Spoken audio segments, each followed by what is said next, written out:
Make sure that the audio is audible.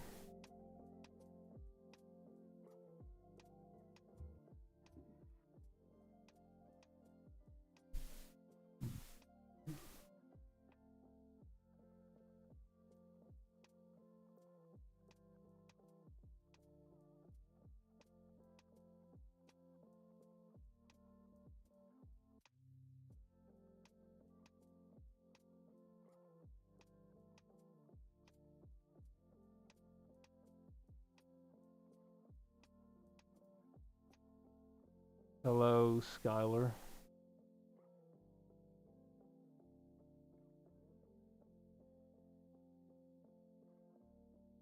We already have a live one.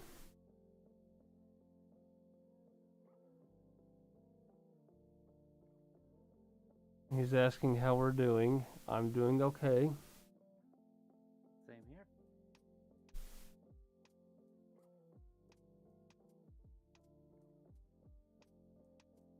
I'm just hoping that you can be heard.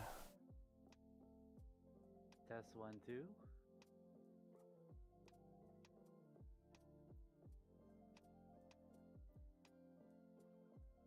I want to go to my channel.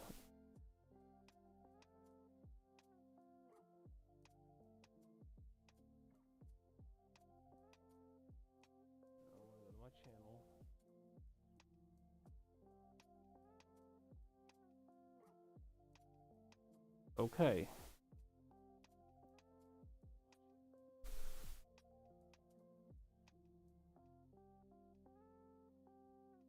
Okay.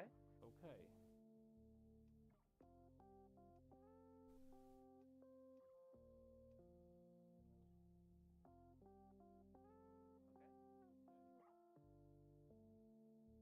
I'm pretty sure you can be heard. If nobody can hear Samson, please let me know.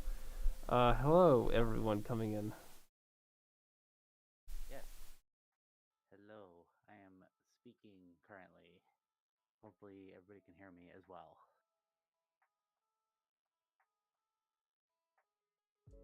Skylar says he's sorry.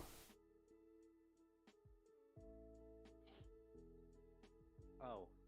Yeah. Is this the same Skylar from before? This is the same Skylar from before. Okay. Skylar, no hard feelings. I don't know if you can hear me or not, but no hard feelings. Just be cautious with your actions on the internet. That's all I'll say. I had to learn myself. So apology accepted, and it's totally okay. Thank you for that. Hello, Kendall. Or Joey, or anyone who doesn't know. It looks like I'm, like, not having such a great time on the camera. Frame rate's kind of dropping a little bit. Frame, that doesn't surprise me. Yeah, FPS is kind of fluctuating.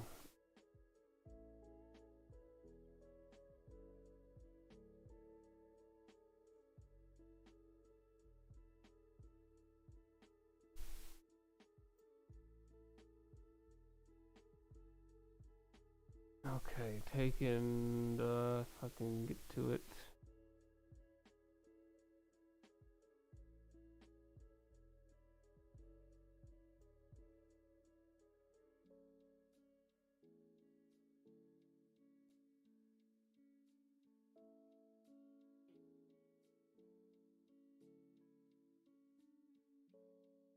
It's kind of going like up and down a little bit from my end. I can kind of see like it gets better, then it goes back to low frame rate here and there. I know that streaming softwares aren't the best sometimes. Yeah, especially well, I'm also I don't know why it's only my camera doing that. It's only my camera doing that. Yours is fine. I don't know why. I can see it on my side too. That's weird. Yeah. I love technical issues. Hello, Duke. Hello, everybody coming in.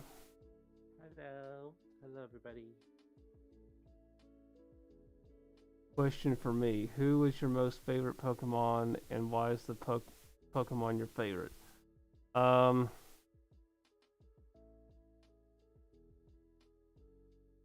hold on, I've got a itch. Who? Um, hmm. I know I like Lucario a lot, but truth be told, I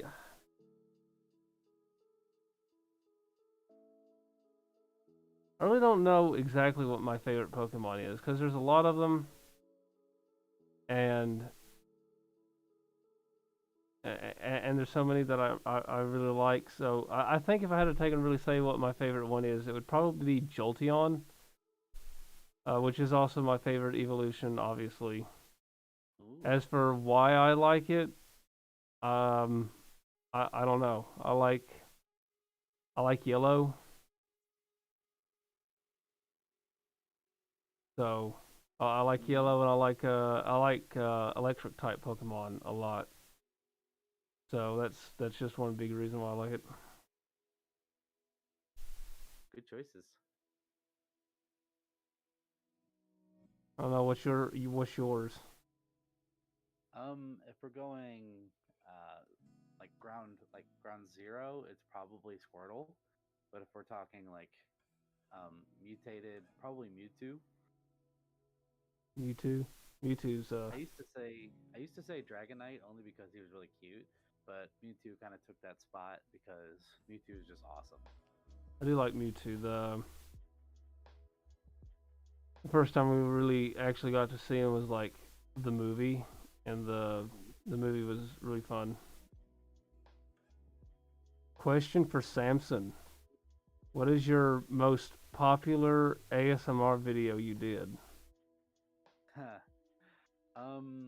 If I remember correctly, because some of them are kind of neck and neck right now, it's the second therapy session video. The first one did really well, and then the second one, for some reason, everybody liked. I think it's because I included visual aids in there, Right. and it's also one of my longest videos that I've ever done. So I think people really like the length of it, and many people have said that video like helps them sleep, it helps them calm down, it helps them, just kind of decompress after a long day or something. So that might be why.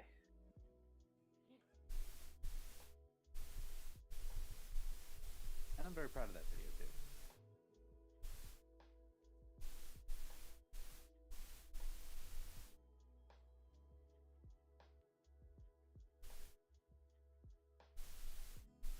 I think the wolf is being technical right now. Yes, I am currently typing something into Discord. Okay.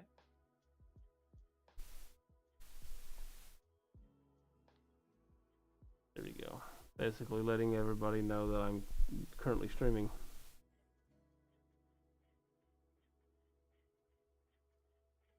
I also let a couple people know too. So if they join, they'll probably say so. That'd be awesome. The more here, the merrier. Absolutely.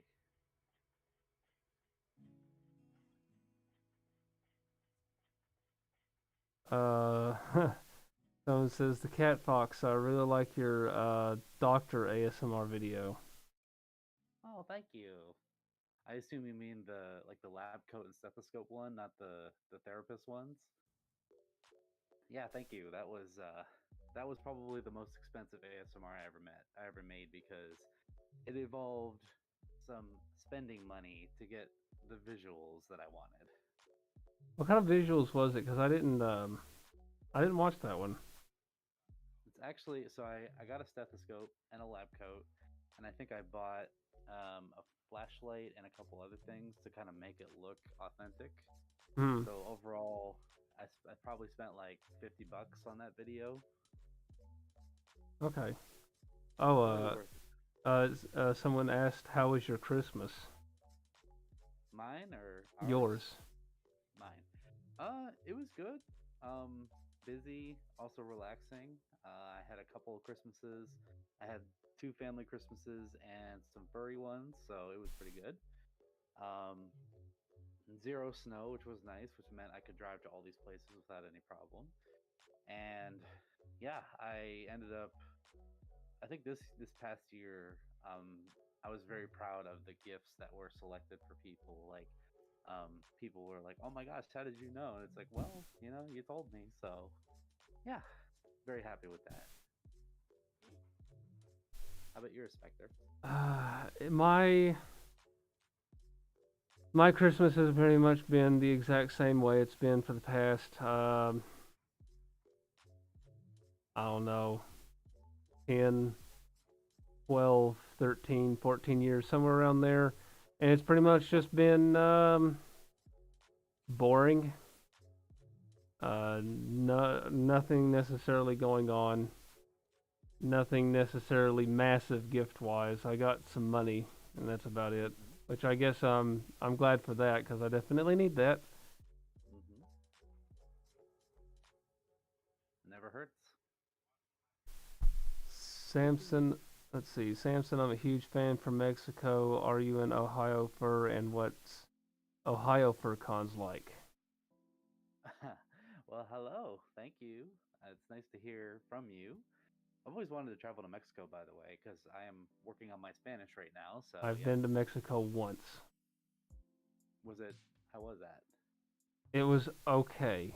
I went on a cruise, so it's not like I got to like explore deep into Mexico. I went to Cozumel, which we did actually go into like the town, and the town is awesome. Um, it's not like a super big city or anything. But we kind of walked around the touristy areas, and then we just decided to be like, you know what, let's rent a cab and just go to some of the actual shops, and we did. So it was Oh, okay. nice. You definitely have to. A word of advice to pretty much anyone who's going to any foreign country, especially like uh, Mexico and Jamaica, because I've been to Jamaica um, and the Bahamas, even because I've also been to the Bahamas. Um, try definitely try and walk around with some of the like locals. Like if you can take a find a local to like actually befriend, do that because if you want to get something, they're a lot better at haggling.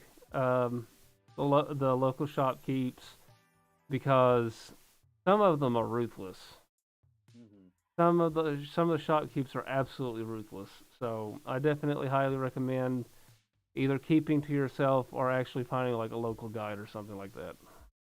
Ah, awesome.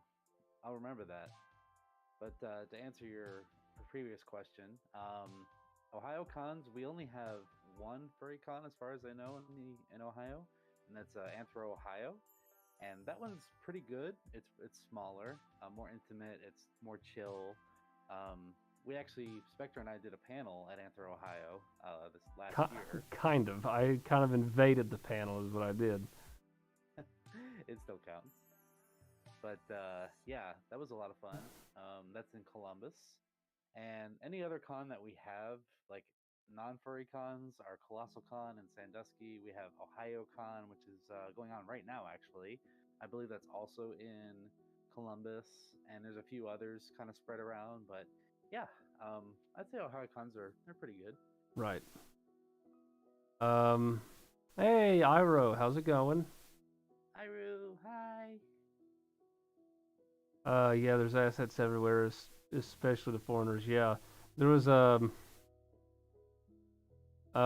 I went to Jamaica, this one person like really tried to take and haggle me to take and buying this cross, and I'm like, oh, I don't really want it. I don't really want it.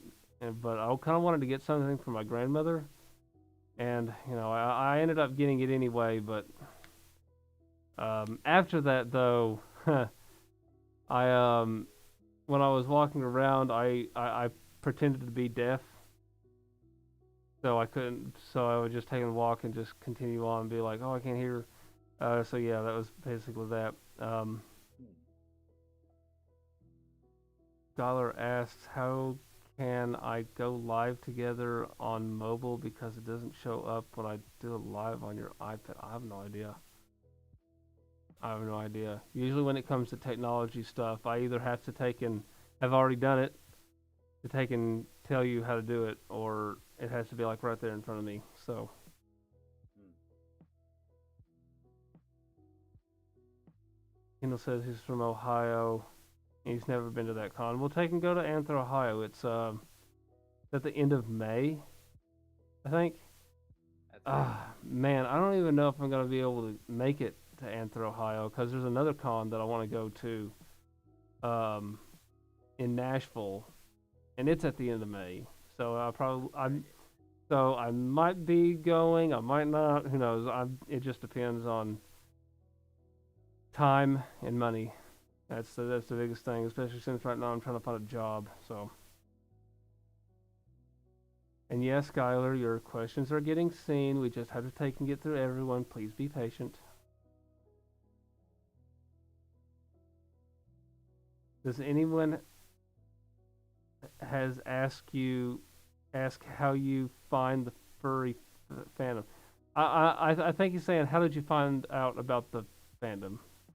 Hmm. Uh, Maestro says. Oh, okay.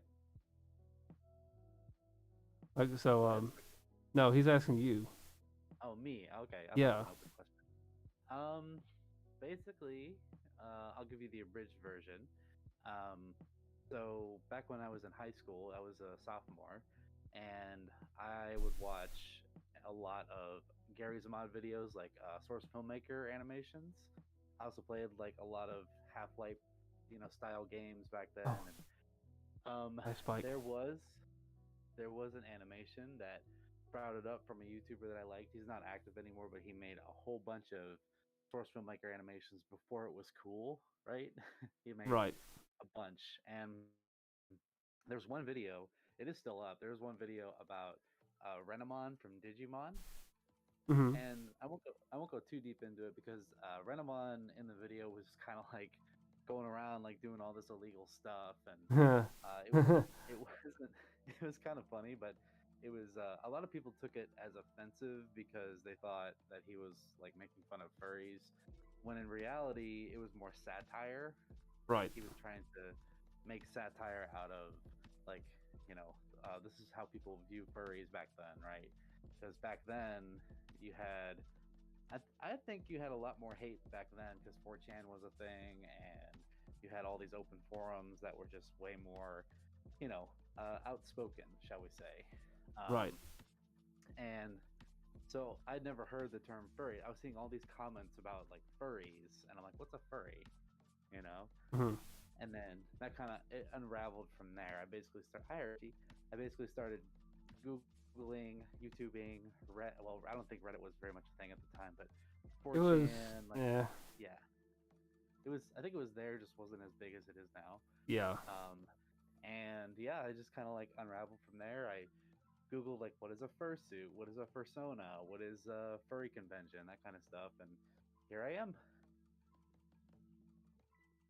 So, an interesting way to discover it, I must say.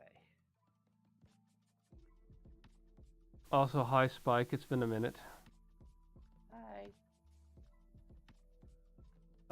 Gustavo says, "Do you like sports or wrestling?" Which I guess is kind of wrestling's not much of a sport. It's more of like an adventure, but it's confined to a ring.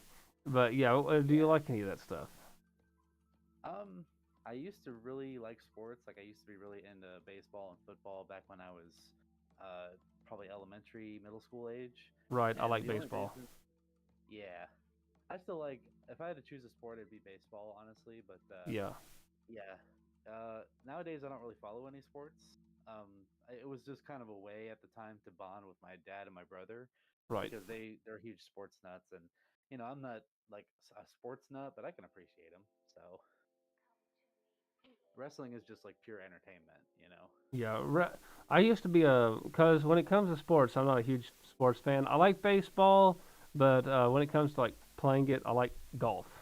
I like to play golf. Yeah. I know a lot of people is like, man, that's kind of boring, but I'm like, it's okay. I kind of like it's nice to take and just go out into the middle of a golf field and just take and try getting good shots. It's no different than basically any other kind of game where you have to make shots. You just hit it with a big club. As for wrestling, though, I used to be a huge wrestler hater. Because I was like, oh, this isn't real. And then and then one of my friends like sat me down. I'm like, look, no, it's not. It's not real. It is completely fictional. It is made solely for entertainment purposes. You have the hero, you have the heel, you have, you know, because what it is a lot of these wrestlers have feuds with each other, and that's how the whole thing works. It's pure entertainment. And then I started watching it and kind of having that mindset, and now I'm like big fan of like the Undertaker and Roddy Piper, may he rest in peace. Right. I even like John Cena and stuff like that. So I do like that stuff now. I don't take and watch it as often as I do because I don't have like the outlets to really watch it, but I do like it. So Yeah. Yeah. I can respect it, definitely. And plus the amount of talent that those guys have to put on a show, definitely. You got to be like, you got to be professional. You have to be confident. You have to, like have a certain amount of performance, I guess, gumption to do it, because getting on stage and doing that stuff in front of people is it's hard work while also being beat on. It's hard work. right. Duke said Samson, was that a cat you had a moment ago? Yes, that was a cat. That was a cat. Kendall likes bowling. Bowling is. I like bowling, but man, I don't get to play it very much because a lot of the bowling alleys around me have closed down because nobody bowls around here. Oh, That's fun. huh. Which, because in high school, no, middle school. I done this in middle school. God, I'm old. Um, but back in middle school, every Friday, our gym class would bus us all the um, to the bowling alley, Mhm. and we would take and do that all year. We do that all year, and whoever gotten the highest score at the end of the year, um, got free food at the bowling alley. Wow. Me, I, me and my partner both got the highest score both years that I was going to middle school at that middle school because I went to sixth grade like in a different school. Um, so that was fun. Like me and him almost scored a perfect game. How much we got into bowling with that. So Wow. we whooped the competition both years. Well, I had a different partner the other year, but we just wiped the floor with everybody. Wow. Wow. Hello, Adam. Honestly. Any thoughts on boxing? Never really got into boxing. There's a lot of boxers that I actually like, not necessarily because of their boxing, but just because them as a person, I guess. And I do like Muhammad Ali because he is, of course, Kentuckian and all that stuff. So there is that. Yep. I've been seeing a lot of the sort of like loosely following the YouTuber boxing matches. Oh yeah, And I refuse to watch those because Logan Paul can take and go play in traffic for all I care. So right. yeah, I do not support that man at all. I will not do it. So They're those are in particular entertaining only because I bike you train. know of the personalities outside of boxing. Yeah. Happy Chinese Happy Chinese New Year to China. I had that was a Yes. tongue twister, and I don't know why. Do you like hockey? Hockey's another sport that I've never really gotten into. Like I said, the only sports that I've gotten into personally was golf, baseball, bowling, in a sense. But Hmm. Yeah, and side note, it is the year of the rabbit. in It China. is the year of the rabbit, and it sucks that I don't have a rabbit fursuit. It sucks that, because I technically have a rabbit Sona, but it's not something that's, like super, super priority. The only Sonas that I have priority is like this one and my other one that I have. So of course that one I won't talk about too much because it's kind of a not safe for work persona. So Yeah. Mhm. any thoughts on Jake Paul? He is just as guilty of doing dumb stuff. So he's a lot more tamer than his brother, but I don't take and pay them much attention, or at least try not to. Yeah. They it seems like they try to outdo each other on craziness. Right. Hold on. You entertain my audience for a second. I'll be right back. Okay. No problem. So yeah, we're here. Hope you all are doing well. I'm very happy to be here on the stream with Spector. It's been some time since we got to collab together. Um, yeah, I'm actually going to try and attempt to make the chat bigger so I can actually see it. So bear with me just one second while I pull it up on my end. Let's see. It looks like we lost one of the Discord windows, so my apologies for the technicality. Well, I hope I didn't freeze.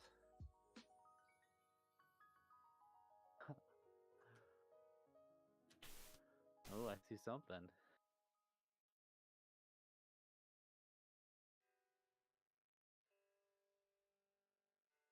Something's happening here. Oh, what have we here? We have lights. I see lights. And I see a wolf. There we go. It's a little bit Hello. dark.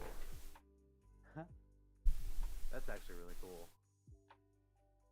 This actually helps out the frame rate issue. Oh, wow. Now it just looks like I'm talking to you from beyond, like, the abyss or something. Yeah. The neon green parts show up a lot more than Yes.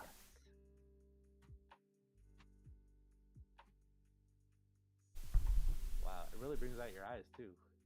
Yeah. The raccoon mask part. And the orange does take and kind of pop a little bit. I did notice that. Black Train asks how you are. I'm doing really well. How about yourself? I had a busy weekend I had 2 different furballs that I went to this past weekend. So, I'm pretty tired. Hope you're doing well too.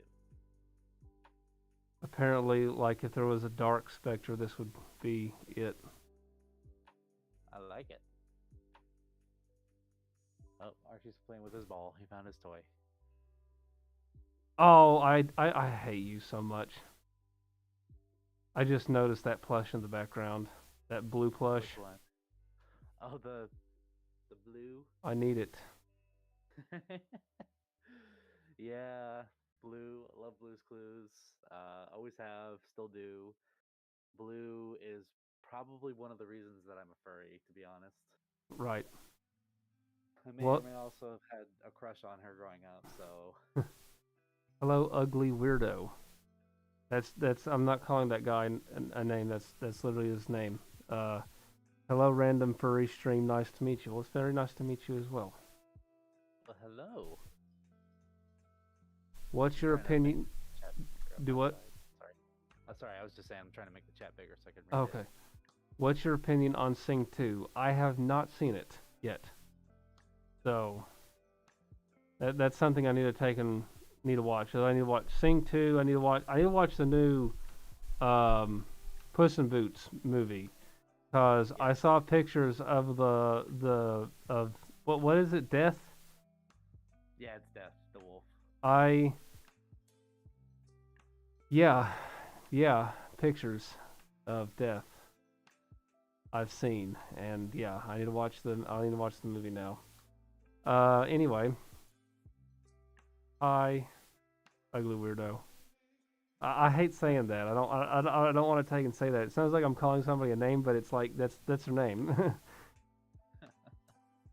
You're not an ugly Well, weird. You're not an ugly weirdo. That just happens to be your name, and I don't know what else to call you. you could just call him Ugg. Ugh. Ugg. That High doesn't sound much better though.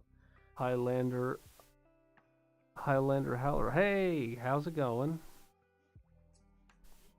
I was gonna say, like, despite the whole wolf like simping thing among furries, Puss in Yeah. Boots, the newest movie is actually quite a good movie. Like, I'd say the best of the franchise. It's very good. Oh, good. Because I like the first one, like really good. I was like, dang, this is like amazing, and I'm so I definitely want to watch the other one. So, Yes. but, it's funny. You talk about wolf simping. One of my friends, who he's not a furry, but he was like, y'all need to take and get creative, because he sees too many wolves and canine furries, and I'm like, yeah, you're right. You're right, and it kind of sucks too, because I kind of want to see more like different fursuits and stuff like that, which I do. Which I mean, you've been to cons before, obviously. I mean, I've seen alligators. I've seen plenty of dragons. Sure. Um, of course, we have Ollie the alpaca. He takes and goes to a bunch of cons, so I get to take it. So I like seeing him every once in a while. I actually have a. I finally learned how to program drums on my DAW. Not not easy, but I finally figured it out. So I'm actually hoping to do like music now, in a more formal fashion. And I have this song in my head now that's I won't go into too many details about it, but it's a tribute to 609, which is by Oh. Brayburn, who is Ollie. That's who Ollie is. If you see Ollie Alpaca, that's Brayburn. Oh, okay. Because I mean, the Ollie is the character in 609, Hmm. so there's that. So I kind of have a song in my head that's kind of a tribute to that because that's one of my favorite furry comics ever. So Uh-huh. I saw a question. Samson, what's your thoughts on Scream 2022? I have not seen it. If it's out, if it's not out, then I by might have Black to see Train. it. I'm actually not sure. I'm not sure. I mean, if it's 2022, it must be out already. But um, I all I have to say is when and if I do see it, I don't expect it to be as good as the original because I do like the original Scream. But yeah, I hope it's its own entity. I hope it doesn't try to replace the original Scream. Yeah. Ugg says, where then capybara and tapir fursuits? I've never seen a tapir fursuit, but I have seen capybara fursuits. They're very, very rare. Like, I've only seen two. One was at MFF last year, actually. I'm pretty sure. I'm pretty sure they were a capybara. I've pretty seen it. But I've also seen one at oh man, Anthrocon. So there was that. So they do exist. And that would actually be pretty cool to see more like capybara suits. Bye, Yeah, Black Train. I've seen very few. Bye, Black Train. Good to see you. Sad news. Slick Goku died. I have no idea who Slick Goku is.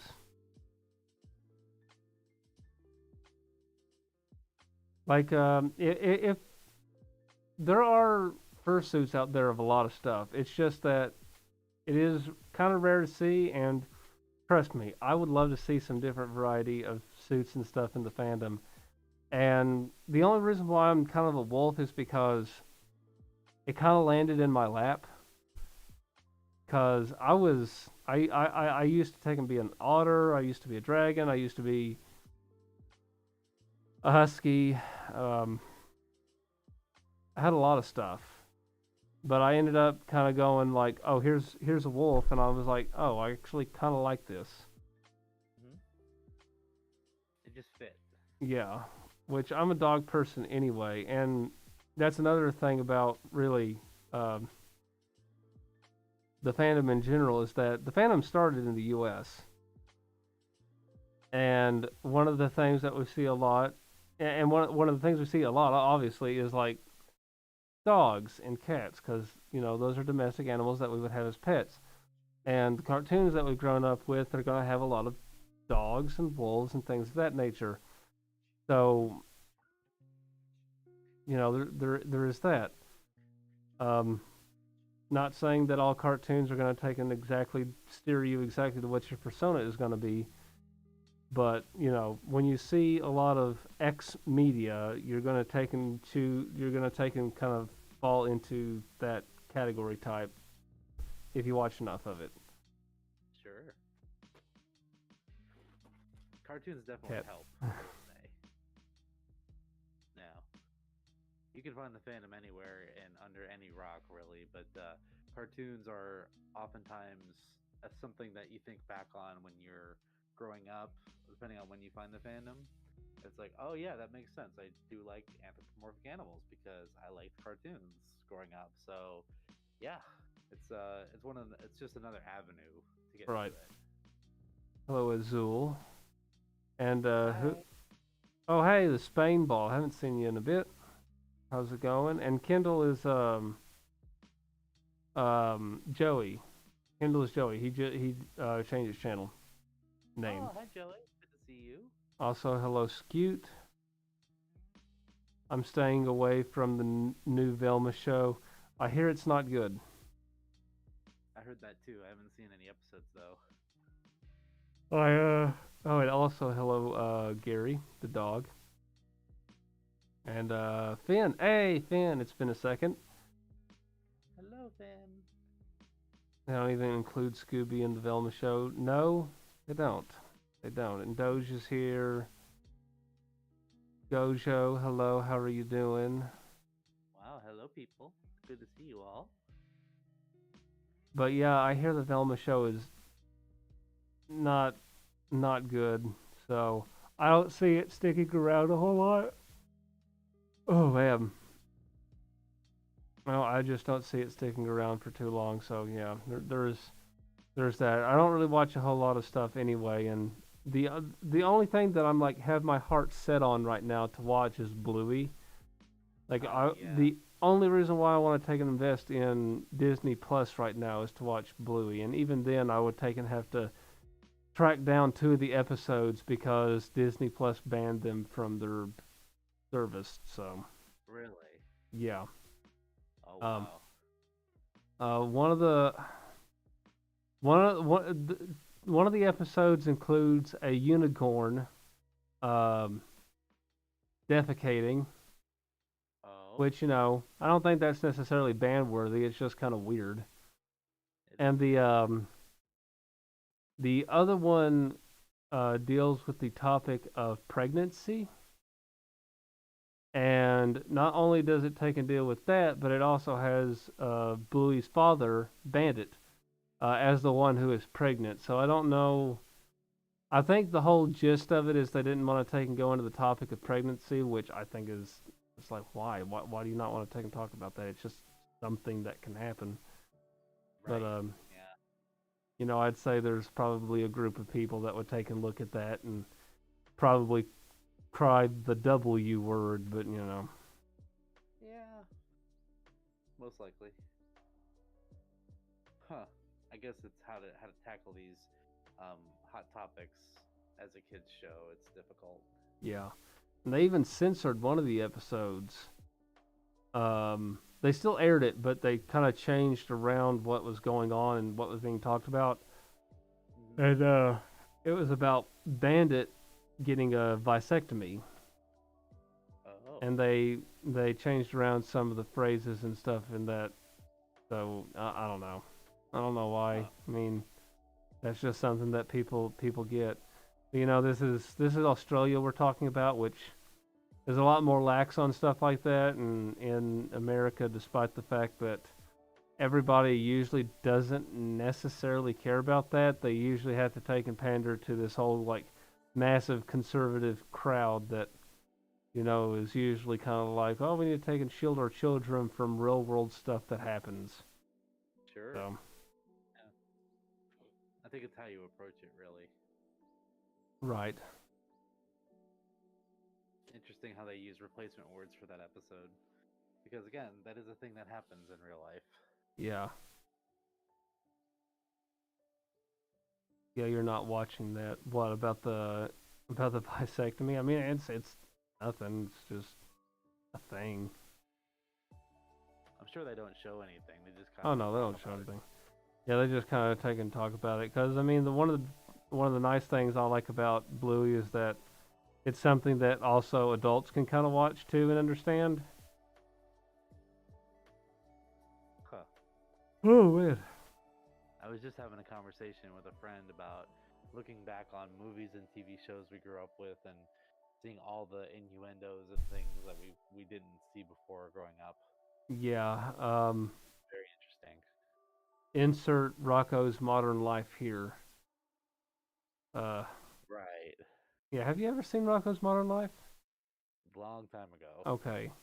It that is a show.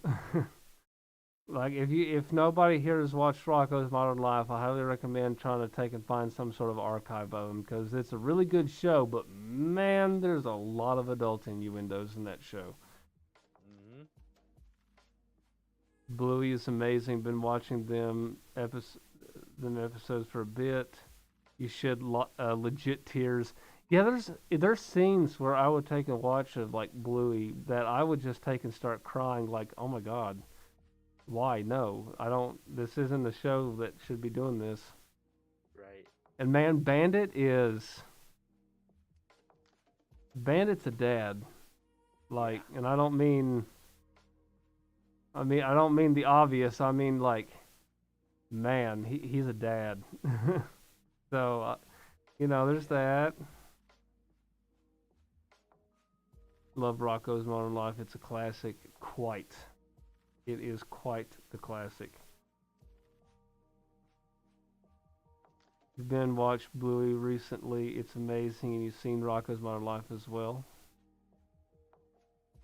Any thoughts on Dan Versus? I've only ever heard that name like one other time in passing, and I've never seen it any other time. So I don't even know what it's about.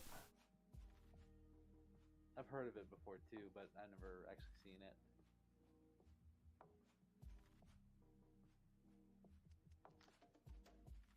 I don't really watch a whole lot of. Well, yeah, yeah. I don't really watch a whole lot of TV anymore, and our house doesn't even have like cable or satellite going to it anymore anyway. So Yeah, because it's so expensive these days. yeah, I mean we just get internet, and that's expensive as it is. Hmm.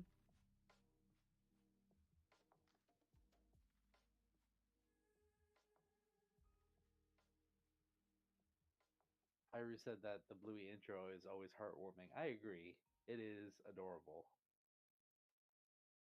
Puts a good spin on your day. Yeah.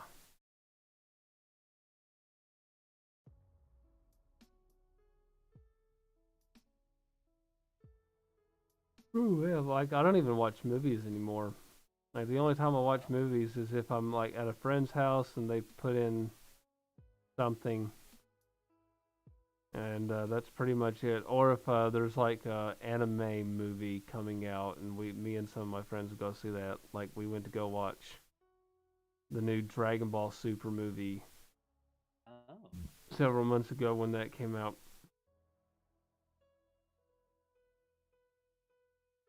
I'm respect. thoughts on Kalu and Little Bill. I Never used to watch. I used to watch Kalu, not Kalu. I used to watch Little Bill all the time growing up, but now that show has a little bit of a sour taste now, considering who's behind it. Yep. As for Kalu, I don't like Kalu at all. That is the whiniest little brat I've ever seen. It didn't really teach you much either. It was just kind of like how to be a degenerate, like uh, completely just off the wheel kid, like, you know, like misbehaving and, you know, all that. Mm-hmm. So, and I get what they were trying to do with that show. They were trying to like show the reality of what it's like to be a kid, especially one who's like 3 to 4 years old. But at the same time, not every 3 to 4 year old acts like that all the time. You know, Right. literally, it was all the time with him, and he just constant, and it would get really annoying.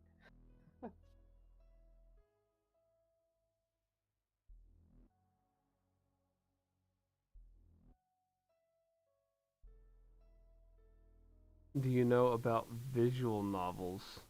I don't know. Do you know about visual novels? I mean, I do. I've I played. can't say that I. I haven't really played visual novels that much, so not necessarily my thing. I'm I'm more of like a fast-paced kind of gaming person. Hmm.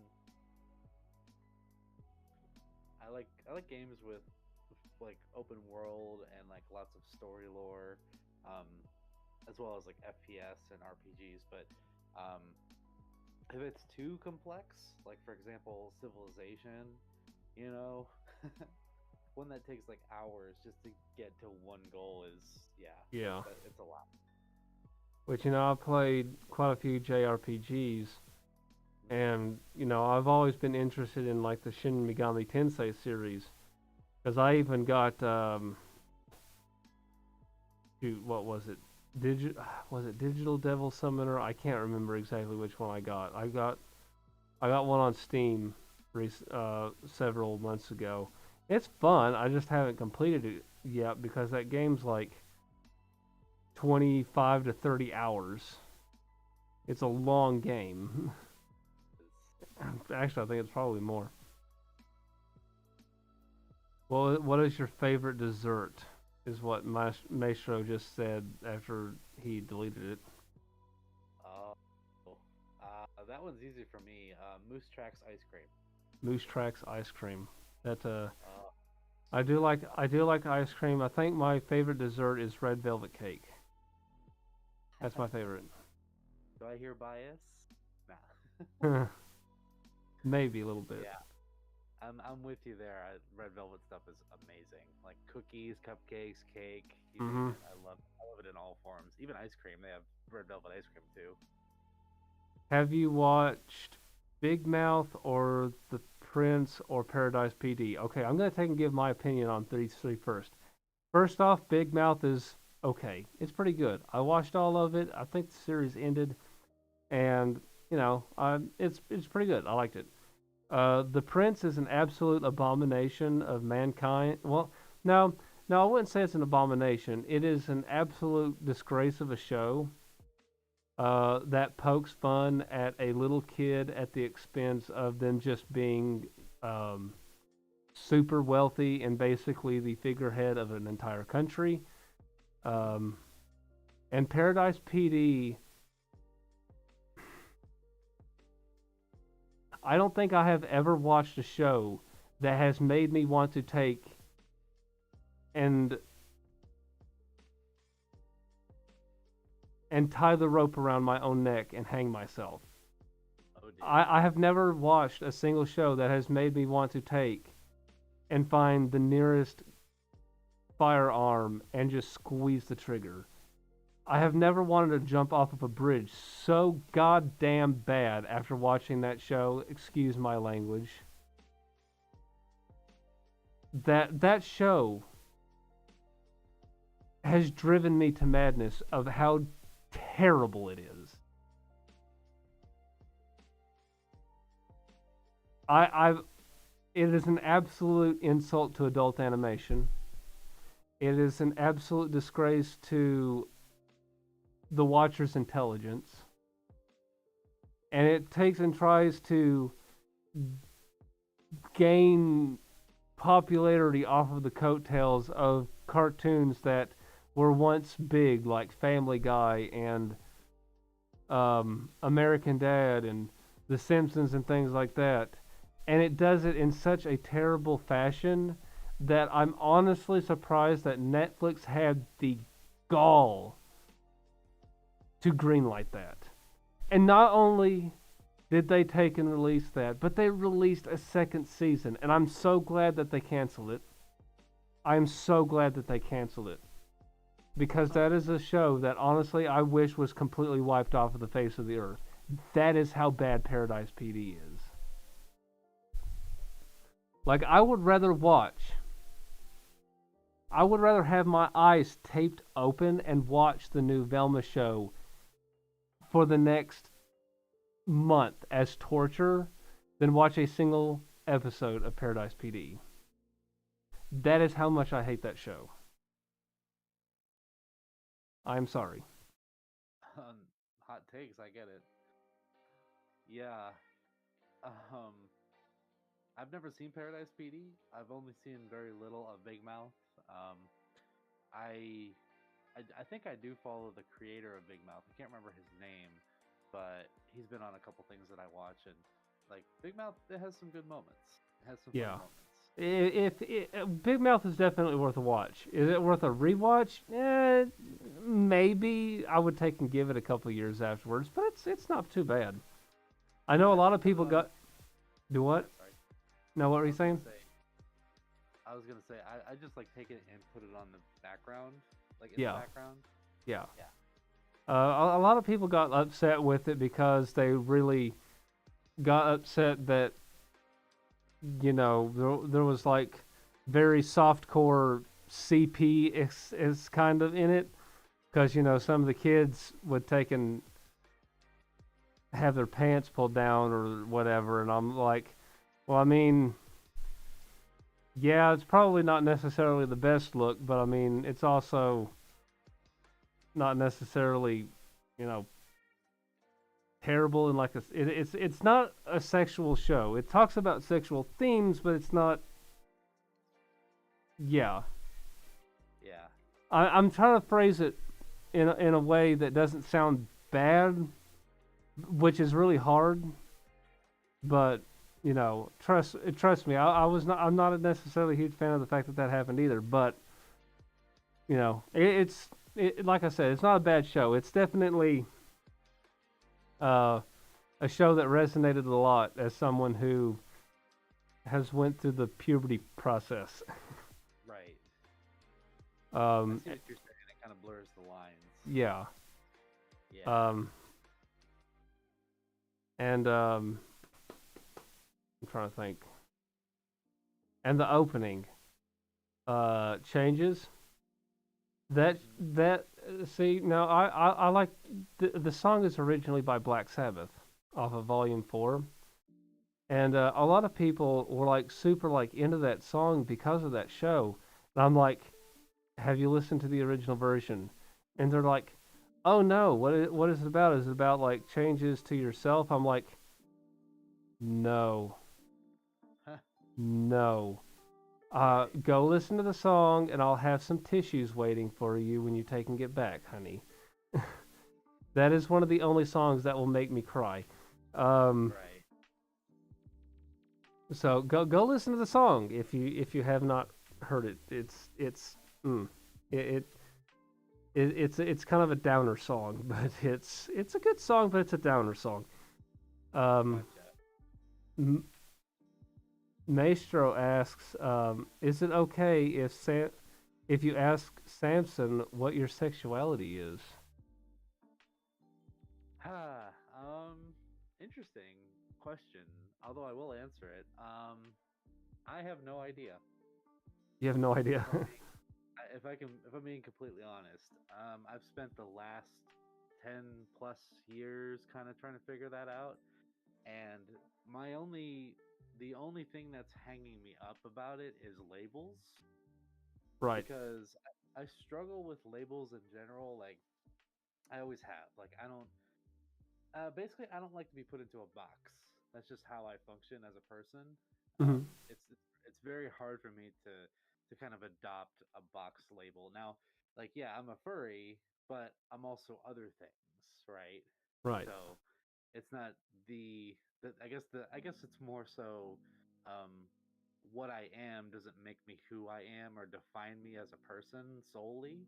Like being a furry doesn't like solely define me as a person, if that makes sense. Right. So I'm still discovering it. Recently, I've discovered that I may have some asexual tendencies. Like Okay. I'm more into like a romantic personality than I am um, NSFW or anything like that. I like that intimacy a little bit more than I would just plain old intercourse. But yeah, so Hmm. like that's a new development within the past year or two. So I'm still like, because I thought I kind of had it down a little while ago, and now it's like, well, you might be asexual, and I'm like, oh, okay, thanks, brain. So, Yeah. so And I mean, I'm kind of somewhere in there. Yeah. okay. Because so you would be more like demisexual, where you're not necessarily ace, like you would still do it, but you gotta get to know the person to really do it. Yeah. And you're not the first person to tell me that either. There's been a number of people who have said that you might be demi, and I'm like, oh, okay. So I did start to read up on it, and it does make sense. Yeah. And look, people, I have seen Samson out of suit before. Like 10 out of 10 would date. He's kind of cute. Aw, Like so, I'm not gonna lie there. So, thank you, Spectre. I would say um, the same about you. oh, thank you. I try to keep like I have a pretty gruff demeanor about me because I have a beard, which I actually need to take and kind of trim up, especially in the under part. And I have really long hair, and a lot of people would take and probably look at my hair and be like, "Do you even take care of it?" And I'm like, "Nope, it is just extremely curly." And I don't have like tight curls; I have long curls, so it doesn't like do this; it does this. Oh, like the long fine curls. Yeah. Yeah. Um, what is Super Jail? An awful show. That's as far as it needs to go. It's an awful show. Um, oh, Kendall also chimed in. Gustavo, don't waste your time. It's garbage. It's an Adult Swim show, and you despise it. Yeah, it's an awful show. Most of the Adult Swim shows, especially in the late 2010s and early 20 or late 2000s, early 2010s, are awful. Like I wouldn't even bother with Super Jail. I wouldn't bother with Mr. Pickles. I wouldn't even bother with any of that.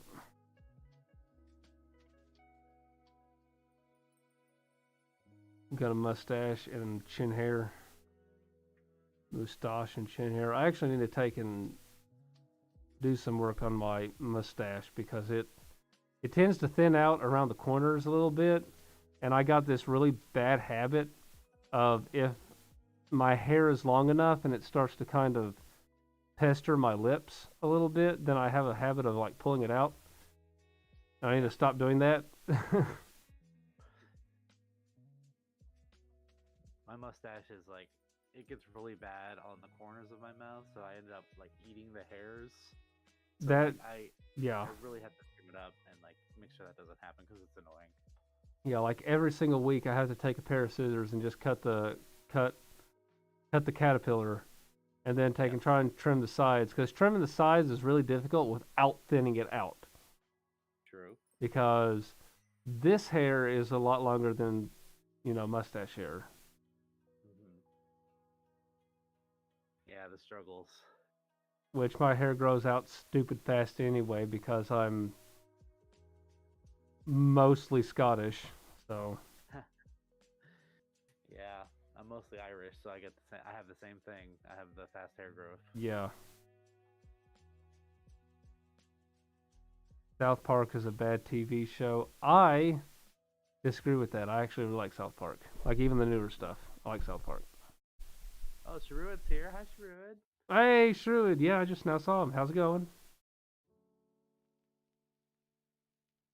I thought. Oh, it was okay. Maestro also asked. Oh yeah, I just now saw that too. Yeah, yeah. Go ahead and read it. Yeah, if they're from Quebec, would you want to visit Quebec? I would. I believe that there's a furry convention out there. It's either like What the Fur or Fur A, I think it's called. I have not been to Quebec, but I have been to Ontario.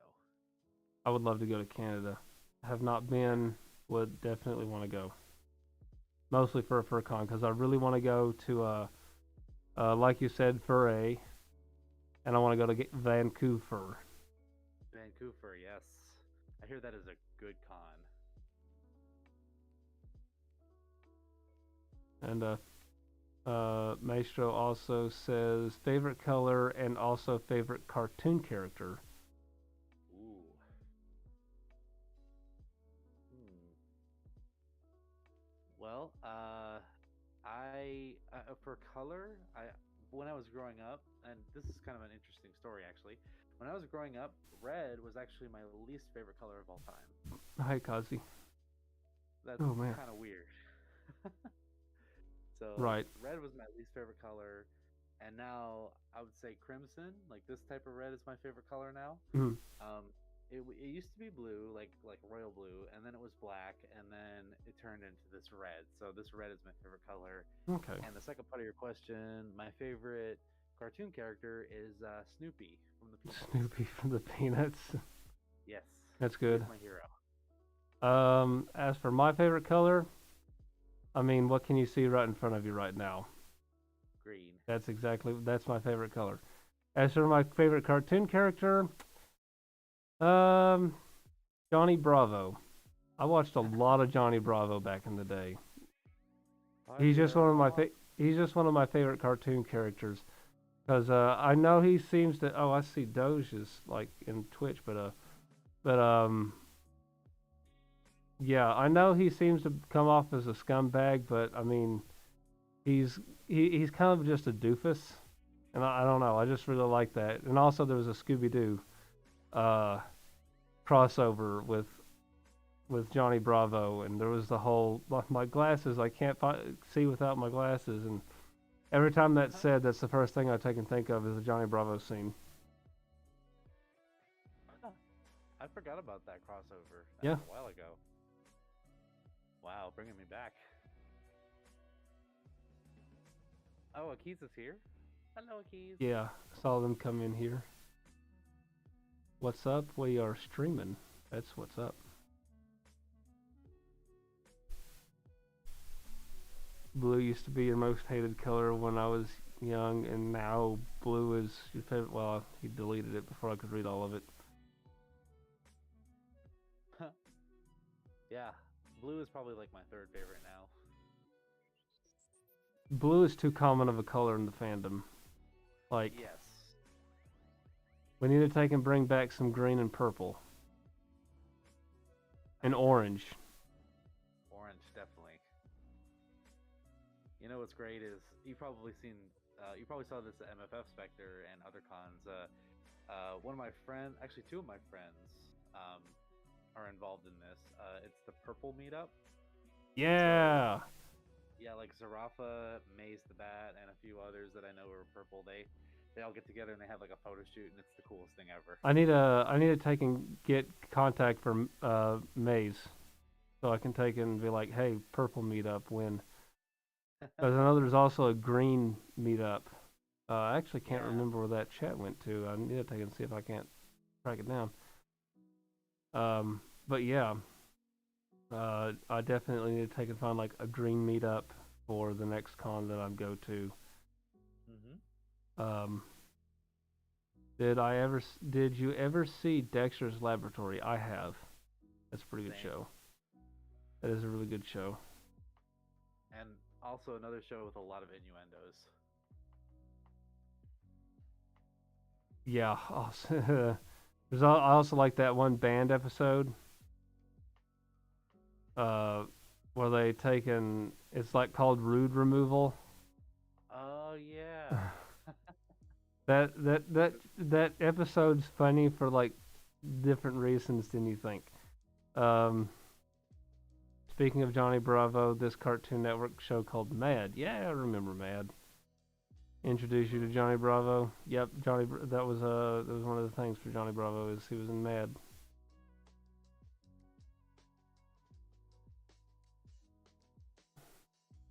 Oh, Meister says Snoopy is their favorite cartoon character and also dog name. Oh, that's cool. yeah. I think I have an old, like a really old dog plushie that's in my bedroom. I named Snoopy. That tells you how much I love Snoopy. Gaston is your favorite villain. A badger persona. Go look up Boozy Badger. Yes. There you go. I had the pleasure of meeting Boozy for the first Ah, time at Wapapa this past year. dang, I And want to meet Boozy. he is super cool. Like when he's not in his stage persona of yelling and angry, he's actually like the most cordial gentleman you will ever meet. Like he embraced me. He asked me how my day was. He asked me where I was from. Like took the time to speak with me, and it was actually really sweet.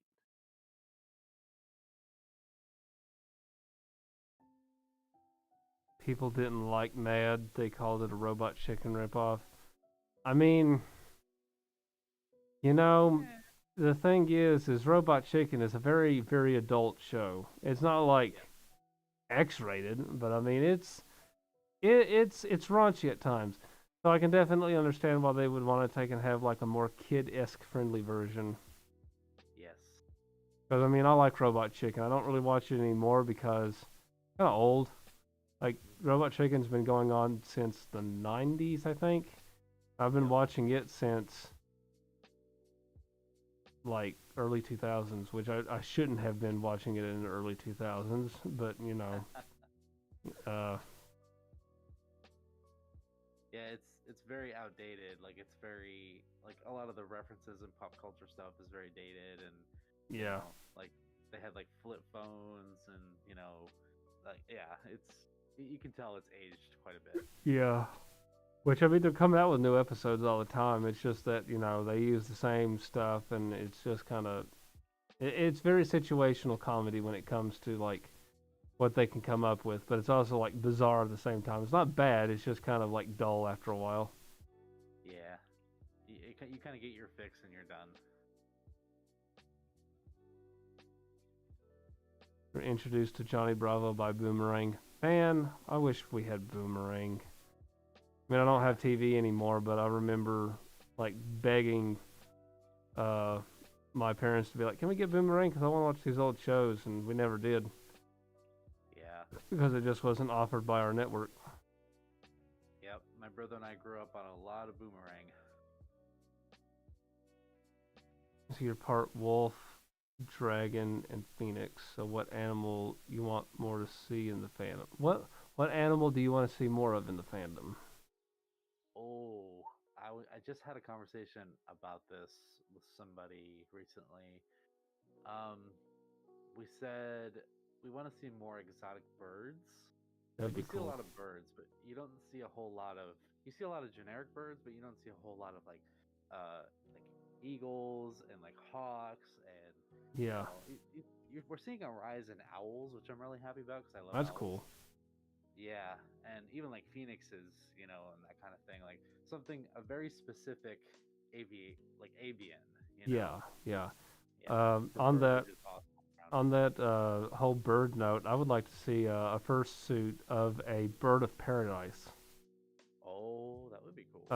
Specifically a male bird of paradise, because if you've ever seen them, they have this giant tuft of feathers that when they're trying to find a mate, they puff these feathers up to make it look almost peacock-like, and they dance around. And Yeah, these feathers are like super color or have like different patterns and are super colorful and all that. So I think that would be pretty cool to like also integrate into a fursuit.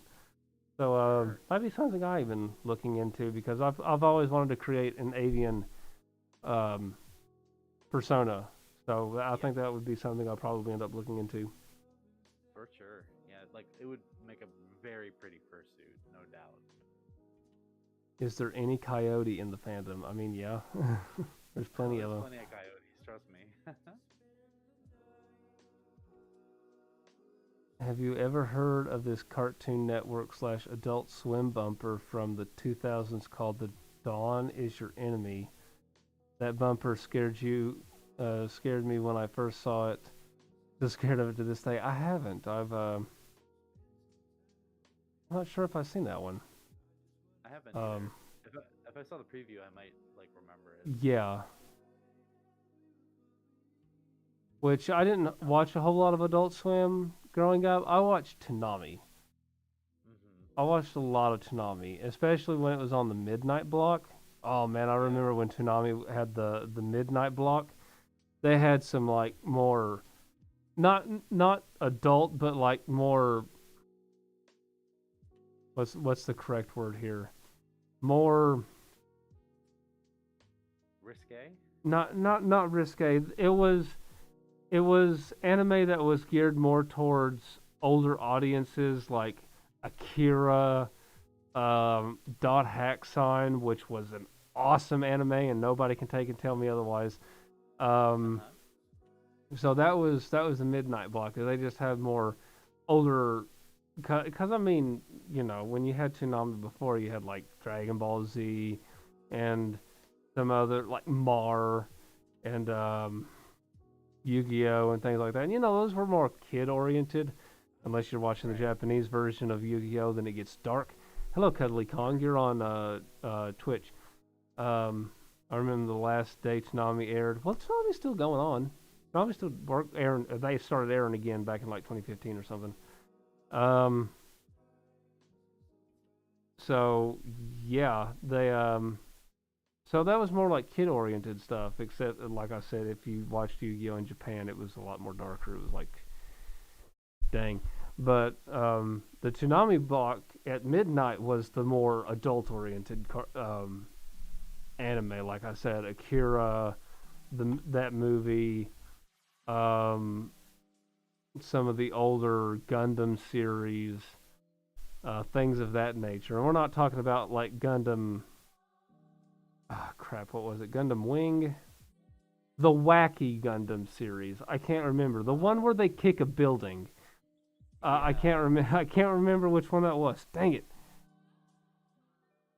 Because they would also, because that's where I took and got my love for Gundam. Because they had like Gundam, they had Gundam 79, they had Gundam Seed. So yeah, I like Gundam. So. I see what you're saying. Yeah, it's not quite for kids, but you know, it's not the worst that you've seen either. Yeah. Owls and Phoenixes in the furry fandom. Not gonna lie, that's pretty interesting to me. Yeah, birds in the fandom are starting to become a lot more popular, and I'm kind of glad for that. Ah, Susie, hello. Well, not Susie. Your name's not actually Susie. It's something else, and I can't remember. Jace, like Jason Birder.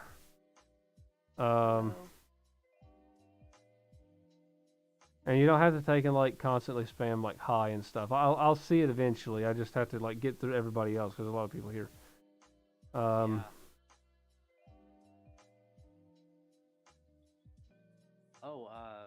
Maestro is asking about liking the idea of being part Phoenix. Yes. Yeah, that's pretty cool.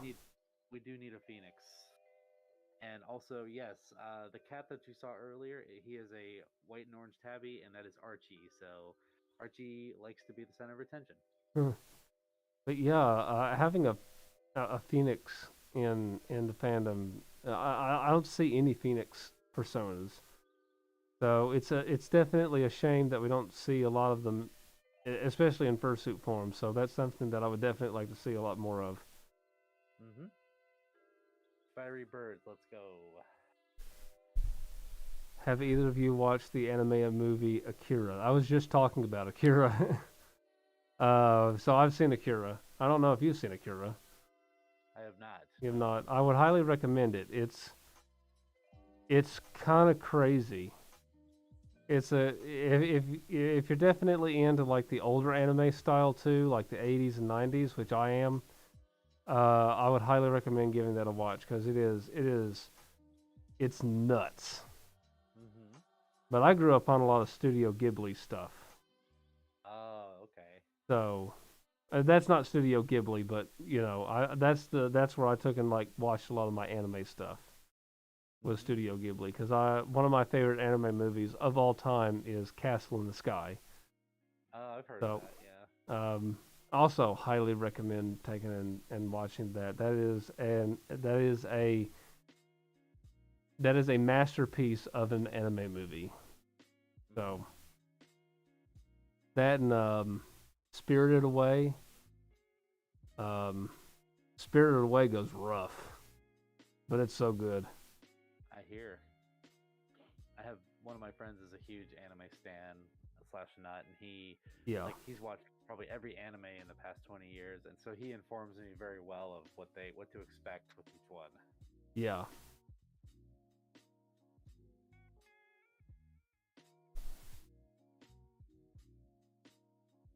Ooh, Maestro's asking about favorite drink. My favorite drink of all time that's not alcoholic is probably coffee. I love coffee too much. I do like coffee. Feel manned wolf sonas are also starting to become popular in the fandom. You gotta say, manned wolves are pretty cute. Yeah, I do like manned wolves. I think it's because of that Leggy Boy sticker pack that came out. Probably. ASMR is not your thing, but you love the doctor video. Oh, thank you, Maestro. Yeah, that video took a lot of effort. It wasn't the hardest one I've ever made, but it's definitely one of my more proud ones. And why do I make ASMR videos? Because I was peer pressured. Seriously. I've been doing YouTube since 2012, and then I took a long break because I went to college, and then I started it back up in 2020 during the pandemic. And I had been making videos for like a year and a half at that point, and I kept getting comments that were like, "You should make ASMR because you have a good voice." And I was like, "Okay, I'll try it." So I did it, and I like it. Now I like it a lot. Never really crossed my mind when I restarted my YouTube channel. Huh. I didn't know Jakirdor retired. Oh well. He got super popular like super quick, and I'm like, how? Well, probably because he like uploaded pretty frequently, and that he also uploaded a lot of uh, clickbaity looking thumbnails. So Mm-hmm. I didn't even know that. If we're talking about the same Jick, uh, green suitor, right? yeah, and he wasn't at MFF this year, so kind of surprised. Huh. I don't know. Maybe he's just taking a break.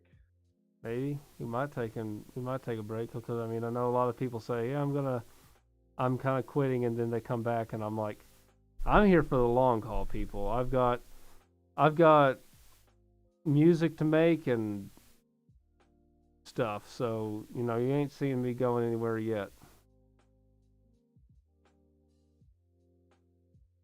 Yeah, same here. Saw you have blue plushie. It's a blue. Oh, blue plushie. Okay. Yep, right there. And also, Yep, I do. what is your favorite video game character? Ooh, you go first. I feel like I've been answering first. Ah, dang. Uh,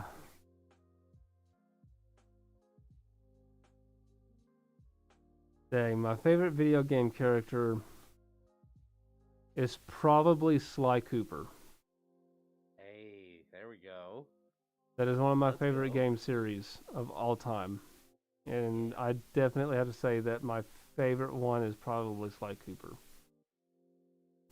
good choice. This is a hard one for me because I have multiple, but I've narrowed it down to three. Depending on my mood, I kind of interchange them, so I'll give you three answers. The first one is, and these are in no particular order. The first one is Cryptosporidium from Destroy All Humans. Ooh, interesting. Uh, yeah, I really like Nathan Drake from Uncharted, Okay. and Spyro. Spyro is a classic. Cryptosporidium, though, that's an interesting choice. I love the Destroy All Human games, so Yeah, I need to get the second remake because I played all of them except for like the Wii version, which I think is yeah, just like more of a remake of the first one. But that's what I hear. Yeah. yeah, I love the Destroy All Human games. Um, Sue's um, Jace about the and real quick, this is this, about the Discord link. I've talked it over with my mods, and we have come to the unanimous decision that in order to take and join my Discord, you have to be at least 16. And it's nothing against you. Don't take and think this is something against you. It's just because I hear a lot of horror stories about underage people being in Discords, and even though it's like a safer workplace, you know, adults can still take and go in there and take and talk to people, and they might take and end up talking to people who are underage, and that might end up getting not safe for work. And even though I would have nothing to do with it, I would still end up taking like 99.999% of the blame for that happening. So I would just kind of want to make sure that everyone stays safe. I don't want anything like that to happen, not just for, you know, my sake, but for everybody else's sake. So you are completely free to take and be in the streams. That is absolutely okay. But as for the Discord, I am limiting it to people who are only 16 years of age and older. And even then, I think that's too young, but that still gives me a, you know, a more like leeway on some of that stuff. So yeah, 16 plus only. And, you know, there's just that. I can't take and make any exceptions for that.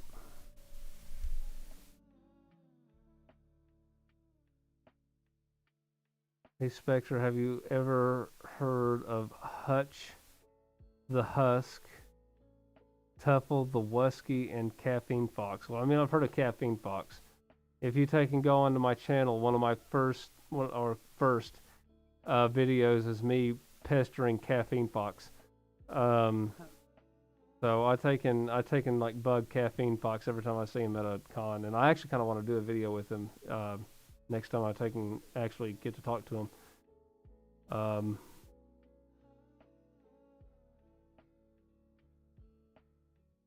I did meet Caffeine Fox once at MFL. Hey, Tavi. Oh, Tavi's here. Hi, Tavi. It's good to see you. Yes, contrast video chat. Yeah, the darkness has been on my end.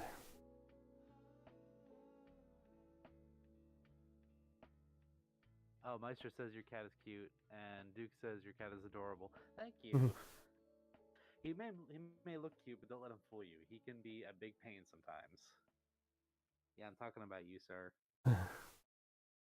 He's laying right here in front of me, so he's being a loaf. Dang, Tavi, we need to take and like chat more on Discord. Well, not Discord, but Telegram. Like for real. Tavi, I'm trying to figure out what the I'll make sure you don't have to. Probably Entercon. I'll make sure it doesn't have to leave. Just because you don't got a question doesn't mean you can't sit around.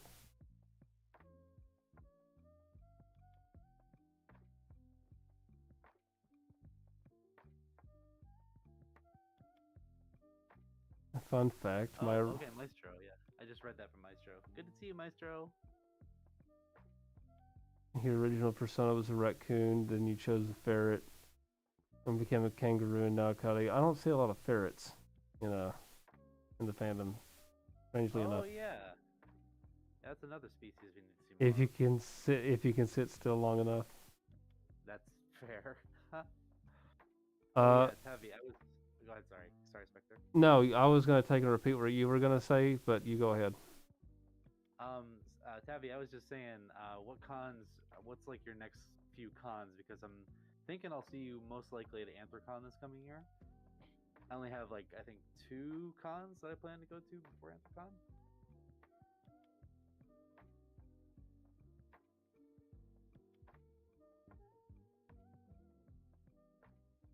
Hello, Fireball, Wolf. Hi, Fireball. There's never too many roos. That is true. There was a lot of pictures of roos that I've really took and cemented me more into the fandom because I used to, and I think he still does stuff, but I used to take and consume a lot of like fast track art. But that's the artist name, Fast Track, and he does a lot of kangaroos. Nice. Have any of you been to Nordic FuzzCon? I have never been over in that side of the world, so no. I would love to. I would love to go to Nordic FuzzCon, and I think it's in Sweden, maybe. I can't remember. I'll have to look that up. If somebody wants to take a look at it up and tell us in the chat, then that's that.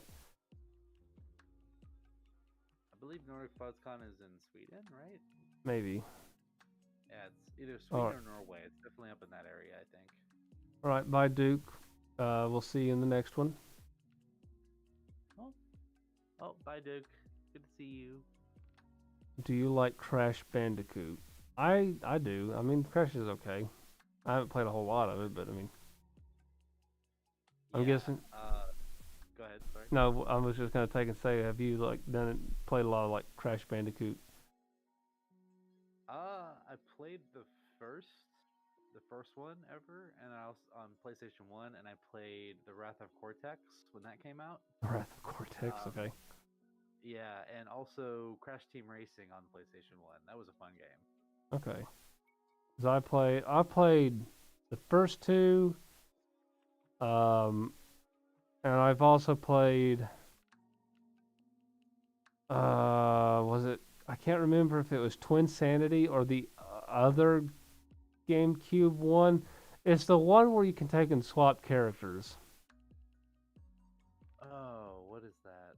Yeah, I know which one you're talking about. I can't remember the name though. Because you play as Crash and Cortex. Oh. And okay. me and one of my friends played that, and it was absolute chaos.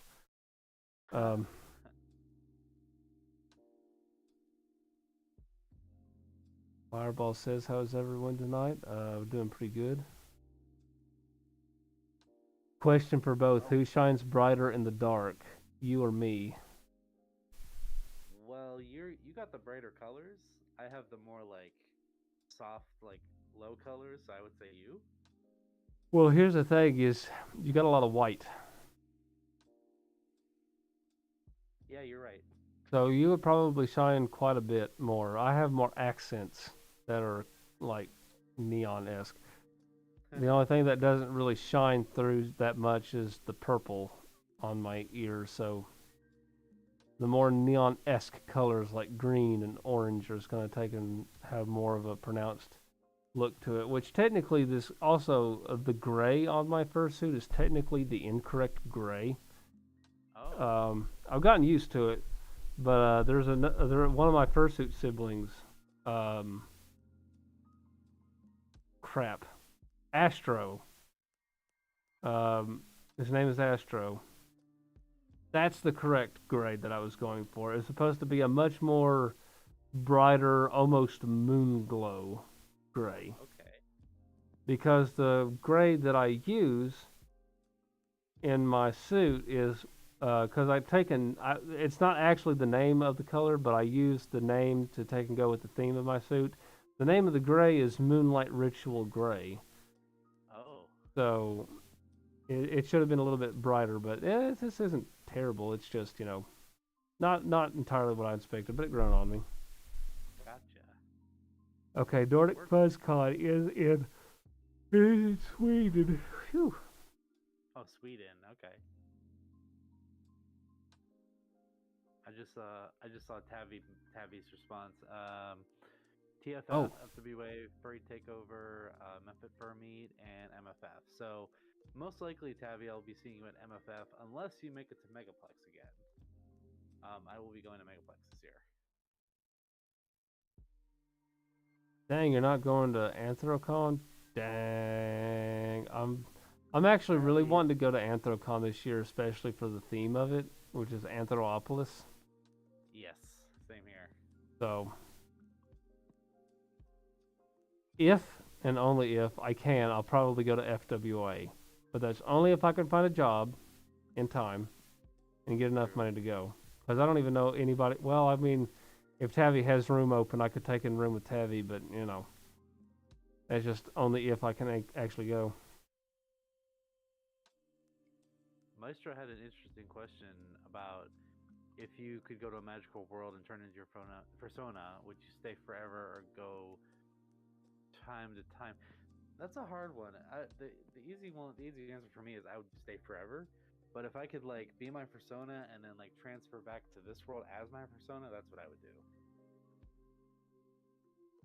If I ever take and become a multi-millionaire, like we're talking like Jeff Bezos rich, I would literally just buy my own island and just make like a really big resort there. Have a tiny airport and all that stuff, and I would have a FurCon there every single year. And if you're going to the FurCon,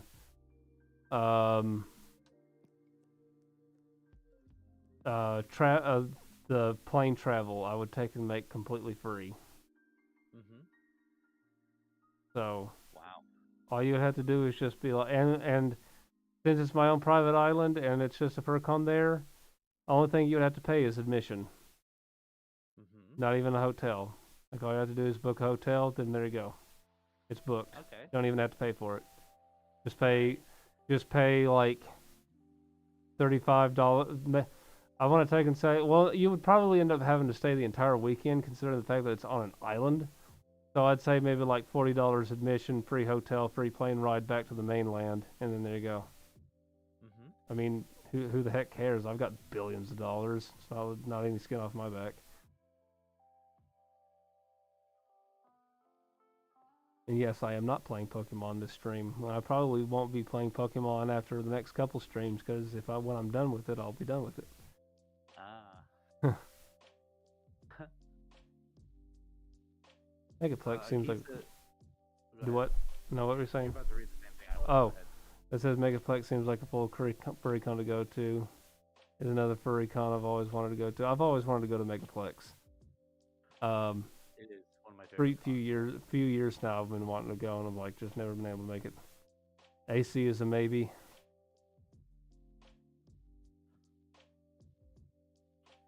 AC is a con that I will never want to miss ever again. Yeah, going last year, my first time, it was life-changing, to say the least. Mm-hmm. When are we going to see a karaoke battle in this stream? Oh man, the delay would be horrible.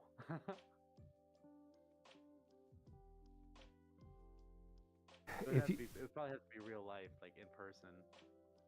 If you had 100 lives, what would you be in them? Like, how long is a life, though? Are we talking about, like,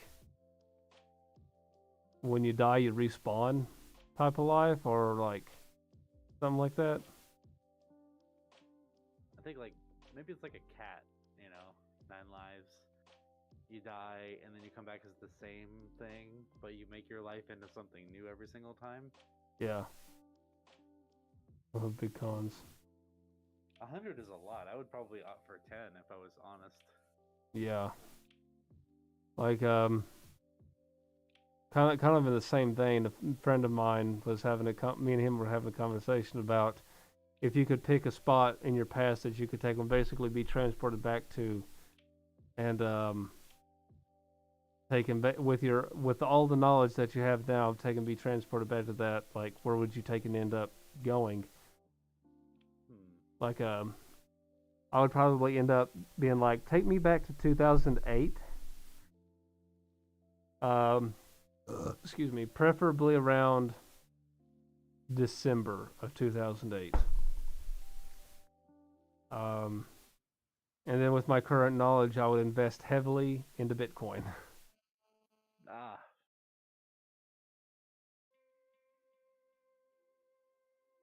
Like lots of money.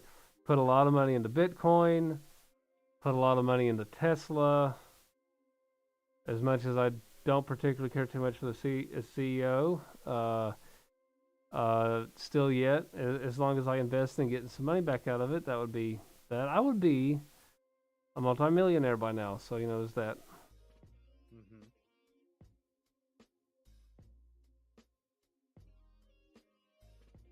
Yes, I agree, Tabby. I also like big cons. Um, I like to balance it between medium sized to small and big cons. So like the biggest cons for me yearly are usually like Anthrocon, MFF, and if you want to count Megaplex as a big con, I would throw that in there too.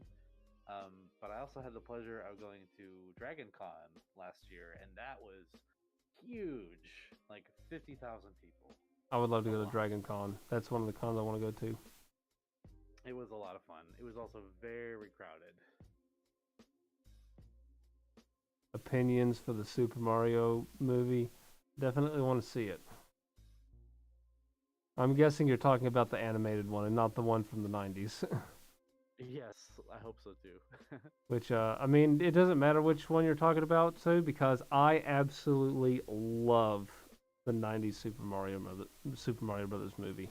That is one of my favorite movies of all time. Like, yes, I know it's bad. I'm aware of that. But it has this charm to it that makes it stand out as kind of this. It's not. It is Mario, but it's not Mario, and that's. I don't know. I just kind of really like it. Hmm. Hey, that's okay. You like what you like. Yeah. Well, will I be Spectre in all 100 lives? Maybe. I never want to stop being a furry. I'm Mario Mario. He's Luigi Mario. Yeah, I'm Mario Mario. Yeah, basically yes. Yeah. Dang, I can't remember his name. The actor who played Mario in the movie. Dang, who was it again? I'm not sure, but John Leguizamo was Yeah. Luigi. Oh, Kendall's leaving. See ya. See you in the next one. Hi, Kendall. Maestro is asking about favorite charity.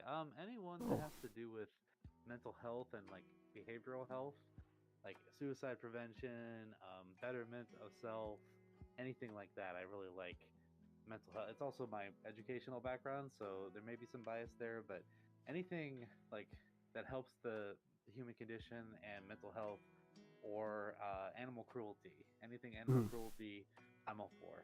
Like prevention of animal Yeah. cruelty and also providing animal services to people like veterans and disabled and so on and so forth. Bob I'm Hoskins, all that's who for it it. was. Okay. Yeah. Um, Same thing on the charity. Pretty much the exact same thing that you said. But as someone who is like super into music, I also like charities that um, provide instruments to children who want to learn and just can't afford an instrument.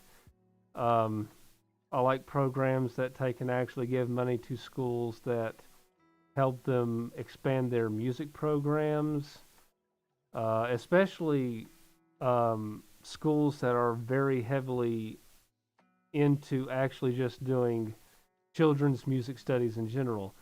Because there's dang, I can't remember the exact name of it. It's like Kids School of Rock and Roll or something like that. It's over in California.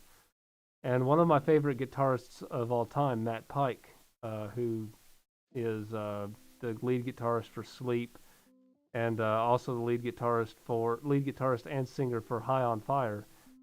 He done some stuff over there with them, and that was awesome to see. So I really like programs like that. That's actually some of the charities that I'd like to be able to donate to as I do more like charity live streams and stuff like that. Oh yeah.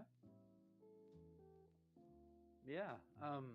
Anything like that that's also like a bettering of self as well as like music brings out so many good things in people and talent and if you're someone who has like splinter skills or someone who struggles with occupying yourself and like maybe ADHD or OCD, then music and instruments can really help.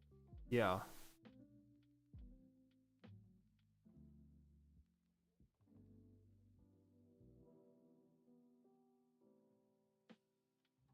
Maestro asks if you're interested in any visual novels. If you suggest them, Maestro, that'd be awesome because I wouldn't know where to start. Definitely. And also, he said, hope to see us in Quebec one day so he can ask for an autograph. Aw.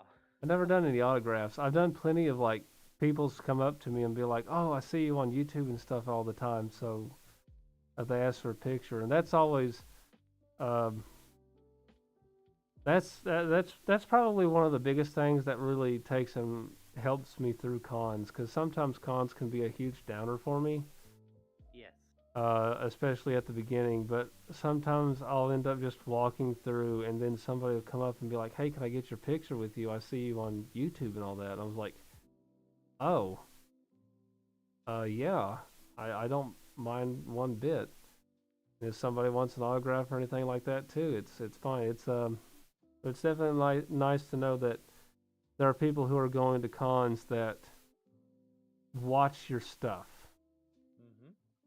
So, and you know, there's also, I know that there's a lot of furs that do this type of thing that, you know, they usually take the compliment in kind of a passive mood. Right. Like they're kind of indifferent about the whole thing.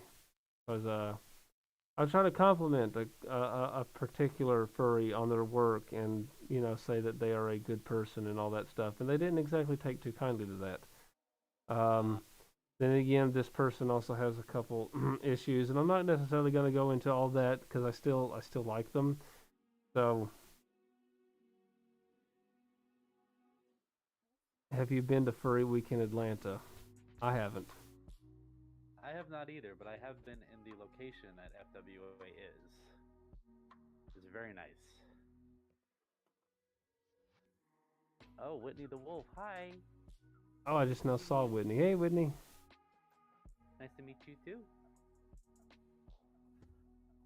Tavi said, "Well, I'll tell everyone in this chat both Spectre and Sam are good people, met them plenty of times, and enjoy their company." Well, thank you very much for that. Thank you, Tabby. And Aw. you know that definitely means a lot coming from someone who and I'll just take and tell everybody here. I've met Tavi, and Tavi's one of my favorite artists. Like if I had taken like I don't like putting stuff in like top tens, but if I had to put, you know, of my top favorite artists of all time, Tavi Monk would definitely be in one of them. Um, For sure. because I've watched Tavi's work for, oh man, years now. So that's definitely nice coming from someone who I've admired for a long time. So that does mean a lot. I'll also say, Tavi, every time I run into him at a con, I always feel like naturally more energized. Like, Tavi like does have a lot of energy to him. yes. So like whenever I see him hopping around, it just like it gets me like hopped up, and I just like start. The energy is Tavi. I swear your energy is like contagious. So especially when I'm like wiped out, tired, sweating at a con, it's just like oh, and then like there's Tavi, and he's like a caffeine pill. So it's immediate Yep. energy. Have you been to Vancouver? Nope. I've not been to any. The only cons that I've been to is uh, Anthrocon, MFF, IFC, and Anthro Ohio. Those are the only cons I've been to. Mm-hmm. And Mesa is asking favorite Pokemon and favorite Pokemon game. We went over the favorite Pokemon earlier. Mine's Jolteon.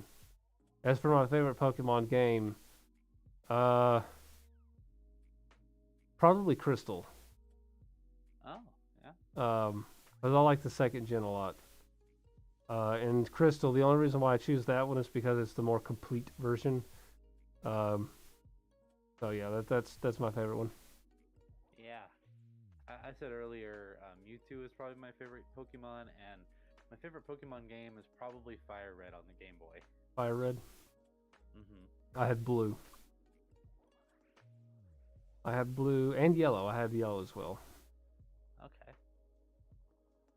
Oh, apparently Whitney's comments keep getting deleted by YouTube, but Whitney says, YouTube, let me tell Samson I'm a huge fan. Stop hiding my comments. Oh, Uh, okay. I'm a fan of your ASMR videos. And number one, aw, well, thank you, Whitney. It's nice to meet you. I really appreciate that, and I'm really sorry YouTube keeps like taking comments down. That's weird. The algorithm is odd sometimes. Hey, Bruno Burrito. Hello.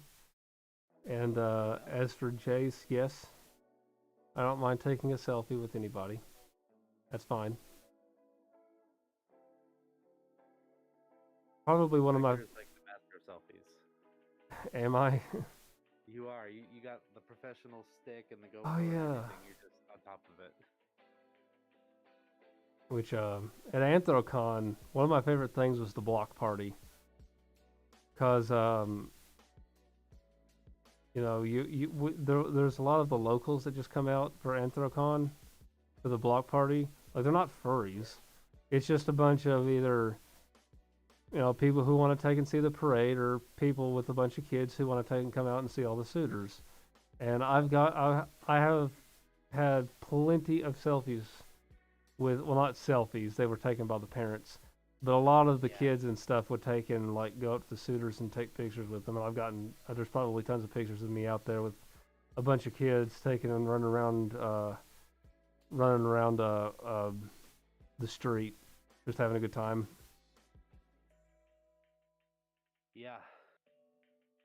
That was one of the treats, and it happens in cons in general as well. The block party in particular, there were a lot of families who came up, and like I also got a lot of pictures with families and like even teenagers. I was surprised to see like high schoolers there, like Yeah. wanting pictures with the fursuiters. So it's always a little awkward when it's teenagers because you never know what they're gonna do. Like I'm not trying to sound stereotypical. It's more so just like when you have like people who are younger than you but not that much younger. Yeah. It's interesting. You know what I mean? And I've never had any problems with all that stuff, and a lot of the people who are teenagers tend to be that age group that doesn't like furries the most. The only thing is that the majority of those people like live online, and the Mm-hmm. people who actually come out to the like the block party and stuff, those are usually the people who actually just kind of want to see everybody. Right. And I guarantee you that the furry haters out there's not nearly as many as you actually think. They're just Mm-hmm. very annoying and vocal. Sure. Oh, Susie slash I can't remember their name. Says your cat is adorable. Thank you. He's sitting on my desk right here, and I'm afraid he's gonna knock my screen over. So, hey, that is my mouse, sir. Please be careful. Thank It's not the right kind of mouse. you. Riker. Oh, hey, Riker. Oh, oh, Riker. I think I've seen you before. Love you too. Hugs and boops back to you. Oh, man. Bless you.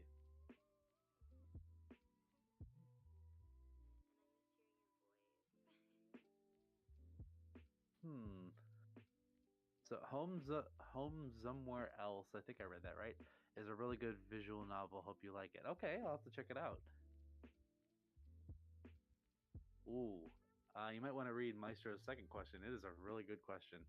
What you want to see less of in the fandom? Hmm. I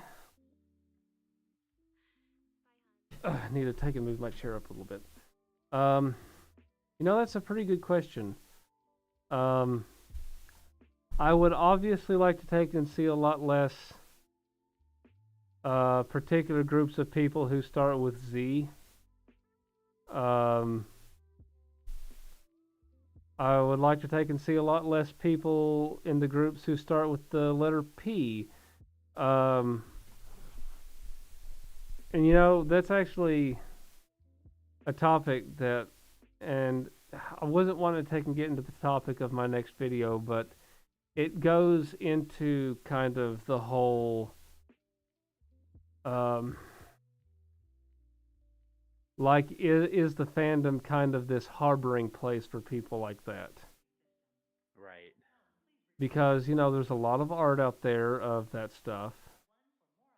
And, you know, for the most part, that art doesn't necessarily bug me too much because it's not like I'm there seeking it out. It's not like, you know, it's there and it's not. It's like I'm over here wanting to take and look up this stuff, not that stuff. Right. But my whole idea of it is that I would rather that art exist and people get their jimmies off to fake pictures than go out and do the real thing. Right. Um, so I'm not necessarily a huge fan of the fact that it exists, but I'm also not necessarily out there saying that it should be outright banned. And my camera's going out of focus. There we go. Those lights sometimes. Yeah.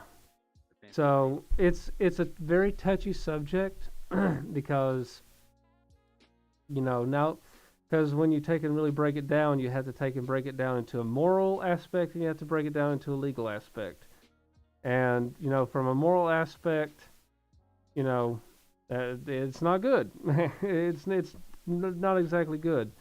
But like I said, it's not something I seek out. It's not something that I particularly. It's just something that's there, to me. So yeah, it's really hard to explain. Right. But it's also a problem in a lot of cases because the Phantom has had to deal with those people in the past a lot, Right. and it's a stigma that we're still trying to shake, especially with the whole group of people that start with the letter Z. Especially right now because there's a certain person who's trying to take and come back to YouTube, and we don't particularly want them here. And like I said, I'm not going to take and get a whole lot into it because I don't like giving those types of people light. I don't know. What about you? What would you like to see less of? Well, a lot of people in the chat were saying like drama, drama, drama, and I agree. Yeah, Definitely less drama, everyone though. would say With drama. Yeah, the with the thought in mind that no matter what fandom group or um, interest you have, there's always going to be drama. Even in your own family, it exists. yeah, So it's kind of like it's really hard to get away from. But I think specifically with drama, what I would like to see less is people criticizing or nailing other people in a public setting. yeah, This is mostly in relevance to social media, and it's one thing to like put out there that hey, watch out for this person, they're bad news, but it's another thing to completely just like nail somebody for something publicly, and right. you really gotta be careful with your words because what if that person didn't actually do anything? You know what I mean? And then all of a sudden there's all this stigma around this one person and it turns out like it wasn't actually that serious or and it wasn't, you know what I mean? Like it could be anything, Yeah, you know? And you got to be really careful with what you say on social media these days. So, yeah, I would say let's be nicer to each other. Let's try to see both perspectives more and get the full story. That's what I would like to see more of versus less of. you would like to see less lab rat. Well, I mean, I'm okay with lab rat. I mean, I talked to her. I mean, I'm somewhat friends with her, so they're okay. It's just that they do take and get into a lot of drama issues, for sure. Them, Misha, Lago, and all them. They do tend to get into a lot of that stuff. And the biggest problem I think that, especially with a channel like that, is that people aren't necessarily there for the content. They're just there to take and see what's going down and then have some popcorn going on in the background. Mm-hmm. Um, so while I don't want to take and bash them for making what they do. I also don't necessarily, you know, outright watch that stuff. Um, but I don't want to take and really talk bad about Lab anyway because like I said, I am somewhat friends with Lab Rats. So, Right. oh, see you, Tabby. Bye, Tabby. Enjoy your trash night. Don't let the raccoons in. I got a boop from Colton. Hi, Colton, and thank you for the boop. I'll give you Oh, one back. I didn't see Colton there. Hello, Colton. Uh, Susie, I've never heard of Sableye. I think that's a Pokemon, right?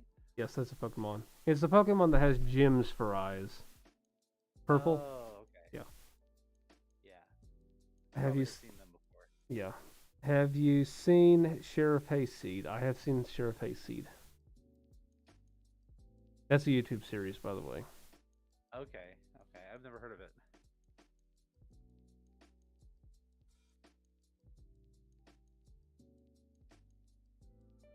No promises. You know what? You're right. Raccoons be raccoons.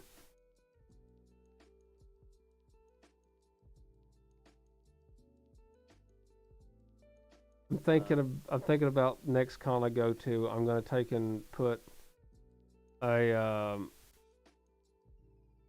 because I'm gonna try and get a different backpack so I can carry around at cons because my backpack is way too small. Yeah. I want to get a carabiner and then attach a cheese grater to my backpack. Really? Yeah. You've seen the picture that's referencing, right? Yes. Okay. If any of you in the chat, you probably know exactly what he's talking about. But Yeah. I say let it die, but it will never truly It's die. never gonna die.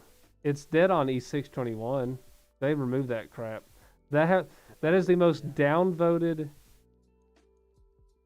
picture on E621 ever. Yep. I've never seen a picture Like yeah, get removed from E621 like based on votes. yeah. Like it stayed up for years. Because I remember when it was posted. And even I was like, what is no? Yep. Yeah, we one of my good friends. I actually have a couple of friends who are raccoons, but I have a good friend of mine who's lives not too far from me, is a raccoon. Mhm. And every once in a while on Discord or just in person, we will reference cheese graters, and he will be like, "Yeah, this Yep. is the fandom that I'm a part of." Yep. Yep. How many plushies do we have? Ooh. Hmm. You can go first on that one. Well, the ones that you see back here are not even half of them. I think total right here is like 25 last time I counted them, because there's like this little area over here is like kind of stuffed with them, and then I got some over here, and the rest are in the bedroom. They're supposed to be like decorative on my bed, but I never make my bed that way. And a lot of them are from my childhood that I kind of just brought with me. So like there's some on my shelf that are really fragile because I have played with them a lot. Yeah. So they really can't be touched, otherwise they'll fall apart. Yeah, I had a bear that was like multicolored, and I don't know what ever happened to that, and I wish I had it. That was like one of my childhood plushes. But as for me, I have uh hold on.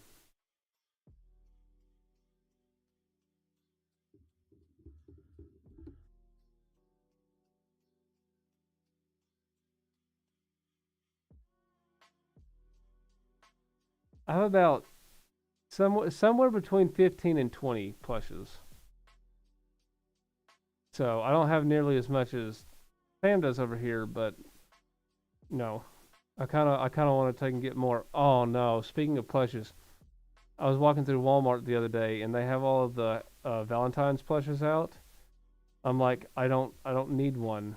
I really don't need one because I have a $30 giant Finnick Fox plush with a bow tie, and I want it like really bad. Oh yeah? Yes. Huh.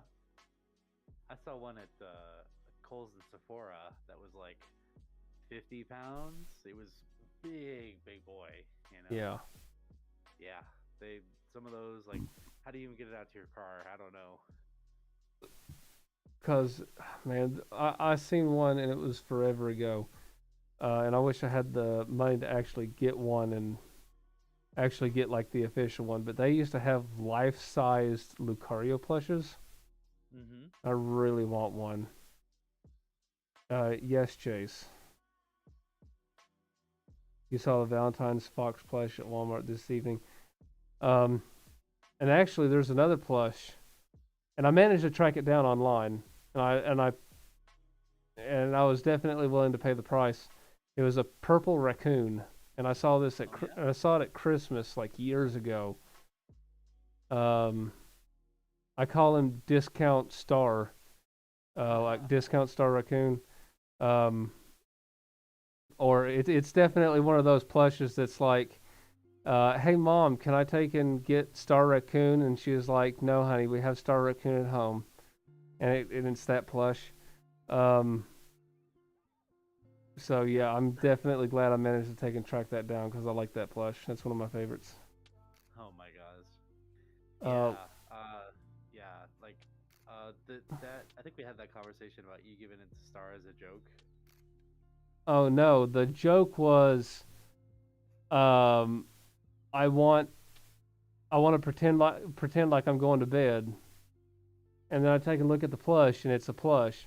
But I lay back down, and then I quickly look back up, and it's Star, and then I'm like, okay, nothing's going on. Then I'm like, wait a minute, and then it's the plush again. And Uh-huh. I want to do that as a TikTok the next time I see Star. Mm-hmm. Last question: do you remember Skylanders? I do. I've only ever played the first one, and after that, it was just nah. It's Yeah, I it's remember. Go too ahead. expensive because you have to constantly buy the toys, and Spyro is really only in ever one of the games, so it's like yeah, whatever. I remember my friend growing up had the whole collection. Like he was a huge Skylanders fan. I never personally got into it, but I kind of lived it vicariously through him. Oh, um, oh, King Golden. I didn't even realize you were here. Sorry, I'm you the one who asked that question. Hi, King Golden. Good Um, to see you. but we're doing pretty good. Do you know about the big Arcanine plush? I'd like to have an Arcanine plush. What if you are eating a cow eating grass, and the guy who made milk walks to you? I guess he would have some questions for me, so. Yeah. Oh, I don't. Akazi has to leave. We will see you. You have a good one. Oh, you too. Bye, Keys.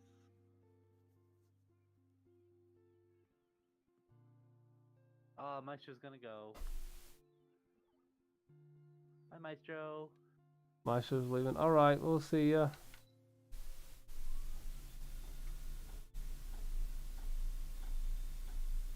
Oh, could you keep these people entertained? I have to go feed Archie real quick. Okay. All right, I'll be right back.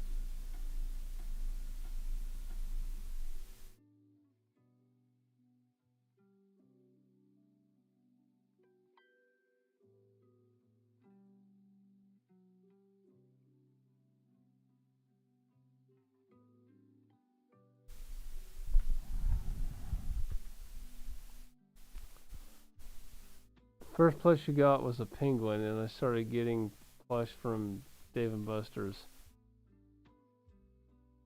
Am I on a Zoom call? Well, I'm not on a Zoom call. I'm on a Discord call. But yes, I mean, we're in completely different states, so it would be difficult to actually like meet up.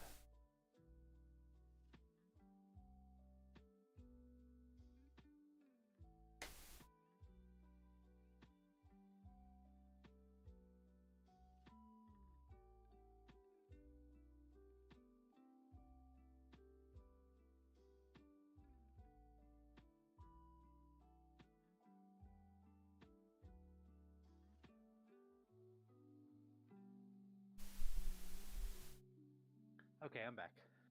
Ah, he's back. Yeah, Archie was getting a little rowdy, so then I realized that he didn't get anything until the afternoon. Okay.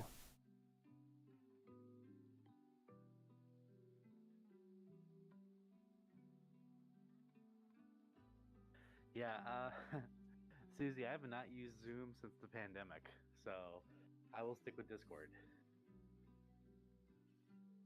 Yeah, Discord's better.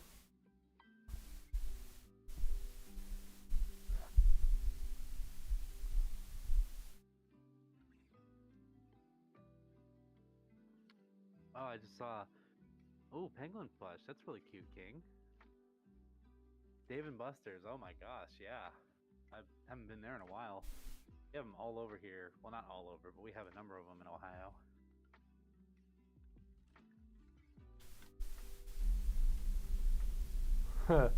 Speaking of penguins, have you seen a pepper penguin? No, I don't think so. She's a red penguin fursuiter. Really? Yeah, I love Pepper to death. Went up to her and I was like, Pepper, I want a selfie and a hug, and I ended up getting both of those. And she kept pushing something towards me. I'm like, what is this? And I was like, she gave me a sticker. It's a fully custom sticker of herself puking the trans flag. I'm like, I will cherish this forever. Wow. That's really cute. I think I've only ever seen one penguin fursuiter in my time in the fandom. Just like a generic tuxedo penguin, but Uh-huh. yeah, very cute. I can't remember their name though. Penguin fursuiters is another thing that I want to see more of. I like penguins a lot when it comes to like the avian world. I wonder if there's anybody who has ever had an ostrich. That's a good question. I don't know. I also don't see a whole lot of giraffes. I know that you're friends with a giraffe. Yeah, Zarafa. He's a purple giraffe from California. Oh, is he purple? He is purple, yes. Oh, okay. Slightly older gentleman. Yes. However, very, very like he's a party boy. Oh, okay. He loves to rave. Yeah, he's all about fursuiting. He's fun to be around. That's kind of how Pack Rat is. Yeah. I think that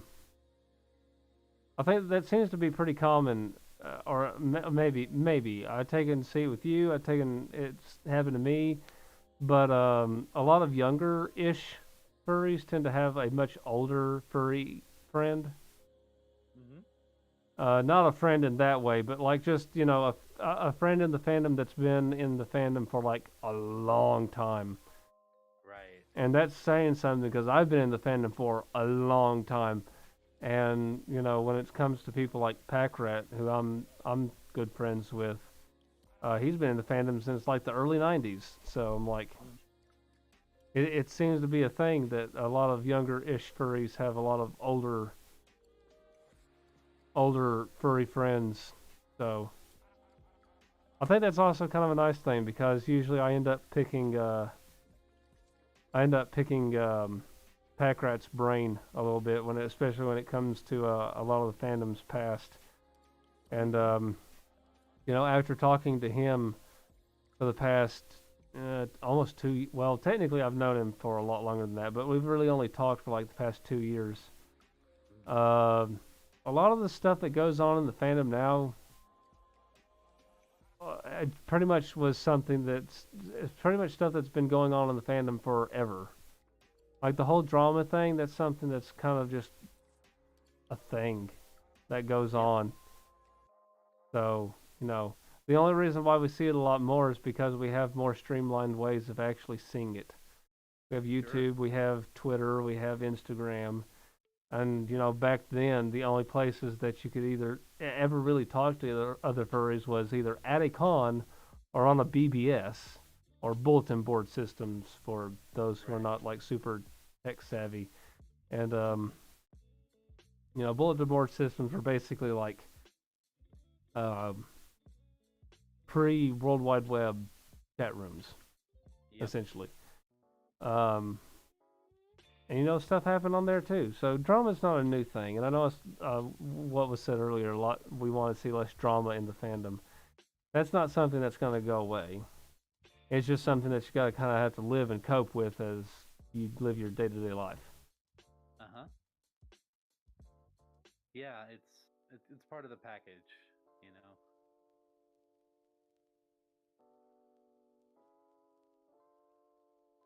Hmm. Never seen a golden retriever fursuiter. I don't think I've ever really seen much of a golden retriever fursuiter. I'm friends with a golden retriever, so there's that. But I think, if I'm not mistaken, I saw a fursuiter, or I met a fursuiter that was a golden retriever mixed with something else. It was like a golden retriever wolf, I believe, huh, or some other kind of canine. So that's probably the closest I've ever seen to a golden retriever fursuiter. dang! I took and posted a piece of art on my Twitter, and like nobody's like liked it or anything like that. Hmm. And I'm like, it is sick art too. Like, come on, come on.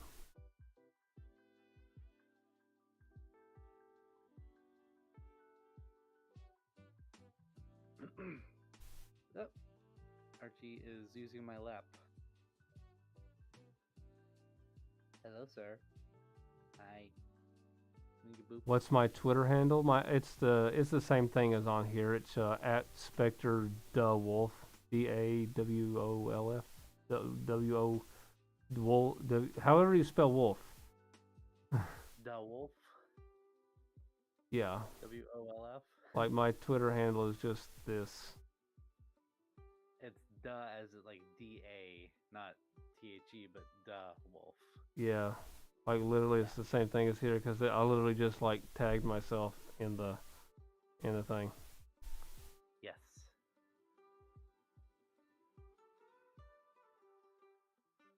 Yes, Iru. Yes, go follow Spectre. Uh, like the art that you post and the first two pictures. Yes. Yeah, I just That saw that. Iru is also a very sweet kangaroo friend, so Yes. she will, and she's also a fellow artist, so Ooh. that is very nice. Like Iru I draws a lot. I need an art slave, not like an actual slave. Like I'll pay you, so not a slave, but someone that can do art for me, like on a whim. So that'd be pretty cool. Mm-hmm. You can't hear Sam. Oh, Hold on. I'm low volume. Maybe because Archie's sitting in front of the microphone. Possibly.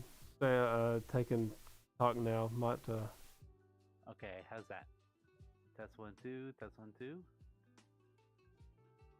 that art slays. Why, thank you very much. I have a music project going on called Mangy Mutt, and that's my logo for the whole project that I'm doing. I take and play a lot of music in the doom, sludge, stoner, psychedelic type of music. So that definitely fits. Like if I had to take and say that particular art dooms, it dooms. Hmm. Oh, okay. Reading. Thank you, Skylar. I appreciate that.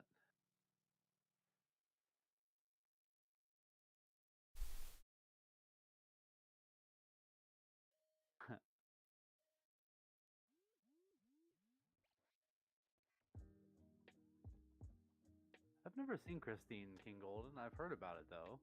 Like, I've seen previews for it, but I've never actually seen Christine.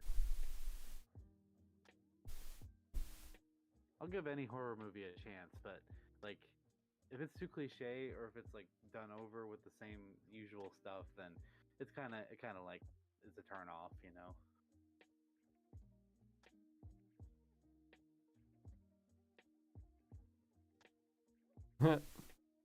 Expect both horny and wholesome postings.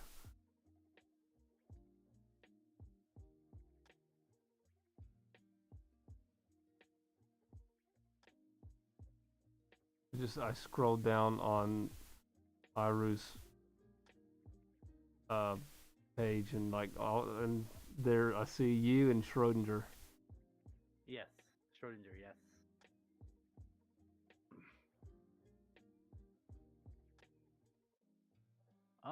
A Dog's Life, Iru. Why does that sound so familiar? A That Dog's sounds Life? very familiar. A Dog's Life, yeah. You not seen A Dog's Life?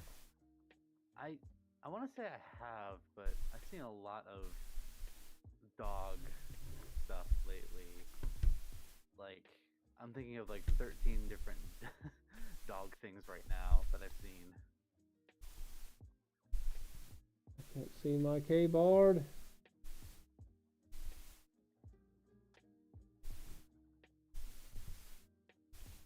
There you go. Jeez. Yeah, have you?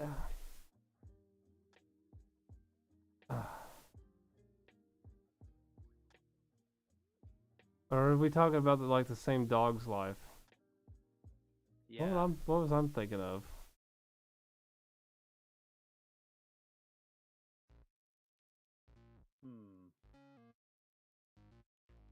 I'm thinking of A Bug's Life. Like, that was the first thing that came to mind.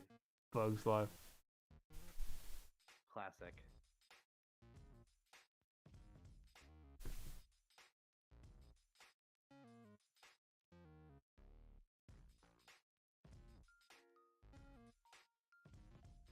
What am I reading?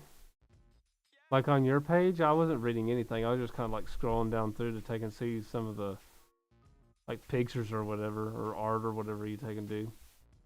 And I took and I saw Samson and Schroeder.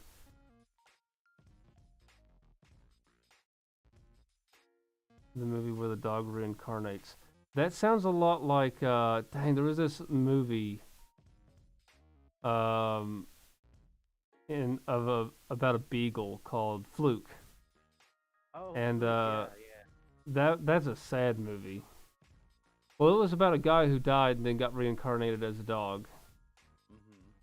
And he tried to go back to, or maybe was it a guy that got reincarnated as a dog, or was it a dog that just kept reincarnating and tried to take and go back to his owner or his wife or something like that, and they were like freaked out. They're like, "No, you're not mine." And then he had to take and go out on his own and do something, and then he ended up dying. Spoiler alert.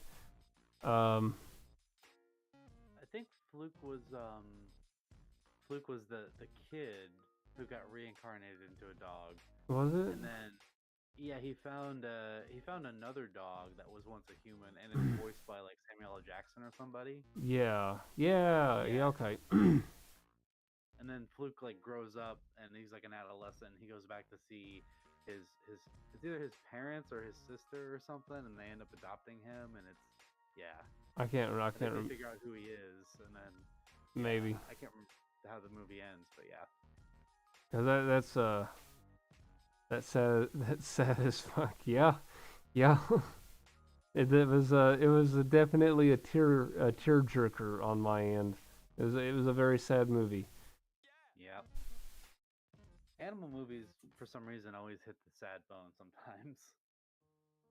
Man, where the dog kept reincarnating as another dog, yeah.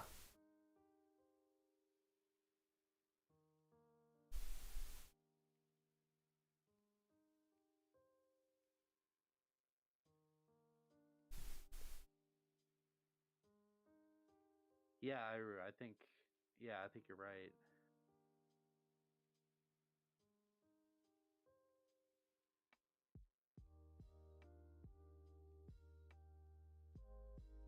There is a movie called A Dog's Life, but it was released in 1918. Whoa. Oh, it's a Charlie Chaplin movie. Okay. Okay, that makes more sense. I was about to say, I'm like, it sounds familiar, and I'm like, okay, no, Charlie Chaplin, that's where I've heard it before. I like Charlie Chaplin. Um, but yeah. Yes, Skylar.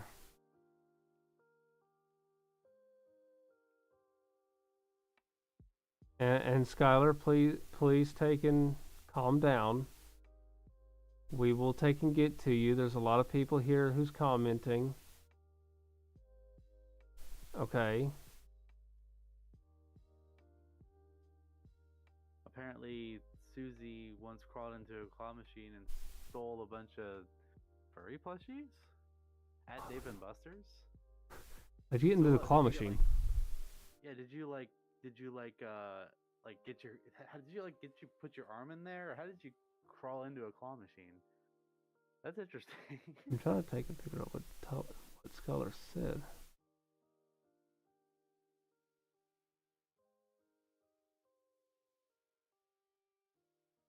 Oh, do you want me to? Do you want to try? Okay, there it is. A bunch of people like done it, so I couldn't. It kind of disappeared before I knew it. I mean, if you want to take and try and draw me and Samson, then that's fine. You can. Fred has a dad. Fred has a dad. Hello. They're on Twitch. Woo. Oh, okay. So hello, Fred has a dad. I'm only reading the YouTube chat just for reference. Yeah, I'm trying to keep. I'm keeping tabs on both. Do I play Roblox? I do not. I do not play Roblox. Yes, I am streaming on Twitch too. Which hold on. Let me find Twitch. Nope, that's not it.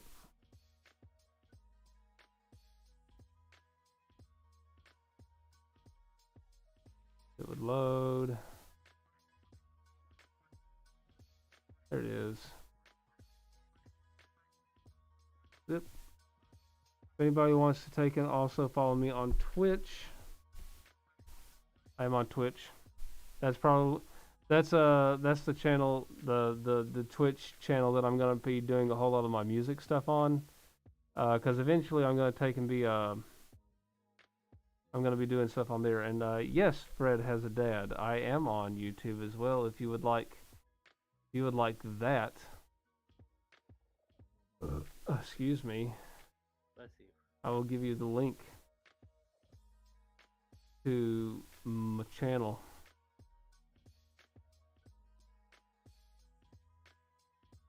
How much of a YouTube live stream guy?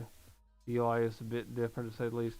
Well, I mean, hey, if you don't take and want to go to the YouTube like live stream, I take and do like YouTube content just in general. So I mean, you're free to take and view that stuff if you want, or if you want to take and just like hang out on Twitch, that's absolutely okay with me too.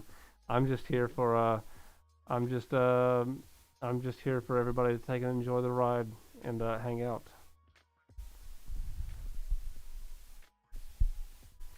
Why am I called Mangy Mutt? I was talking about earlier. I have a piece of art that I got recently done, and Mangy Mutt is the name of my band.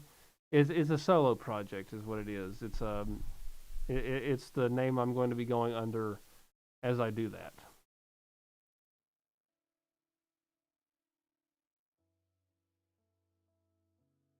You wanted to ara, but you needed more points.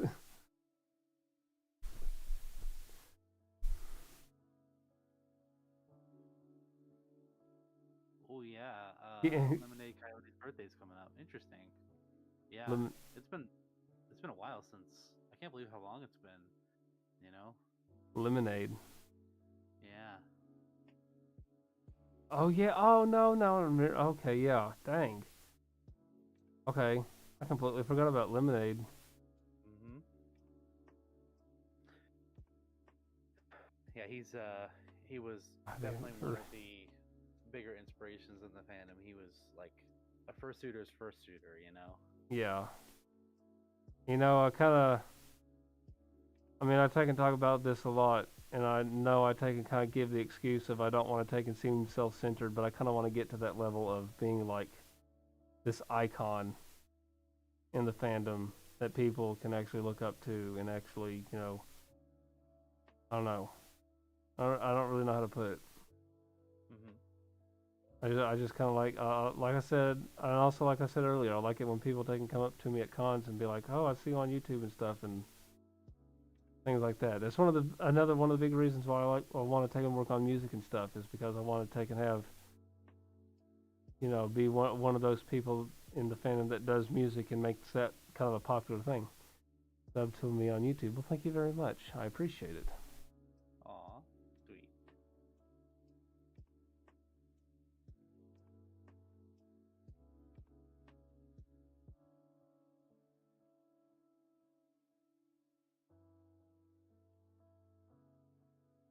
How old is Lemonade Coyote, or would Lemonade Coyote be?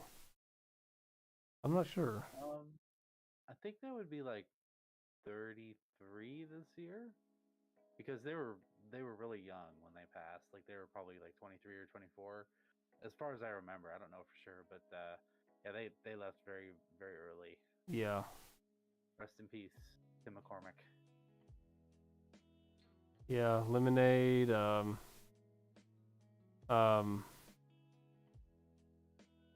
Shoot. I had the name on the tip of my tongue, and now I can't remember. Mist. Missed, yeah, Miss Dingo. Dang, that was soul crushing. It was. Yeah, I remember Mist. I remember Dog Bomb and Panda Guy. Um, actually, on that note, I was thinking this morning about a fursuiter who passed probably 5 years ago at this point, which is amazing to think about, who I was friends with. Hmm. Um, I don't know if you've ever heard of Cute Foxy. I haven't.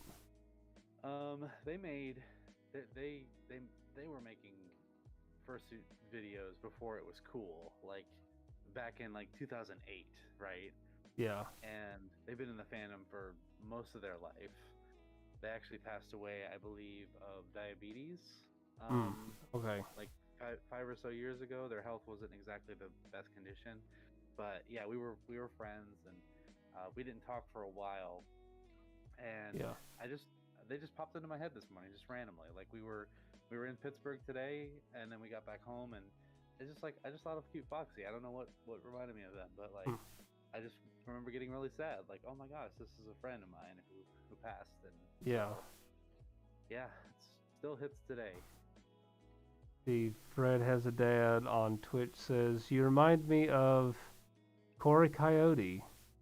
Some similarities in your eyes. Well, I appreciate that very much. Corey Coyote is one of my biggest inspirations, not necessarily just in the furry fandom, but also doing music as a furry in general.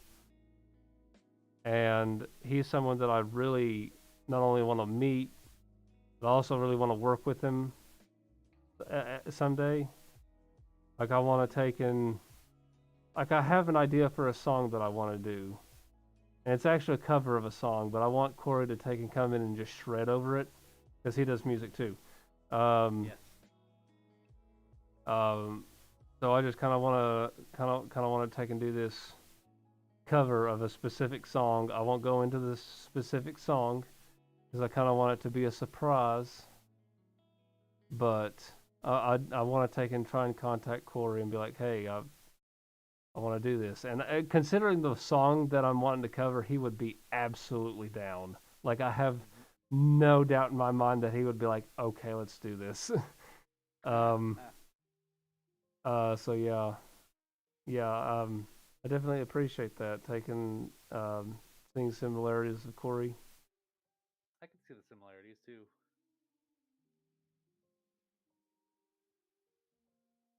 Dog Bomb passed away when you were 14. You wanted to get a chance to meet him before he was diagnosed with ALS. Ugh.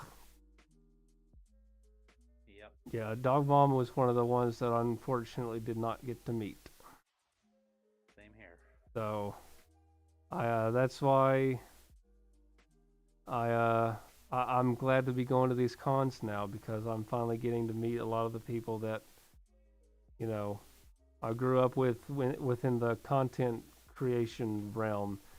Not just in YouTubers, because I've met a bunch of YouTubers, and I didn't get to meet Corey because he was at MFF, and I didn't realize it. That next time I'm going to take and find him, and I'm going to first off I'm going to take and say hi Corey, give him a big hug, and then I'm going to take and probably be like, I'm going to take and drag you back to the room because he's one of those types of furs, if you catch my drift. But yeah, I'm definitely and the artists. Like, I'm really glad I got to meet Tavi. I got to meet Flinters Rue.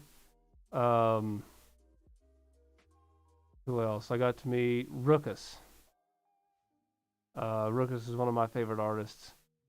Super, not really realistic, but cartoon realistic type of art. Very painting-esque type artwork. I even bought some of her artwork, or his artwork. Yeah, Her artwork. Your sweet Bippy, I did. Thank you for that follow, by the way. I was like, I just heard Ed. Let's see, who else did I get to meet? I got to meet Gideon. His art is very hyper. We'll go with hyper. His art is very hyper. Very much an acquired taste artist. Because there's even some art of his that I'm even just kind of like meh about. But I got to meet Gideon at MFF this year. Another hyper, an artist who is very hyper. I got to meet Pulsar at Anthrocon. Yes. Wow. Pulsar is actually another avian. He's a cardinal. Funny enough, though, I met. So this is a bit camera focus. So this is a little bit on the more 18 plus side, but you know, it's not like I'm going to go into too much graphic detail. But at Anthrocon last year, there's a bathhouse pretty close to Anthrocon, and they had a little special party for the people who were going to Anthrocon. And I got in line and I saw his badge. I'm like, no, you're not the Pulsar, are you? And he was like, yep, I am that Pulsar. And I was like,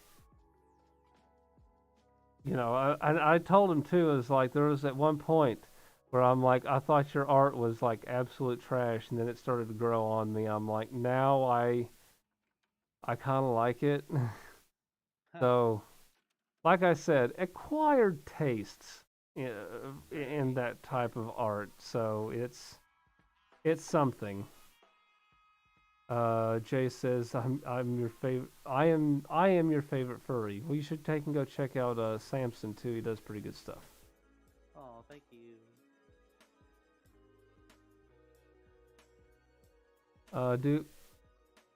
Are you a drinky type of person? I'm not a drinky type of person.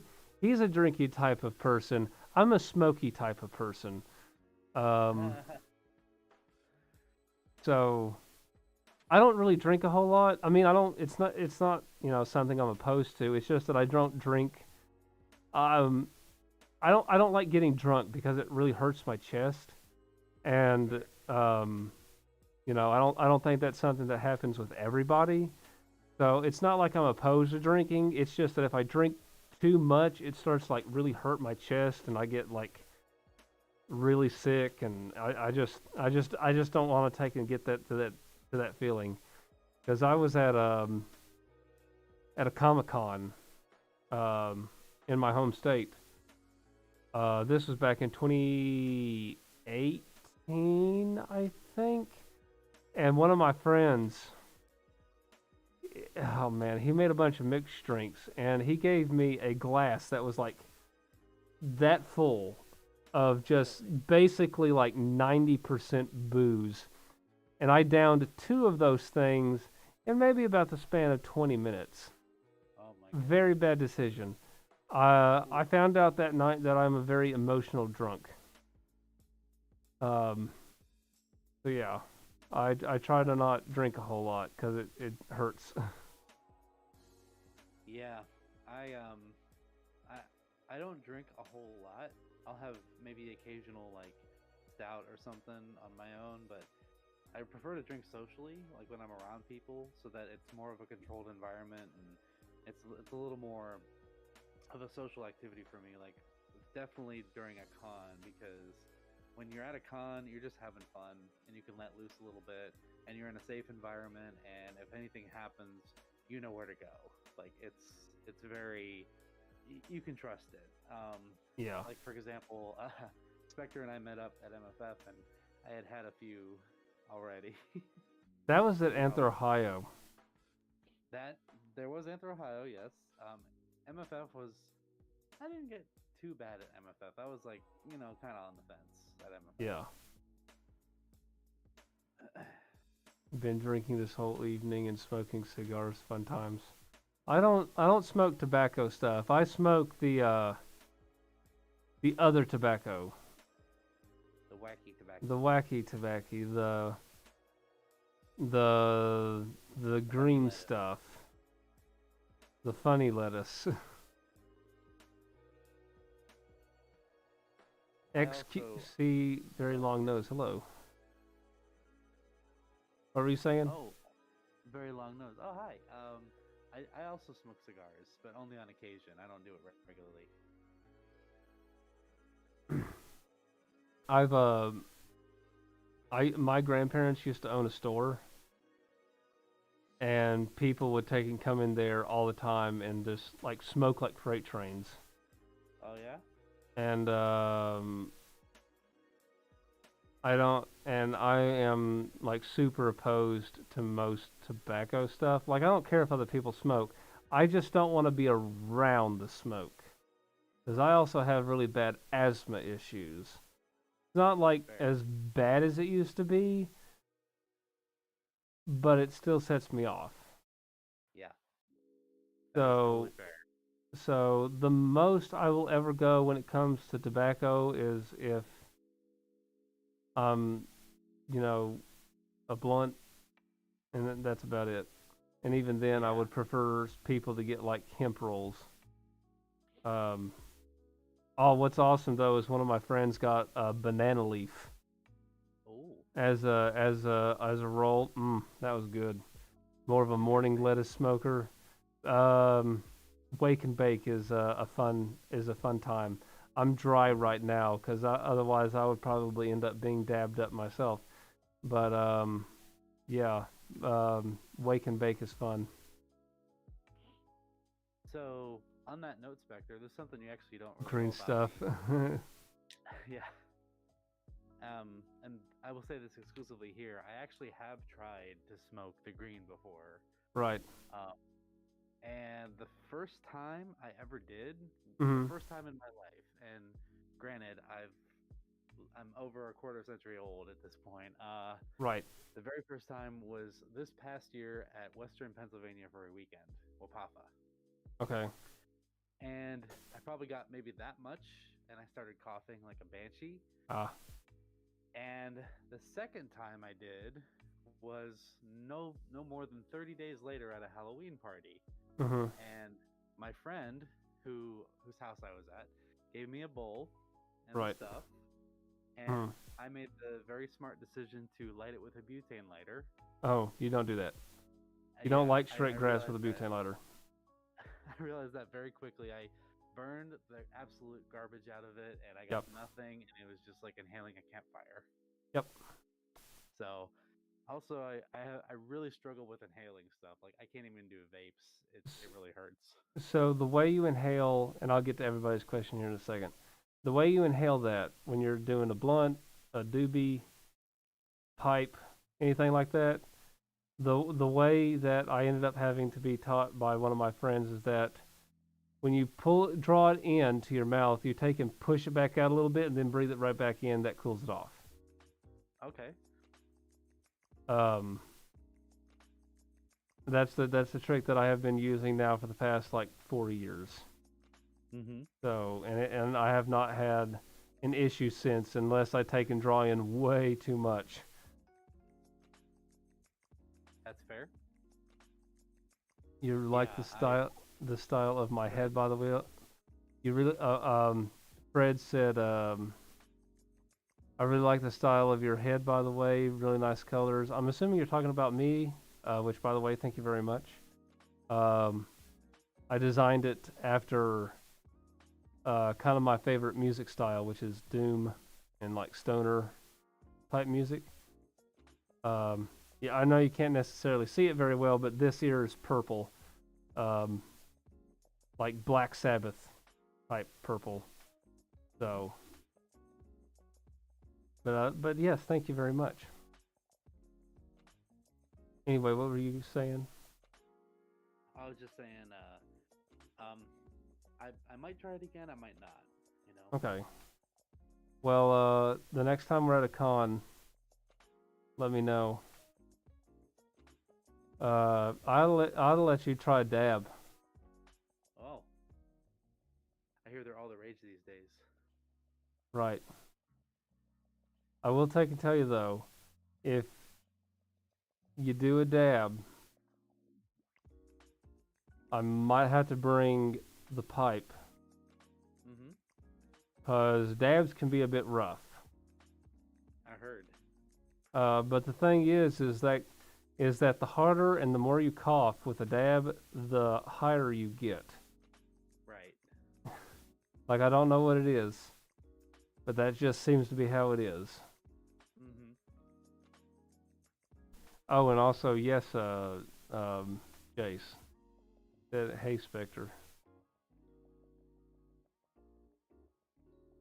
gonna see Monster Jam in your hometown in Newark, New Jersey."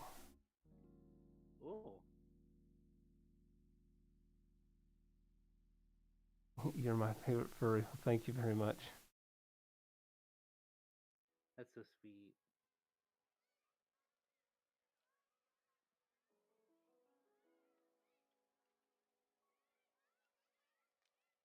So I guess I do have a question for you and everybody here. Sure. Um, I know you and I talked about this, but this is more for your audience. Okay. What is your first con of 2023 going to be? Okay. So, if everybody takes and goes to a con, what is the con you're going to? Fred says, "Christ, I'm getting gold. Back pain's targeting me." Same. Chronic back pain sucks a lot. Yeah. Yep.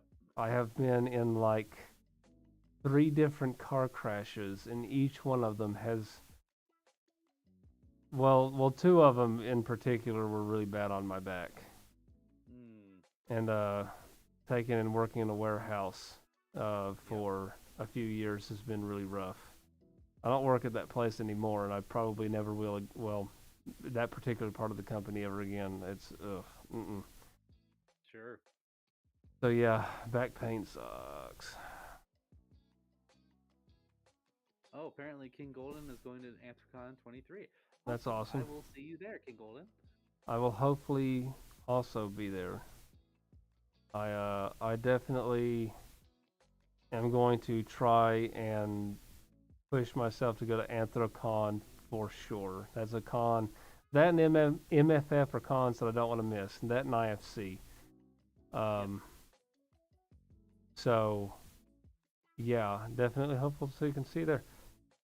Excuse me.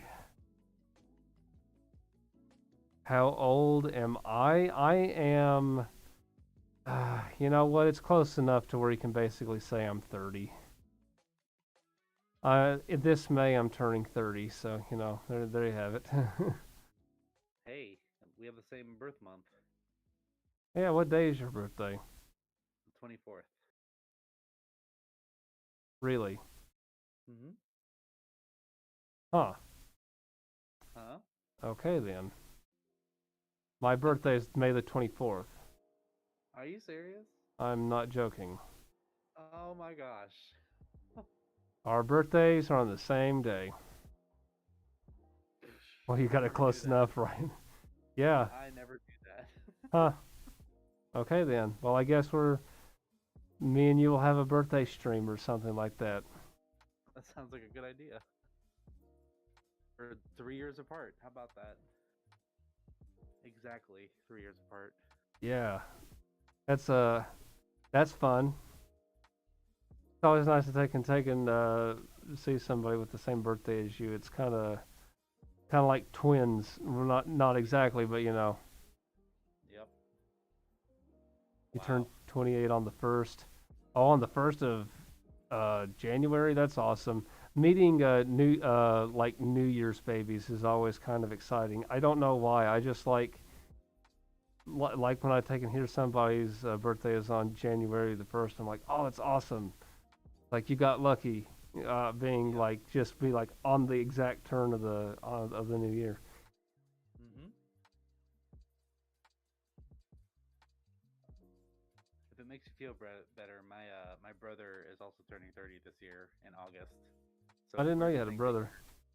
yeah, I have one brother, one sibling, and Oh, who is not even close to this at all. Like we right. are, when it comes to personalities, we are, but we get along. We get along a lot better than we used to.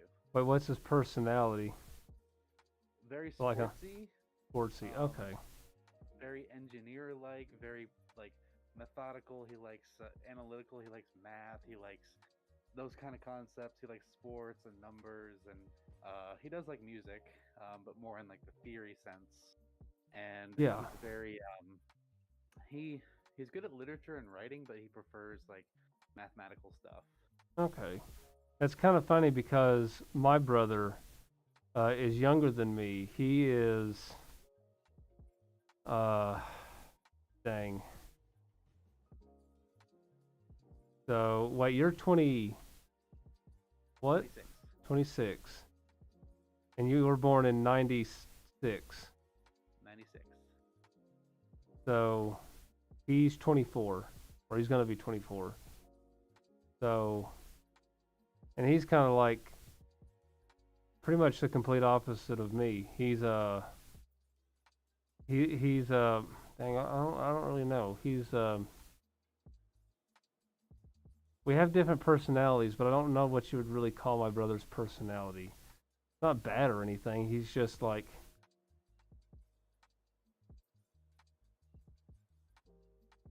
I'm trying to take. He's a lot more like hmm.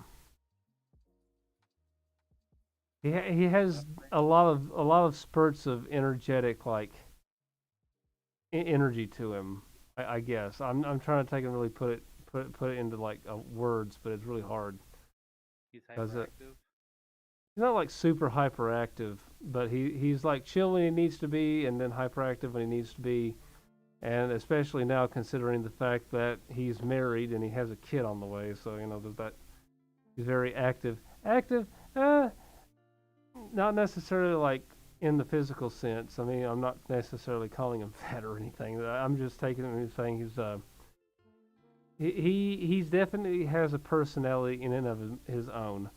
While I'm definitely the more like relaxed, um, um, engineering person who likes all the numbers. Because I went to school for network engineering, Hmm.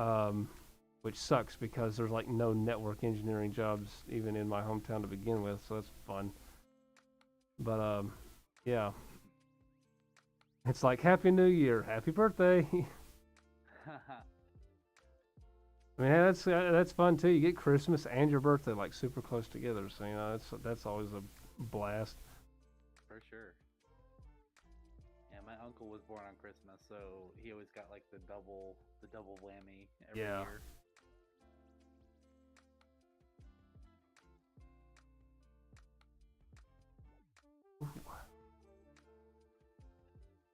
it sucks that people who are born on February the 29th, it doesn't actually work the way that you know in your kid mind would think, where you basically don't grow old as fast. Right. it's funny. Back in 2020, like right before coronavirus, some friends of mine got married on Leap Day. Oh, okay. Yeah. So they're technically they haven't even been married a year yet.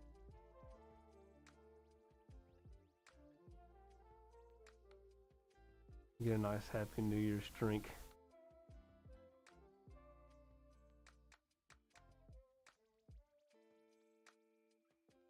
Yeah, that's kind of nuts. Our birthday is the same day. That's fun. Yeah. Great creators think alike and are born on the same day. Right. Which so that means that your sign is Gemini. Yep, just on the cusp of Gemini. Weird Al came out with a music video, and it's from his old scope. It's like it's your horoscope for today. Mm-hmm. Which that song came out in the 90s. And apparently Gemini, our horoscope is we're gonna end up ruining another one of our birthday parties due to flatulence. Oh no. Yeah, that sucks. Oh dear. I mean, yeah. Which is funny because that would be something more along my dad's line, is he would end up running some kind of event with that. Oh man. The funniest story about what happened with him and Tailwind. We were at, what was it? Office Depot. And this was years ago. And he was like, man, I really need to go to the bathroom. So he went to the bathroom, but not before letting out, death itself. And I knew where the barrier was. See, I had to live with the man for the past 18 plus years. Right. So I knew where the barrier was. Other people didn't know where the barrier was. Mm-hmm. And just walking, I just sat back and watched people walk through the cloud. And I'm pretty sure that some people, if they took and stood there long enough, would have probably thrown up. Probably. It's that bad.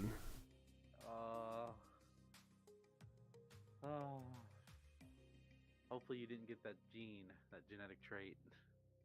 I have not. I have not. My farts aren't that bad, and I don't do it that often, at least not in that volume.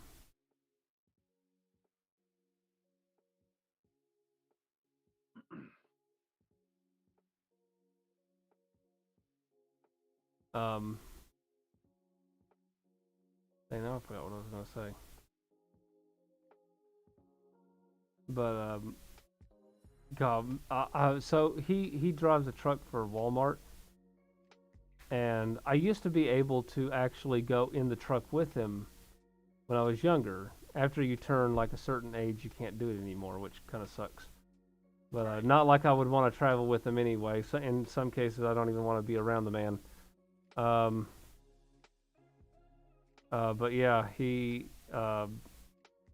I would take and travel in there with him, and oh man, sometimes things would happen and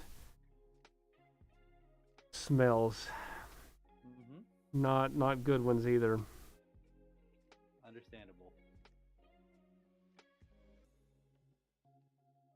You're still working on getting your old Twitter account back from your old phone to your new phone. You not remember your login? Reset your password.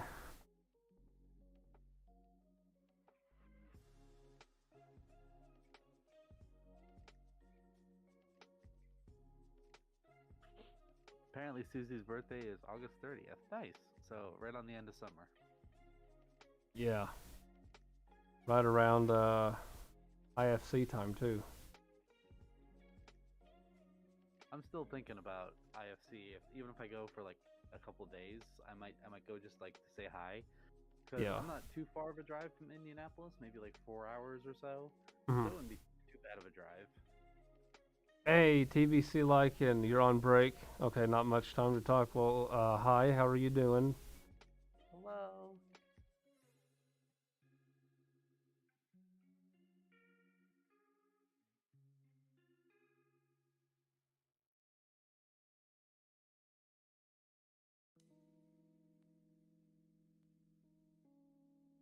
June the 17th, right on the edge of Gemini.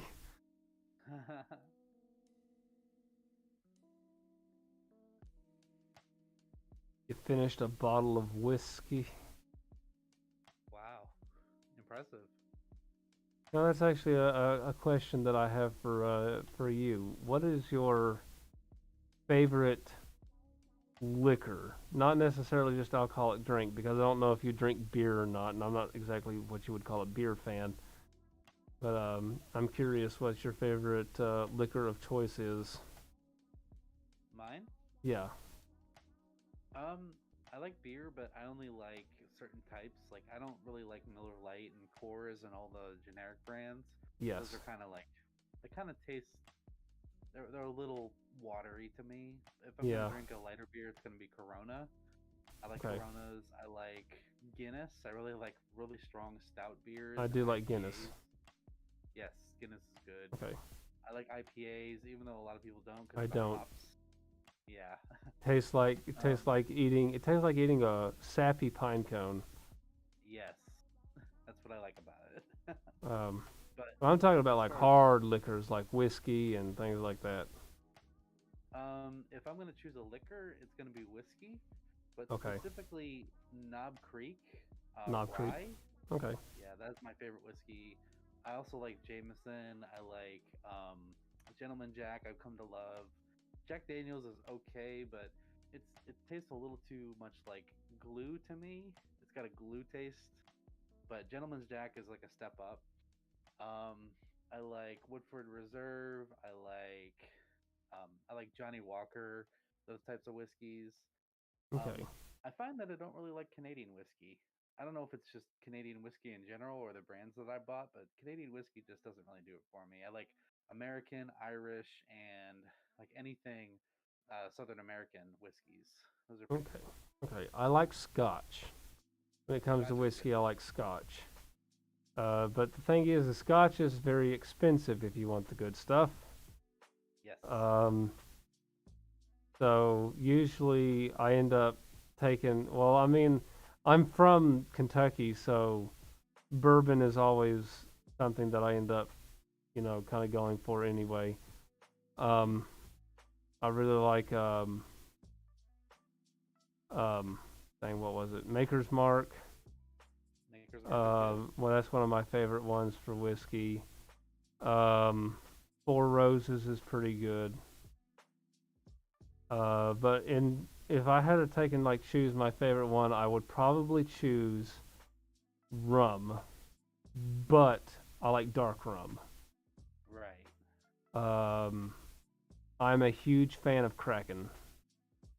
Kraken's pretty good.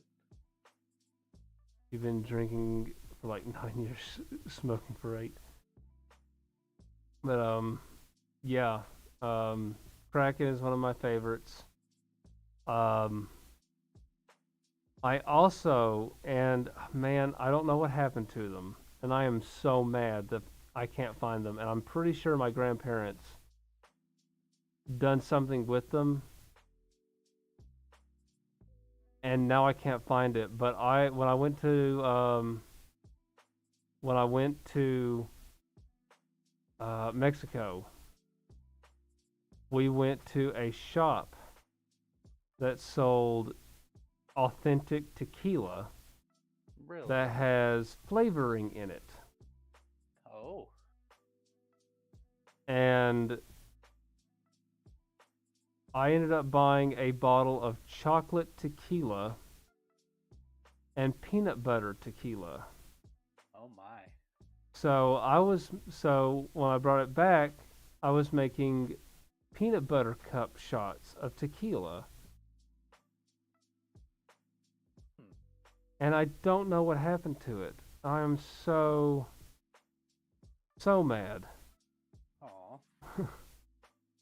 And the thing is if you've ever had tequila burns like big It does. time. Like if you've had any other alcoholic drink, it's kind of like, yeah, whatever. But then you take a shot of tequila and you're just and you know, it's almost as if everything seems to be a lot. There's a lot of clarity after drinking some tequila. Um, this stuff you could just down like water. It does Huh. not have a burn at all, which is probably a bad thing because tequila is very alcoholic. Yes. Uh, so drinking more than maybe 2 shots of that would be very dangerous. Mm-hmm. Jay says he wants to see your cat. Oh, okay. He's right over here. Hold on 1 second. Music, tequila music. Yeah, I was trying to There is think of the cat. words. Cat is looking out the window right now. Furry plus Jesus plus white wings plus sort of light. So this furry is the creator of everything. Oh, did you like put it in some kind of like AI art generator? Interesting. Oh, okay, I see it now. I can't see the profile picture very well because it's like really tiny.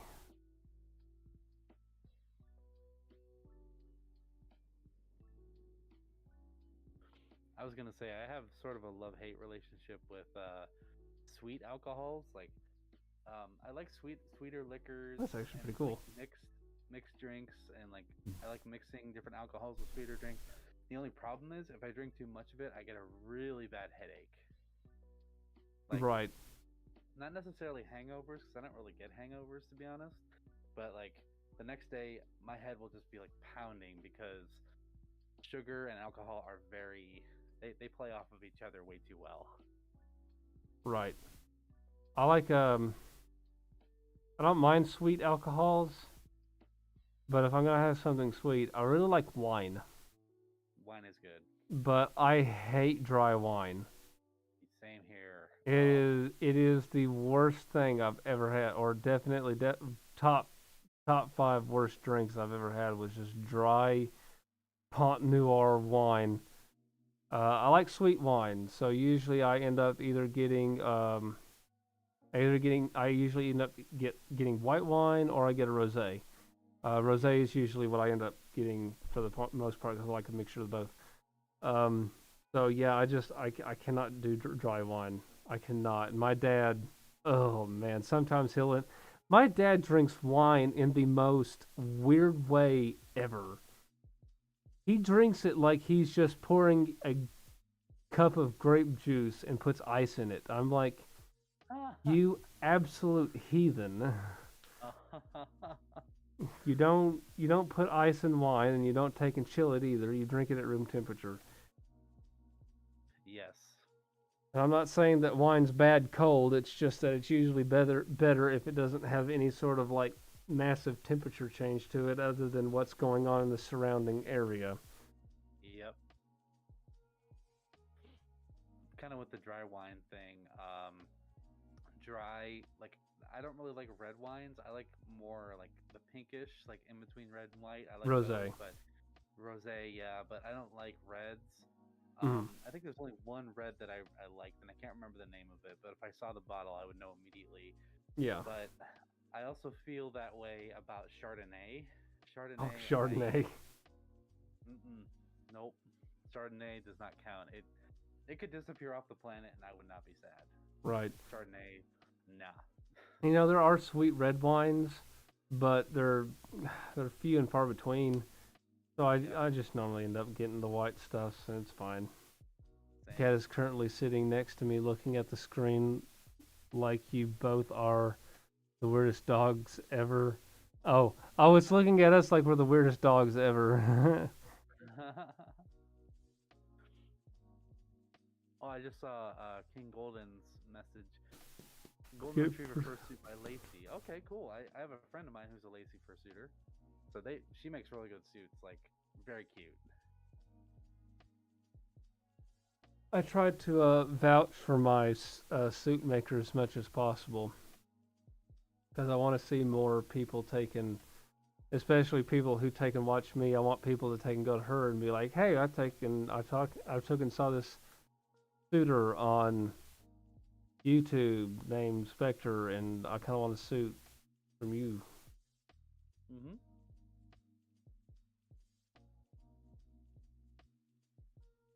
Because I know that that's how a lot of suitors taking, or not suitors, but fursuit makers tend to take and gain a lot of traction. Is that the people who take and make a lot of content, that's how they end up attracting a lot of stuff. Like I really want, if I had to take and choose my next maker though, I would definitely choose mixed candy.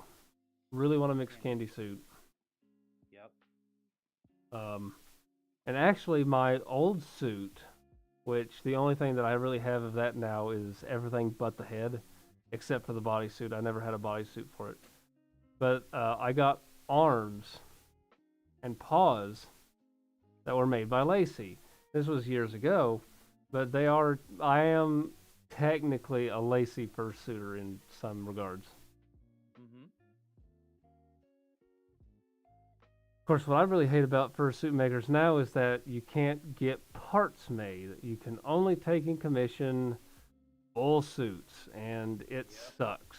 Because sometimes you're just like, man, I really like your heads, or I really like your body suits, but I don't need this and this. They're like, nope, you have to pay us X amount of thousands of dollars to take and get a full suit. And I'm like, well, great. Yep. You had a suit, but you sold it. Aw. Aw, sorry to hear that.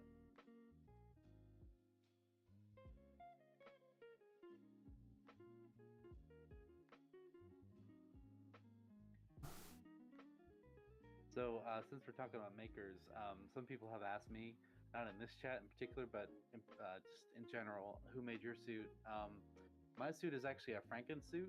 It's made by many people. The head is from Cyan Kitty Creations. She has a website. If you just type in Cyan Kitty Creations, you'll find it. These paws actually got at Megaplex. Fursuitsupplies.com made these.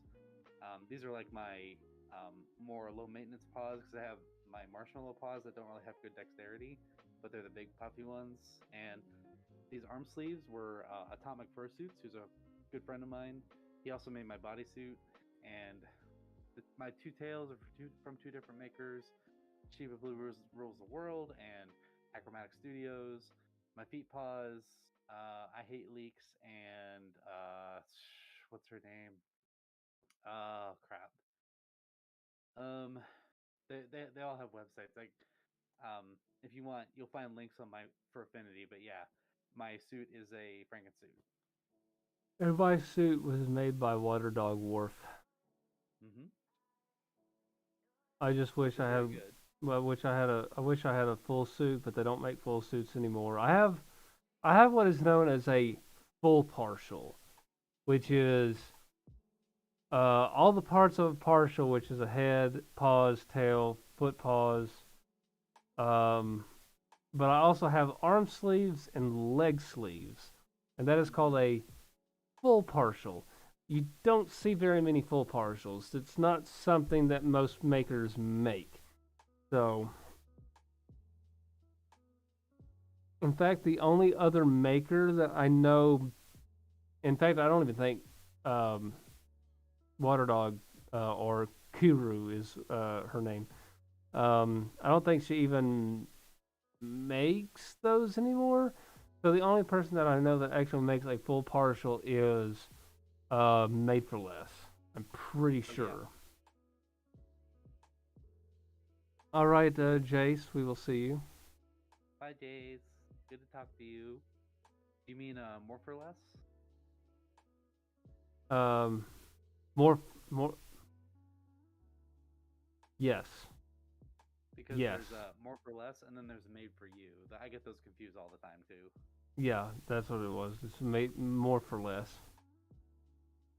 Which I Well, actually want to suit by I want to suit from them too. So yeah, they for those of you who don't know, More for Less are the ones who make like the really toony, like teethy ones. Like they have the big eyes and ears, and they have the giant cheeks and the really big teeth.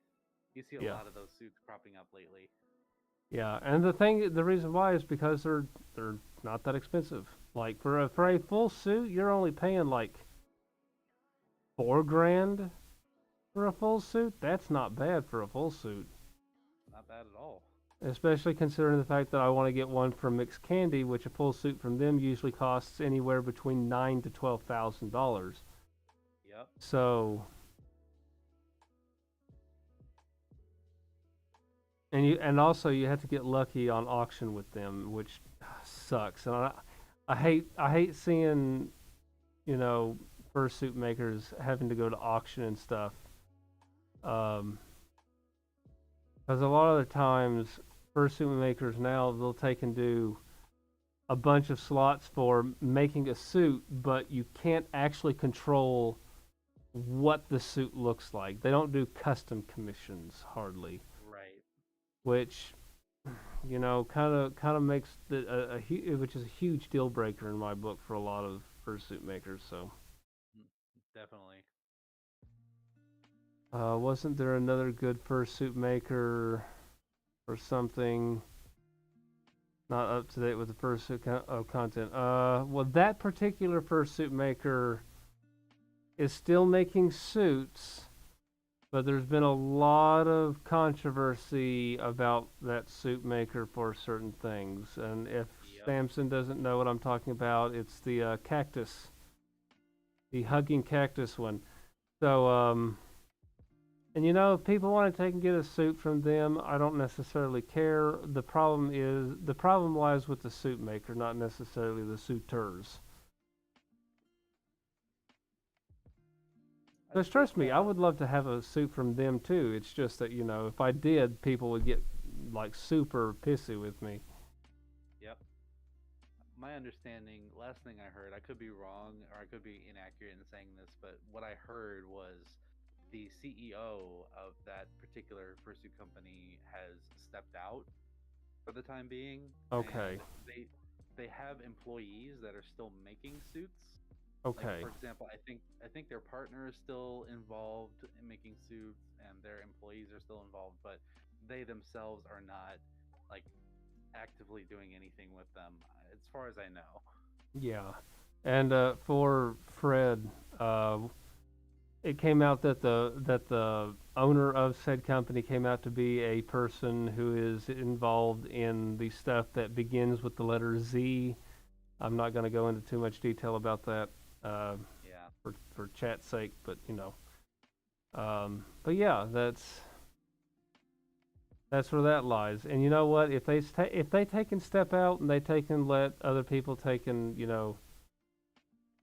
take over the company, that would probably be okay. But like I said, if people want to take and get a suit from them, and they do get a suit from like maybe another person, the problem doesn't lie with the suitors. It lies with the person who's making them in a lot of cases. Because trust me, there's even a lot of other suitors like crap, I can't remember. One of the ones that made Rev and Lurk's suit, I think it was like Lurk's, Hmm. also has a lot of controversy behind them. So it's like it's insane. So Yep. the fursuits look good, yeah, and I love Don't Hug Cacti suits, but yeah, Uh, stuff. I just saw a comment from King Golden that says, "I would spot you at Anthrocon 2023, Samson Inspector. Inviting my friend from Terrence, and he likes, their Fursuiters, friend is named Terrence. Likes fursuiters. Okay, cool. Well, if we spot you, we'll definitely say hi. Or if absolutely, you spot us, definitely come up to us because we probably won't be able to recognize you. yeah, That's also the tough thing about going to cons and people recognize you and they don't like intro properly, you know? And yeah, you're just kind of like, who is this? And then they like say who they are, and it's like, oh, okay, you're that person. Gotcha. yeah. Which at Anthrocon last year, somebody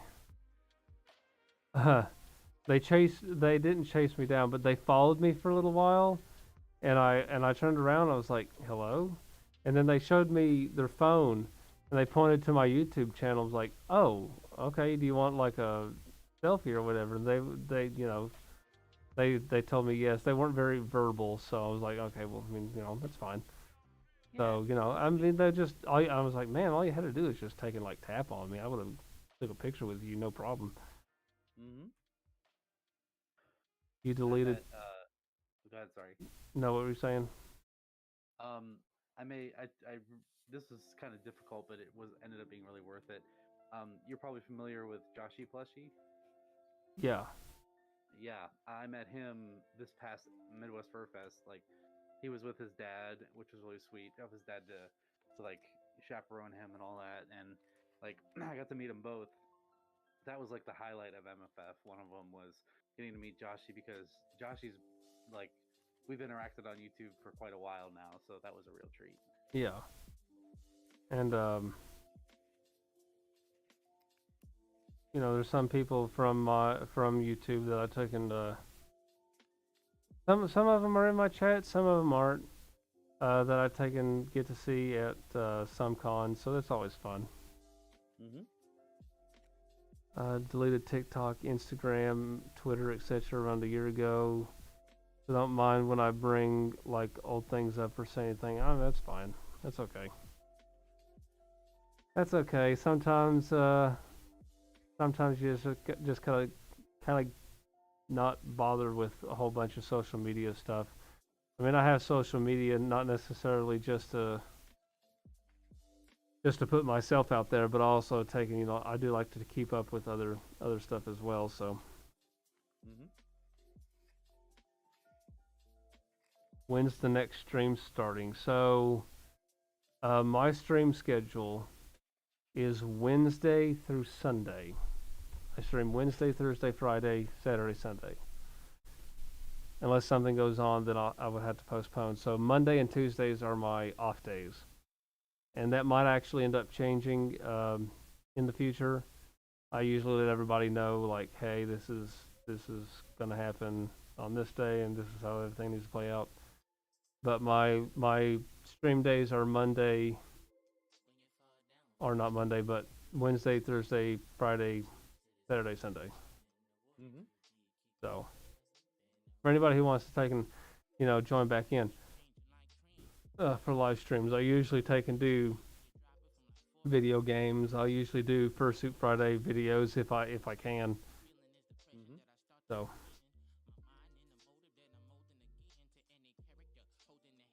I usually try to stream once a month because of my schedule. I usually find either the beginning or the end of the month, and I'll stream once, which yeah, actually makes it a lot better for my schedule because I feel like I have more to talk about during my streams when it's once a month.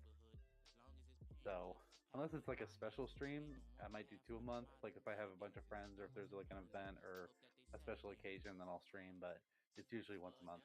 yeah.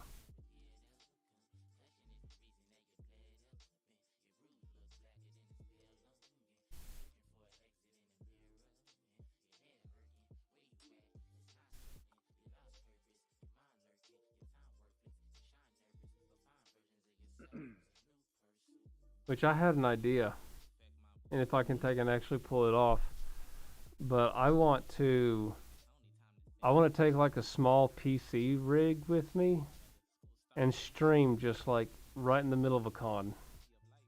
Ooh, that'd be cool. Just set it up, take and put my monitors up, turn it on, take and start streaming, and just play COD in the middle of a con and stream it. That's a good idea. Random question: how did you get into the furry community? Um, so I have been a furry since around 2005, so it's been a while. Um, at first, I discovered the fandom through art. Uh, that kind of art, not necessarily the safe work stuff. But I started to look a lot more into it and realized that there's like a massive community behind it.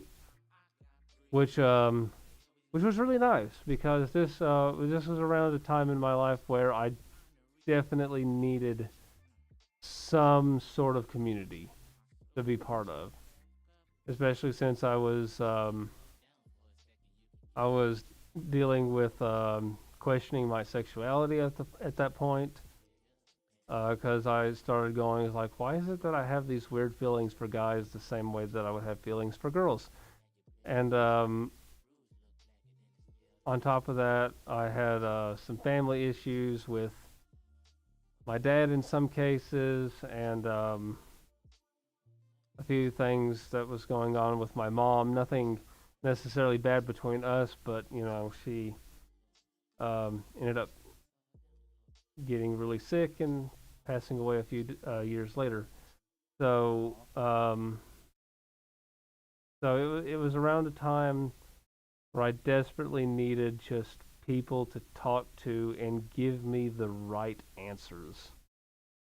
Because it seems like everybody else around me was either avoiding my questions or giving me answers that was making me hate myself, especially since I grew up in the South, in a a very Baptist oriented community. So when I took and asked questions about the whole sexuality thing, then people would basically tell me that that was bad, and I was I hated that part of myself for a long time. It took years, the better part of probably 10 years to get out of that hating myself mentality, and the fandom has been one of those things that has really helped me through a lot of that. So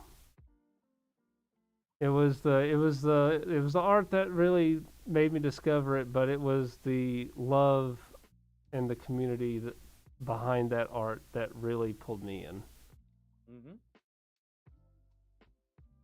Hey, Eldon, Yeah. how's it going? Oh my gosh, it's Olski. Hi, Eldon. I miss you.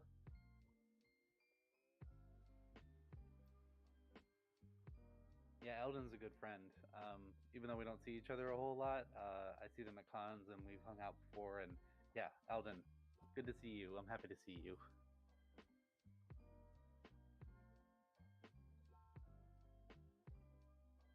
Also, really pulls off the Star Wars wardrobe, I must say.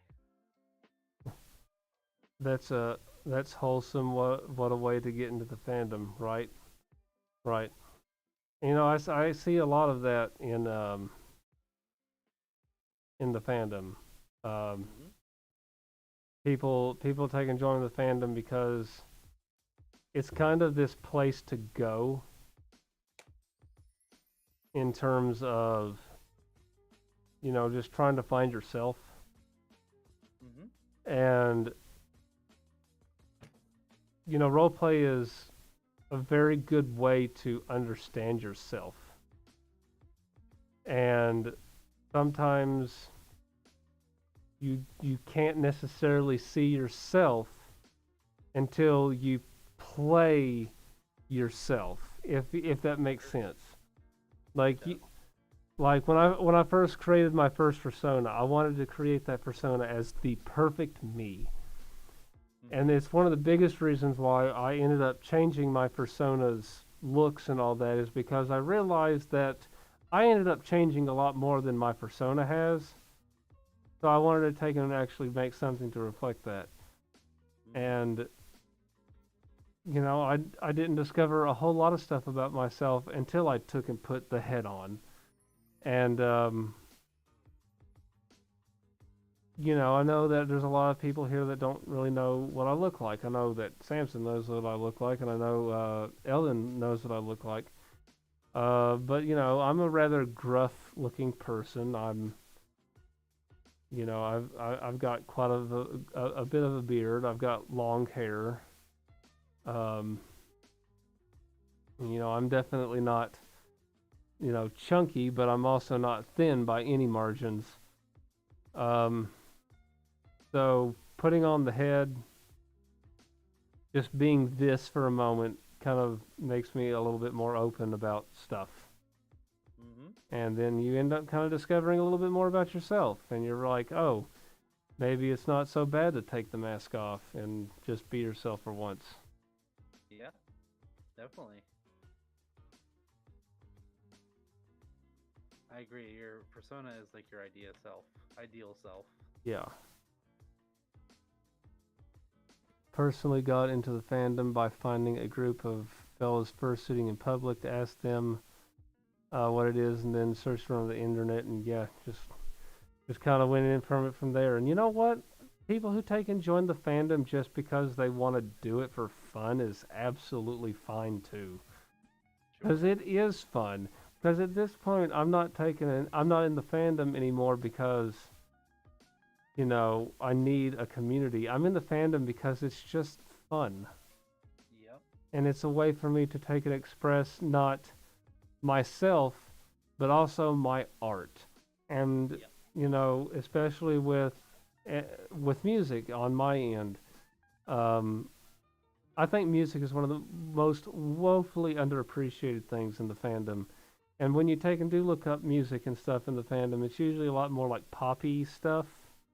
Yeah. Which I'm like, okay, that's fine, but I'm a metalhead. I'm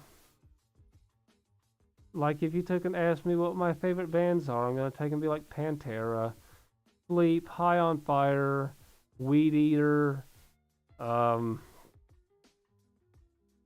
on, where's my phone? I'm about to go off.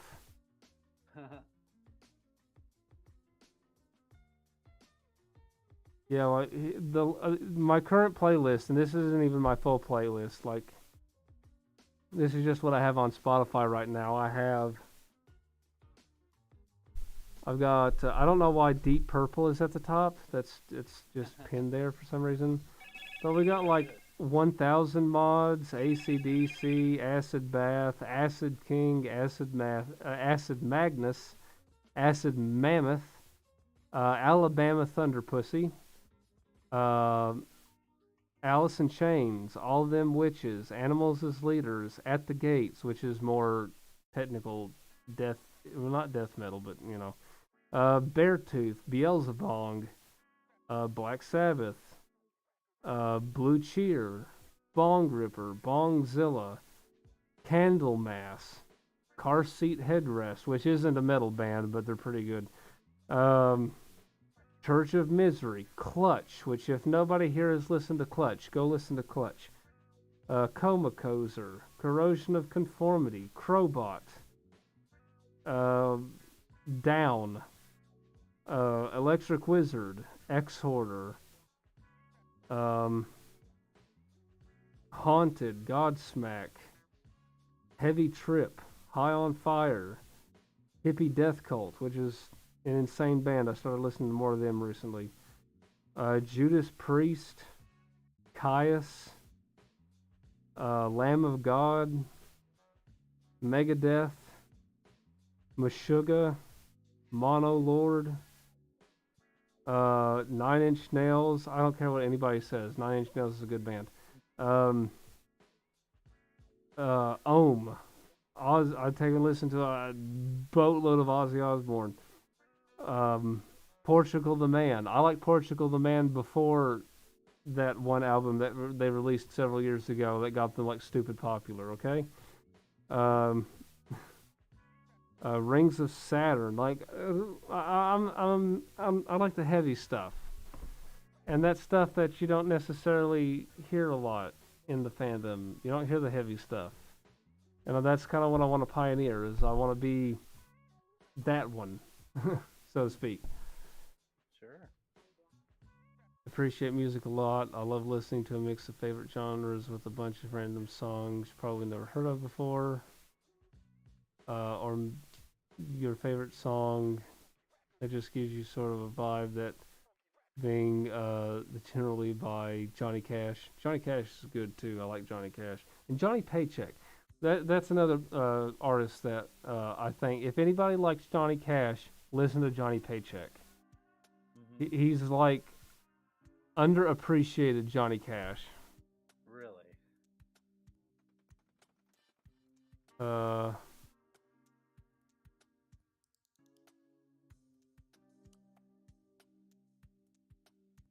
Oh, I just saw that from Eldon. It says I'm you're gonna. Samson, you're sweet, humble. Thanks for always. You always have the nicest thing to say about others. Thank you, Eldon. That means a lot. Thank you so much. He said that You're I'm an attractive, rugged-looking man outside a fursuit. Yeah, I guess so. agreed. Eldon is adorable. Indeed. 100% dateable. Mm-hmm.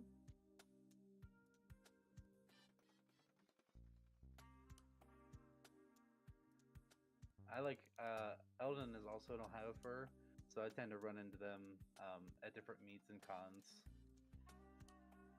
Can you look this link up? It's what your puppy looks like. Well, the links. Nobody can send links in the chat, so I wouldn't be able to take and do anything. I apologize. Those names though, Johnny Paycheck, Johnny Cash, but yeah, it is kind of interesting. I now I can kind of see it now. Johnny Cash and then Johnny Paycheck. Haha, that is pretty good. But yeah, Johnny Paycheck. My papa has a ton of 8-track cassettes that we would take and listen to while. Because the only way we are able to listen to those things is if we're in his old Cadillac. So that's pretty cool. 8-track player. Thing has an 8-track player and a CB, a built-in Really? CB. Yeah, that blew my mind. I was like, this thing has a built-in CB. It's like, yeah, and it works. Mm-hmm.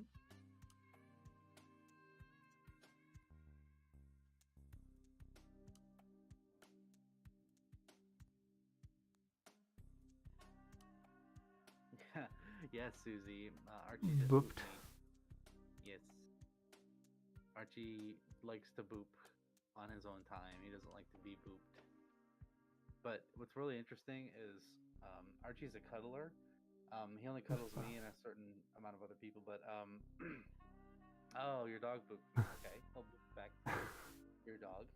But yeah, Archie. Whenever I'm in fursuit, Archie cuddles me more. I guess because it's soft and warm. Johnny gets a paycheck. Now Johnny got money. Johnny then proceeded to make a ring of fire with the cash. Now Johnny waits for his new paycheck.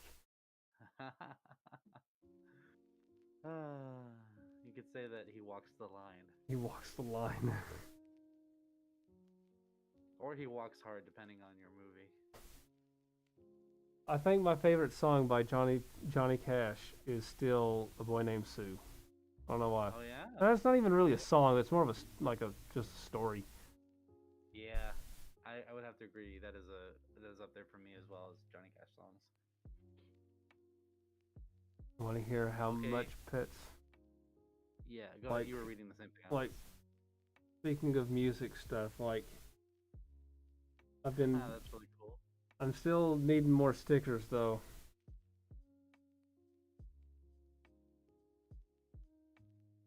I should probably like sticker one of my old guitars that's sitting up over there because I have one electric that doesn't work anymore. I might just sticker the crap out of that one. Yeah. Oh, does it work? It works, but it's a little crackly, so there's something with the inner electronics. Okay. Is the input loose on it at all? It's not the input. I've tested that a couple times. Okay. It's not the output either because the output is brand new. Or the output is what I meant, not the input. You can't put an input into a guitar. Dumb.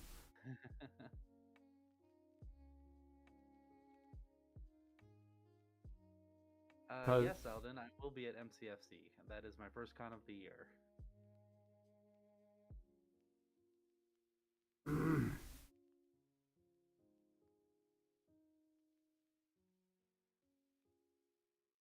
Oh.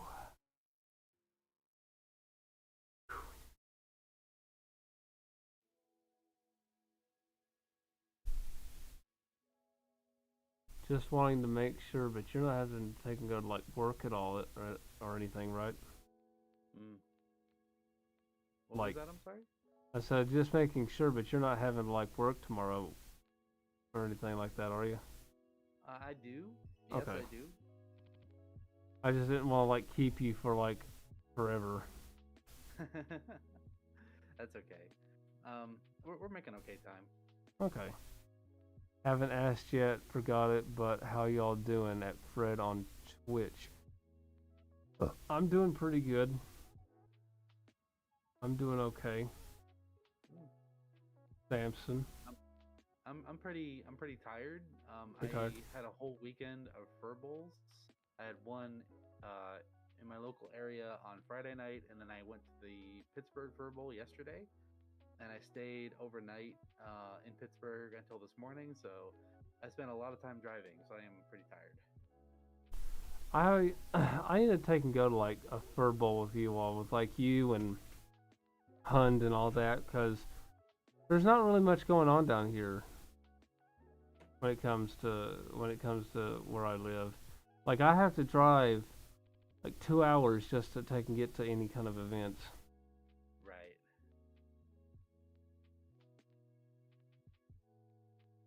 Yeah, that's the difficult part about being you're in a neighboring state, but you're not quite local.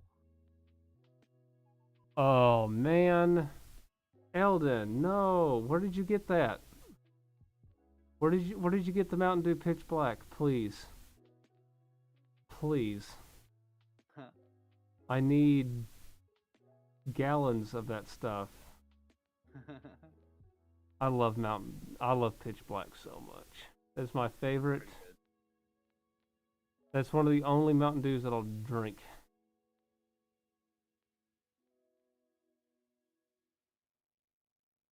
Mountain Dew Pitch Black. Yeah, it's kind of a what is it? Kind of a berry-ish type Mountain Dew, but man, it is so good. Yeah, it's like I've got like blackberry 4 of or those. something. Oh man, I need like 50 of those. I remember them introducing that way back in the day, back in the early 2000s, and I was like, man, this stuff is like really good. And then they ended up discontinuing it, bringing it back the next year as Pitch Black 2, then discontinuing that, and then they brought it back maybe like, I don't know, 6 or 7 years ago, and then they ended up getting rid of it again. I'm like, that's cool. I'm hoping they bring it back for good. Bad part about it, weird part about it is it turns your shit green. That's about the only problem with it. But it has some kind of weird dye in it that you can't digest, and it just passes out, and that's why it does that. Good to know. I like Mountain Dew Pitch Black. Yes, I love Mountain Dew Pitch Black. Pretty good.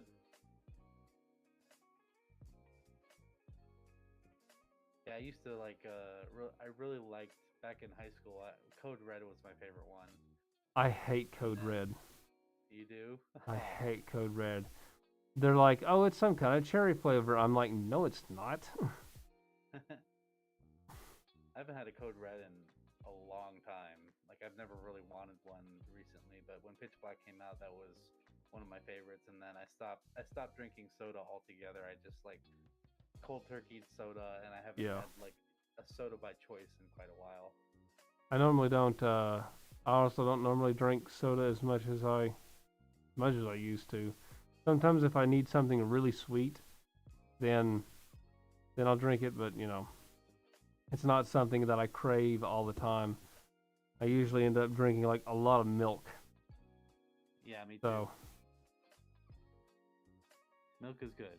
Yeah.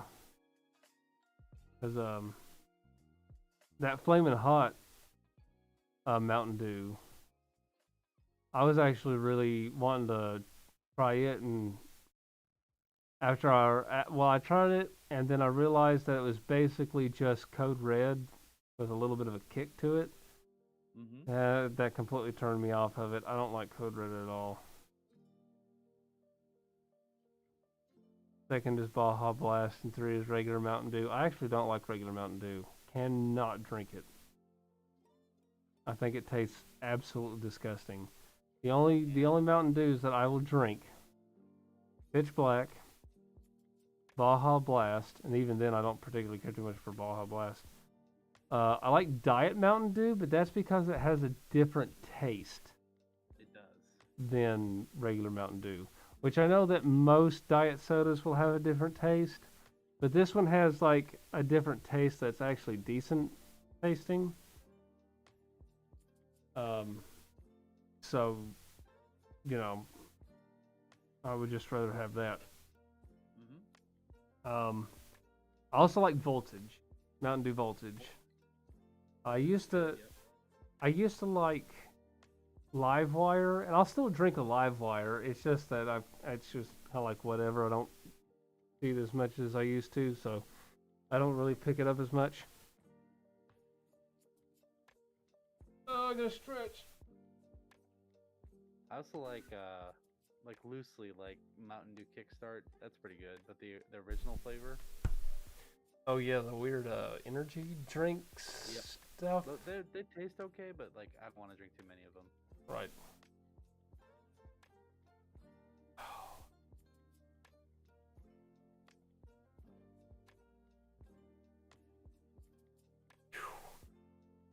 You doing okay? Yeah. Taking a breather. Excuse me. We interrupt this program to bring you a headless specter. For a few minutes. Oh, yeah, Susie, my windows are closed, so he's right here on the couch. He's just out of frame, you can't see, but he likes to sit on top of the couch here and look out the window because sometimes there's squirrels and birds and stuff. I don't think there's any out there right now, but he'll like watch the cars pass by. It's 4 a.m. for you? Dang, where do you live? Wow, it sounds like you live across the pond. Like, are you in Australia? Oh, Germany. Oh, okay, opposite side. Okay. Germany is a place that I'd love to visit. Same here. Like the Mountain Dew energy drink, your favorite is that strawberry melon spark. I would like it better if it just had the melon and not the strawberry, because I don't like strawberry flavoring. Fair.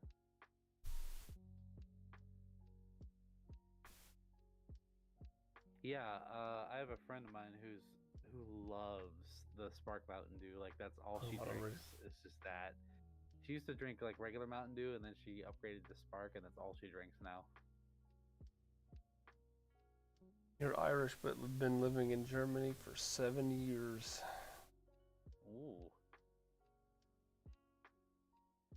I hear Germany is really nice to live, a nice place to live, because like the culture is very similar to the U.S. in terms of like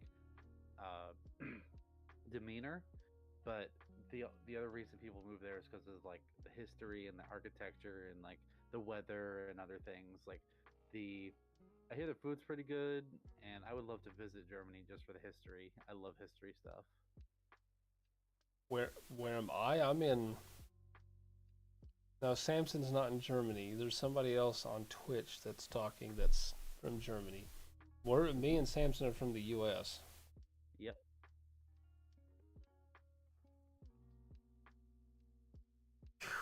Mama. I've actually never been to Europe before. I would love to go.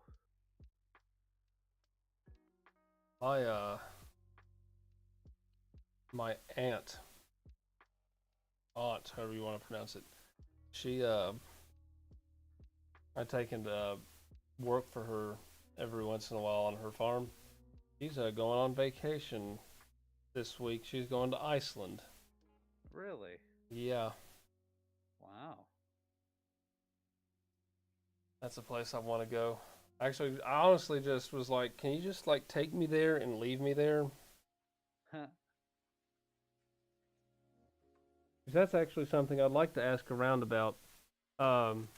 Is there any furries in Iceland? might be, but have you guys watched that '90s show on Netflix? I have not watched it yet. More than likely, I'm going to end up going to one of my buddy's house, and we'll probably end up watching it over there. Because that '70s show, we would take and watch that like a lot at work. And like when I was working for not the previous company, but the company that I worked for before that. Um,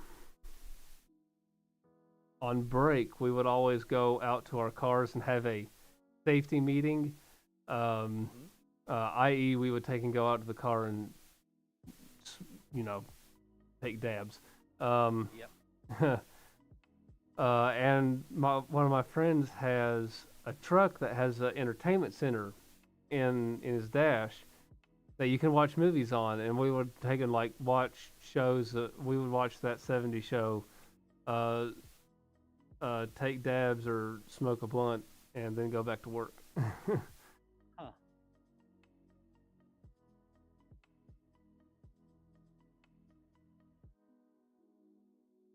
Apparently, Eldon's also been to Mexico. Awesome. You know, a furry streamer from Iceland, but he doesn't live there. Oh, okay, that's pretty neat. Huh. Max Brandit, hello. Hello, Matt. Good to see you. Robert Gardner, good night. Well, you have a good night. Good night, Robert. You want to go to FE in Canada? I would love to go to a Canadian con. Same.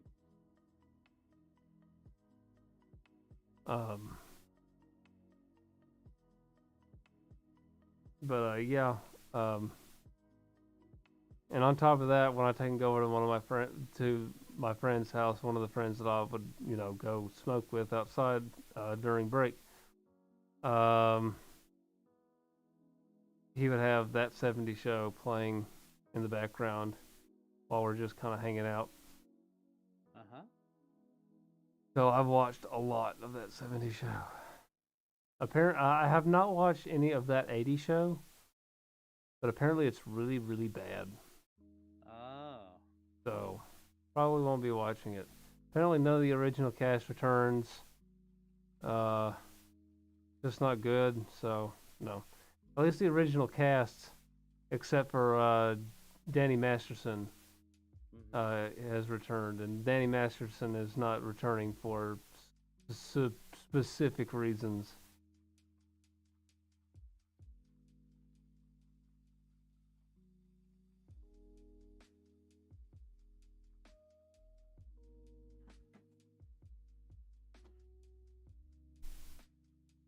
You want to go to Rome? That'd be pretty fun. Go to Rome. Go to Rome to roam around? Right. Nice to meet you too, Robert. Have a good night.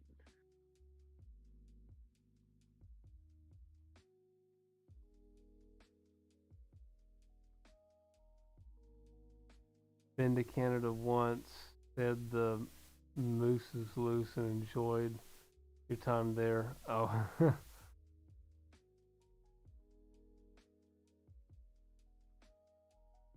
PLG casting can't make cameo appearance in that '90s show. Yeah. Red and Kitty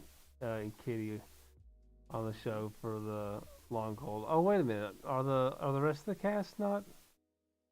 We're not gonna have.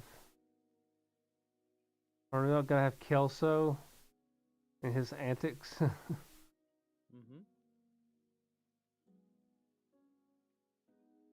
Have to go to bed soon. Okay. Oh, Satire's here. Hi, Satire. Happy new moon to you as well. Satire. Oh, hello, Satire.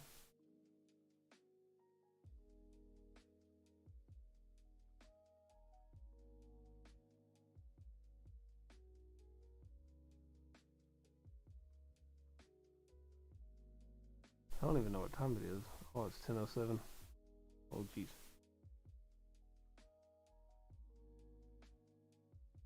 Probably take and go on for about another 30 or so minutes. That way we can take and wrap things up, and then that way Samson can go to bed because I know you have work tomorrow. Yep, bright and early. And I am kind of hungry.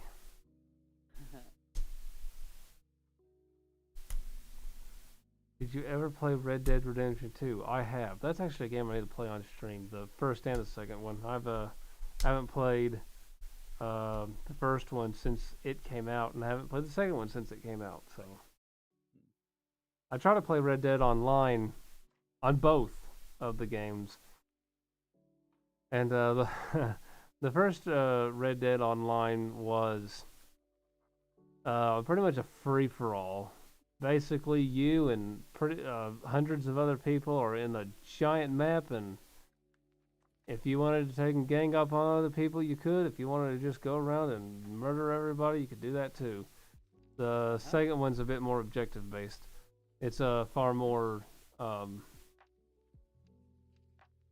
GTA Online-esque.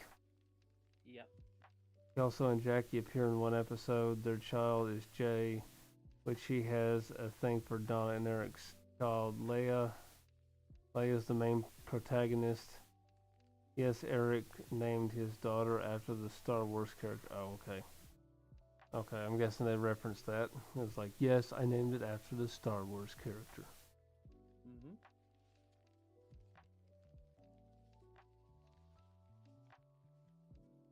Two and a Half Men wasn't good until Ashton Kutcher came in.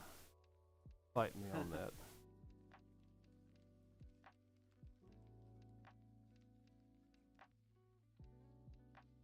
Watched Walt Disney's Robin Hood the other night, and it still holds up. That movie will always hold up. Yep. Robin Hood. Just saying. Yeah. Maid Marian.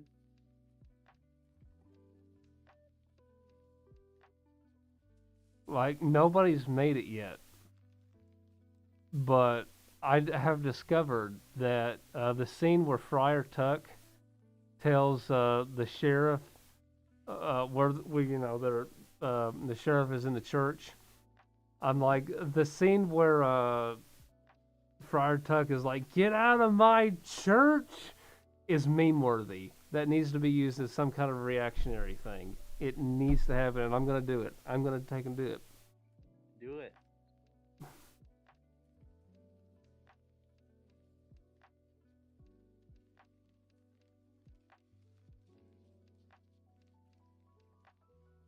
The show hasn't addressed anything about Hyde on the show. Yeah, and I don't know what they're gonna do with Hyde. Maybe they'll take and be like, he's off doing whatever. Maybe he's got his life together and done something. But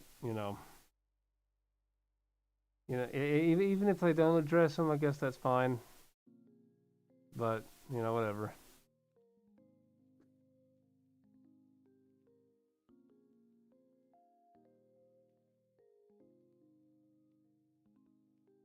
Next to the she's not a Christian lady. Okay. Red Dead 2 played through the story twice, but you're currently busy in Fallout 4. I have not played Fallout 4. I need to take and get it if I possibly can, because I played 3 in New Vegas to death. I haven't even finished the Let's Play of New Vegas on my channel yet, so I need to take and get that done. Mm-hmm.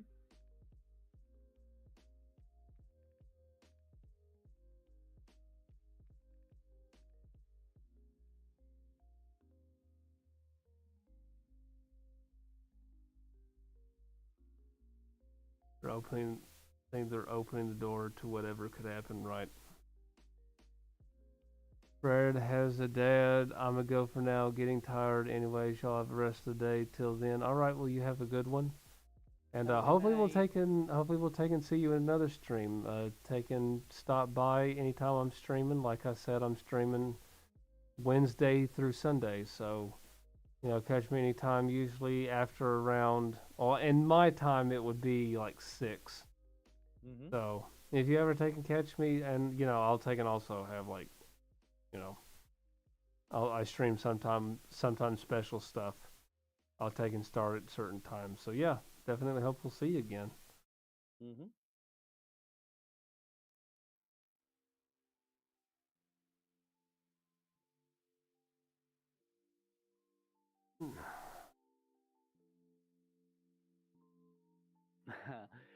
Apparently Susie's puppy tapped me with their paw. Well, there's a paw tap back for your puppy.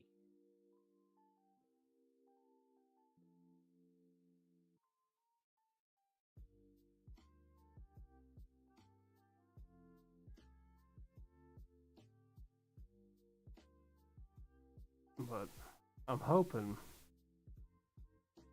I just kind of thought,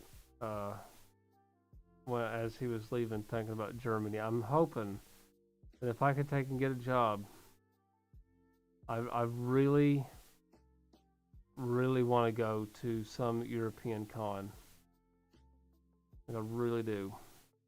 Mm-hmm. Yep, Confuzzled or Eurofurence or Nordic Fuzz. You'll bet your sweet Bippy I did. Yep. Thank you for the follow. Wherever that was, I don't know where that was. It's hard to take and tell because I don't have some stuff set up yet, and I can't see who's like followed or whatever. I need to fix that when I'm off. When I'm off for the next couple days.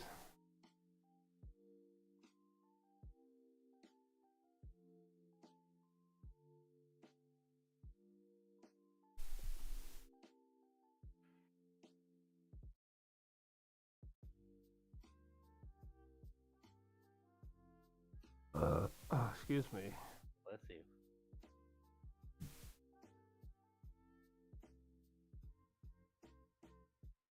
So many plugins for OBS. Yeah, there's a lot of plugins for OBS. Yes, there are. I need to go set up my Stream Elements thing to take and show all that stuff.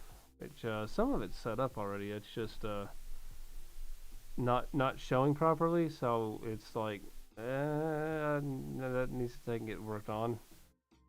Mm-hmm.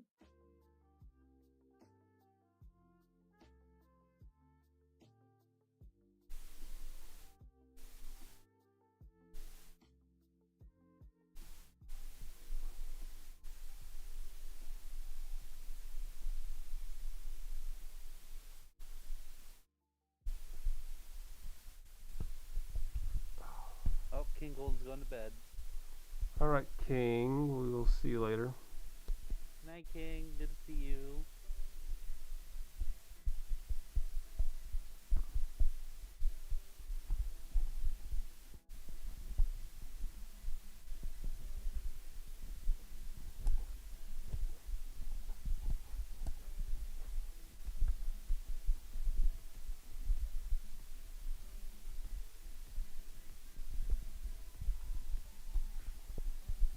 Yes. Chase. You work in the meat department now, so you're handling the meat at Kroger. You're handling meat. I see. Well, as long as the meat gets handled, I guess. Want to know when the furry fandom started? The furry fandom started primarily within the late 70s and early 80s. However, the fandom really had its true start in 1989 at Conference Zero. Yep, California. Which was it was a good idea, but they didn't really know how to run a convention at the time. Yeah. It was a lot of people who they came from a background of sci-fi conventions, and that's all they really knew. So a furry con was brand new to everybody. And I think they only had a few conferences.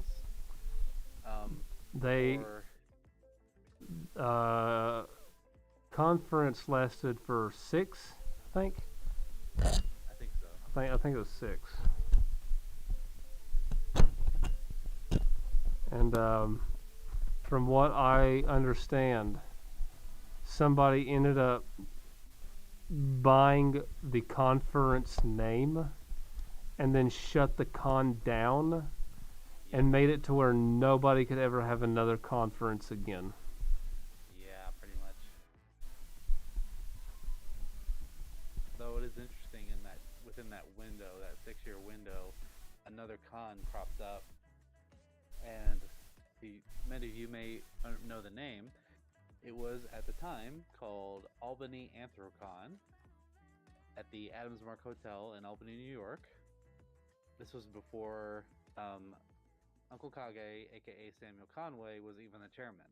Like, somebody started Albany Anthrocon back in the 90s, and then they moved to Pittsburgh.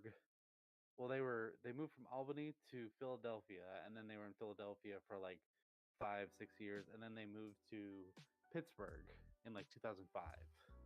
Now it is known as Anthrocon. Yep. And throughout those years, throughout the time conference shut down to Albany Anthrocon moving and getting more popular, a bunch of other cons started to crop up. So they saw the failure of conference and were like, okay, how can we be different than conference? How can we not get shut down? And the rest is history. Yeah.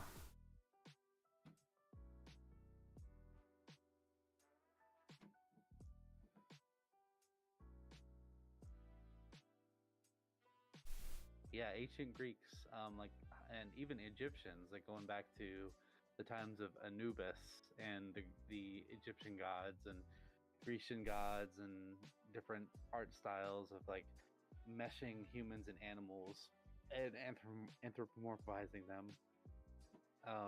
That's as old as time, pretty much. We're still finding paintings from way back since the beginning of humans of anthropomorphic animals. So it's really, the idea is nothing new. It's just we got a name for it now.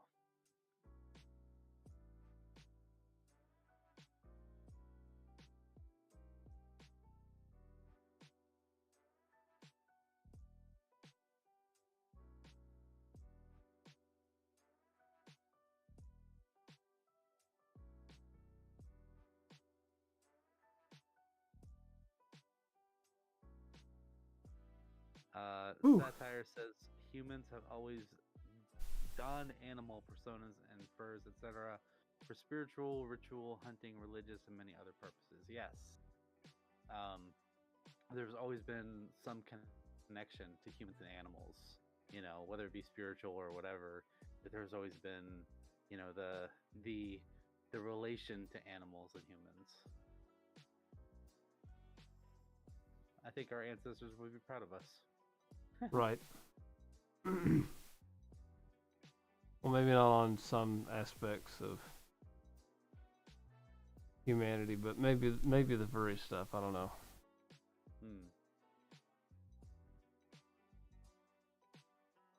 Maybe not all furries. No. There's some that are. Yeah.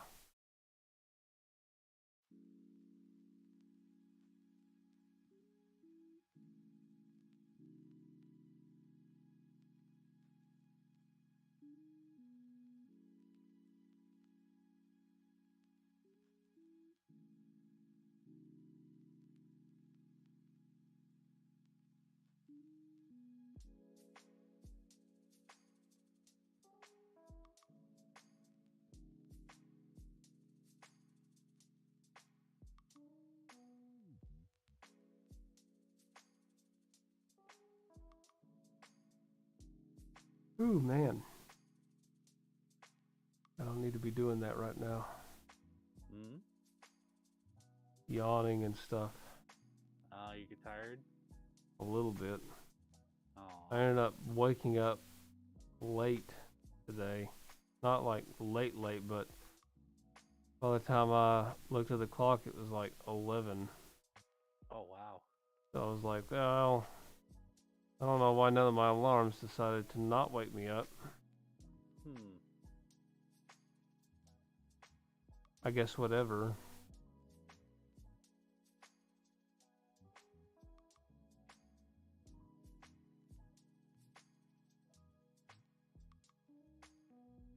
Hi, Alejandro the raccoon. Hello. Marvelous Interactive is remaking Harvest Moon: A Wonderful Life. Story of Seasons: A Wonderful Life. There are 4 bachelors, 4 bachelorettes. Your characters can be a boy, girl, and a non-binary can be gay. Oh, that's pretty cool. And Bombay the cheetah, hello. Hello. Oh man, and March the leopard.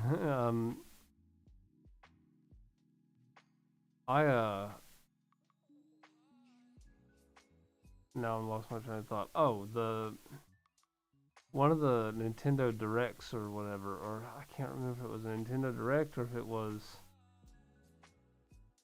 like E3 from last year, but there was a ton of farming simulators. Like, even when there was a game that we saw that was like of a completely different genre, like 2 minutes into the trailer, it would be like, hey, you can also do farming simulator stuff. And I'm like, no.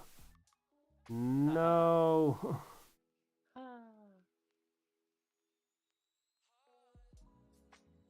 I don't like farming simulators. Some of them are okay. Like Harvest Moon's fine. Stardew Valley's okay. But It's a lot. yay for video games being more inclusive. Yes.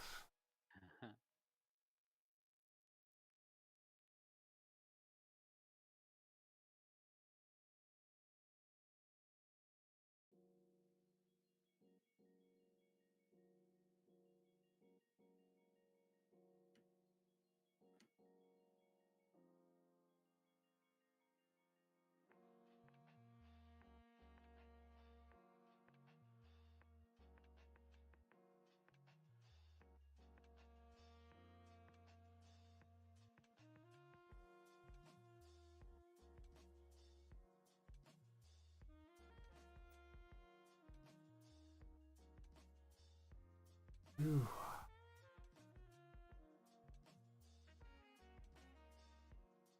One more last thing before I go. Have a great time, you, my friends. Well, thank you for coming to the chat, King Golden. It has been fun. Indeed. Same to you, King.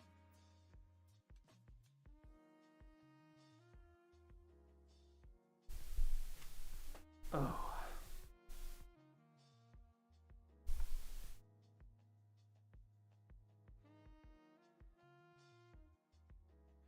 Shakes.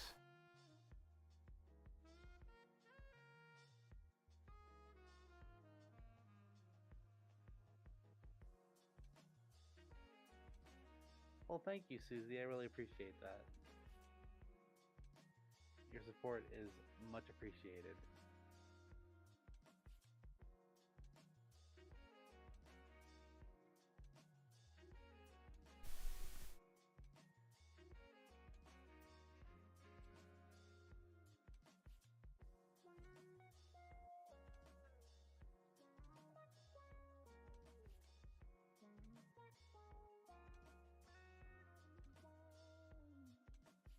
You like the furry fandom? Well, I'm glad.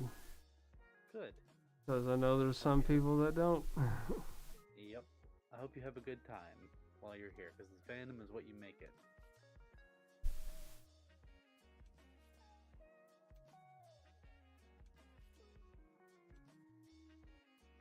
You never do second job. Uber sucks. Like the doing Uber as a job, I hear it's not exactly fun and doesn't pay a whole lot. I mean, right now it would be great. Like if I could take it to work at like DoorDash or something like that, that'd be fine. Even if I was getting a little bit of income, that'd be cool. Oh, sorry, Archie. Take it from me, I used to DoorDash. It's really not worth the money.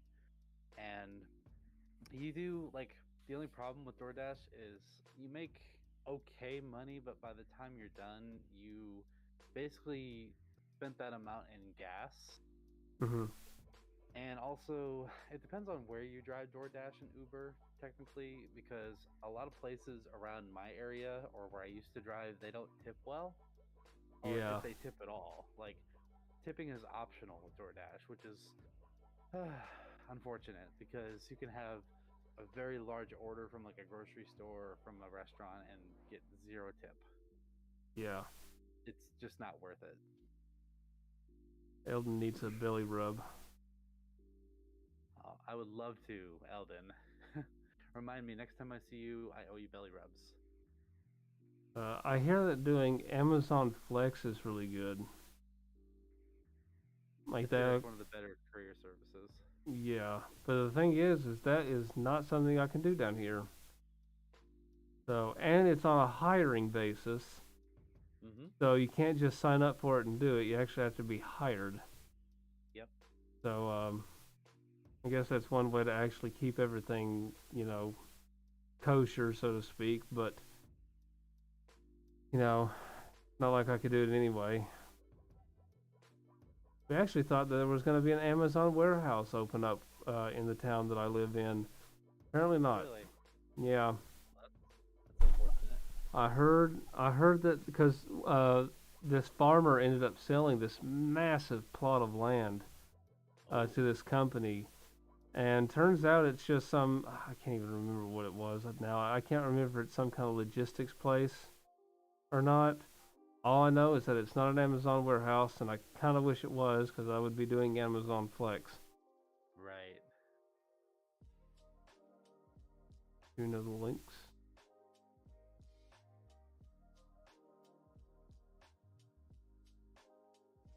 So, how'd you know?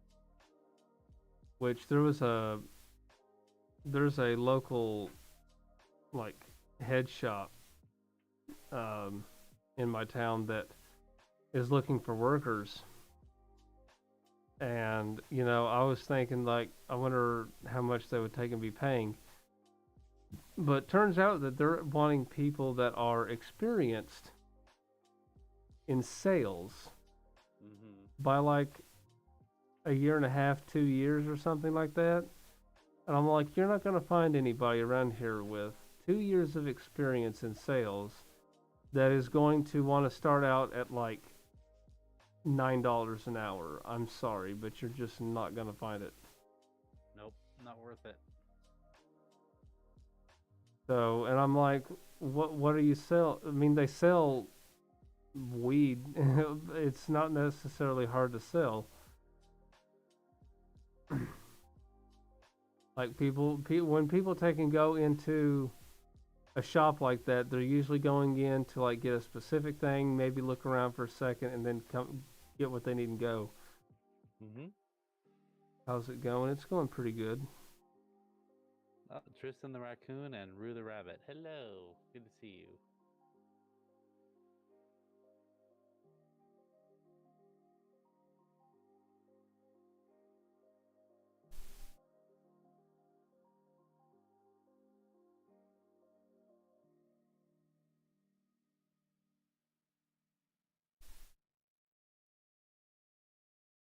Find out if you're approved for a really cool apartment tomorrow.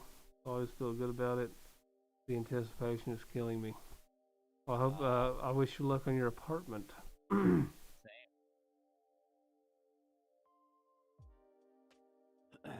Make sure that your rent is no more than a quarter of your monthly income. Yeah, rent That's is just my ridiculous. advice. Yes, rent is absolutely ridiculous right now.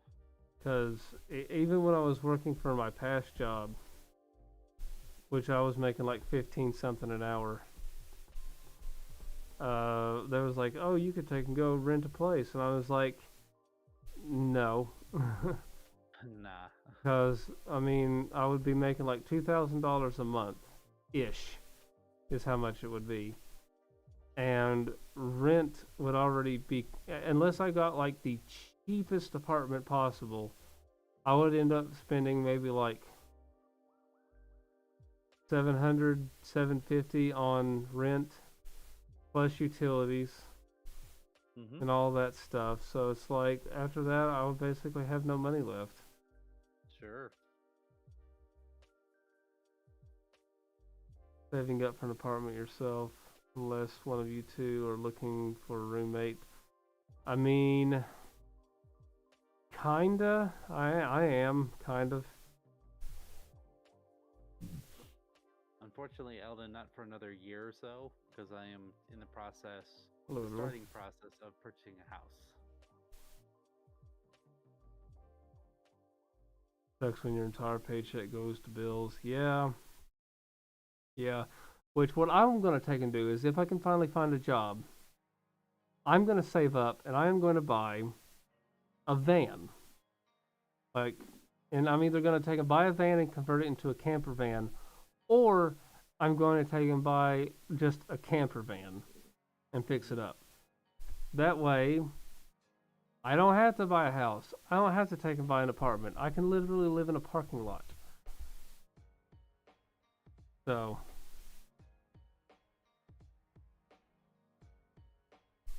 We just got infiltrated with bats. Did you notice that? I see that. Wow. We have Lapsington the Bat, Verde the Bat, Caden the Bat Fox, Sebastian the Bat Wolf, and Vernon the Fruit Bat. Hello, bats. It's a bat swarm. Oh my god. Okay. Hold on. I think that. Hold on, let me get my phone so I can actually see. And we have Seaskill the Otter. Hello. Oops, I just bumped the mic. My apologies.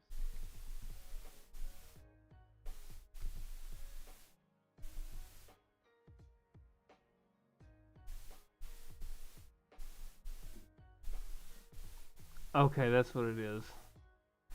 So, do you know what a group of pandas is called? No. And this is kind of funny because I want to see a bunch of like panda fursuiters. A group of pandas is called an embarrassment. What? Mm-hmm. No way. Look that up. A group of pandas is called an embarrassment. Oh. The only panda fursuiter that I know and interact with on any kind of basis is Paco. Mm-hmm. So if we could take and get some more panda fursuiters, I want to take a picture and just be like, man, what an embarrassment. Yes. Hopefully people get the joke. It's like a murder of crows or a congress of, what are they, orangutans, I think? Something like that, yeah. They're not monkeys, they're like orangutans or bonobos or something like that.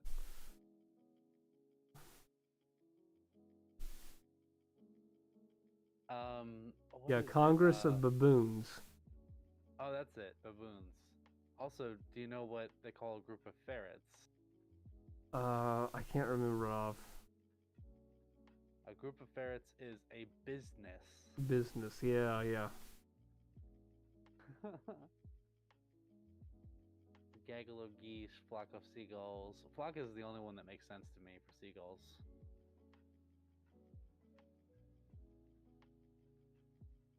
Speaking of pandas, we have a red panda. 0. Hello. A group of hyenas is called a cackle. That makes a lot of sense. And a group of snails is called a walk. A walk? A walk. That's ironic. Huh. A group of rattlesnakes is called a Roomba. A Roomba? Yeah. Maybe that's why Roombas are so slithery. Speaking of hyenas, we have Casey the hyena. Hello. Good to see you.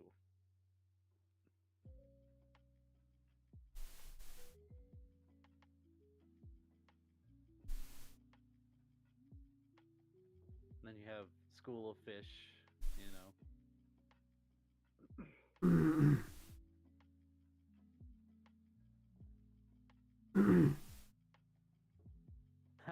A group of spikers is a group of spiders is called F that. Yes. It's not actually called that. It's called like a cluster. But what it is I was making the I was making a joke the other day that I was like, "What in the world is a group of spiders called?" And I was like, it could probably be called like, if I had to take and call it anything, it'd be called a fuck that of spiders. It's very ironic, yes, Alden. We also have April the Sabertooth. Hello, April.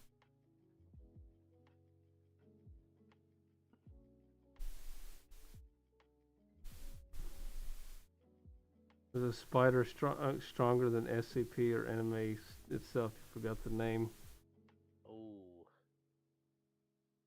disgusting.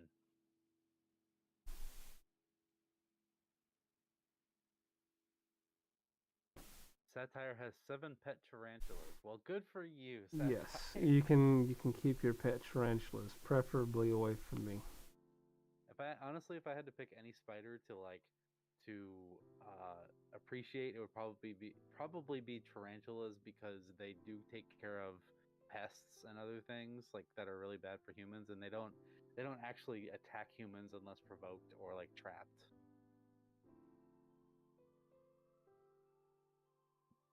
Azara the Blue Jackal. Hello, Azara.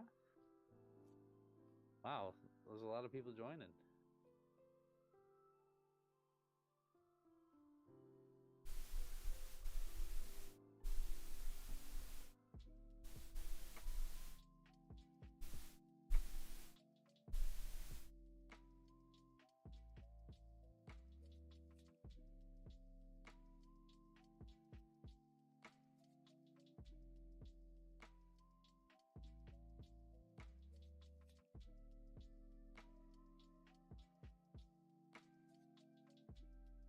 I think every house should have one spider by the door so that they take care of mosquitoes, but just one.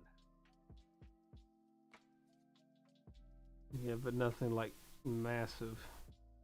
No, just like ones that catch mosquitoes and other bugs. I'm good with that, but one spider's enough for the house.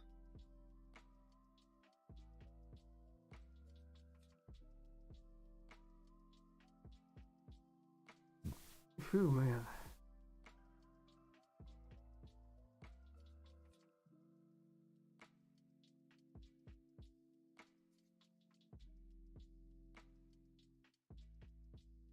So I really don't want to, but I'm thinking about getting it just to try it out. I kind of want to get Twitter Blue. Uh-huh. Because apparently if you do that, it, like, has a couple some benefits for you, I guess. But I'm debating it because it's like $8 a month, and I'm like, And I'm hoping that, because I want it to take my post and like accelerate it to like the top of the lists and stuff, but so I might try it out for like a couple months. So maybe. I feel like a lot of people are gonna be like, why would you take and want to support Twitter and all that stuff? And I'm like, look, I just want to take and get my stuff out there, man. And right now Twitter's kind of slow on my end because I've been stuck at like 600 and anywhere between 610 and 615 followers now for like the past 3 months.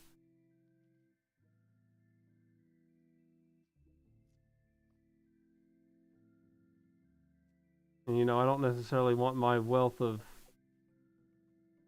like followers and stuff to just fall on me. I tend to use my platform to also boost other people's platforms, which is one of the big reasons why I'm currently having Samson on here. Isn't just to take and just talk to him because I'm friends with the guy, but I also want to take and be like, hey, go sub to him. He does stuff too, so. And I appreciate it.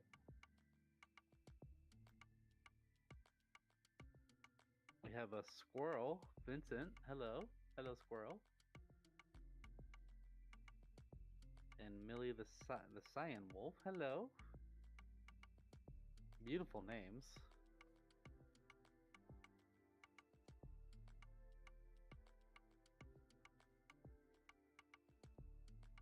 Made Sans into a furry one time, probably. I'm pretty sure there's like an internet rule where if something exists, it's a furry. It's kind of like Rule 34, but yeah. There's also Rule 64. What? I was gonna say we are Rule 366. 366. If any of you know that reference, that is an older furry reference. Trying to think what 366 is. You remember the video from Easy Wolf? No. Room 366? Room 366. Yeah, it's still on YouTube. Hold on. Thank you, Satire. I appreciate it. Tessa Hey, the Fox just joined. Hello, Tessa. Good to see you.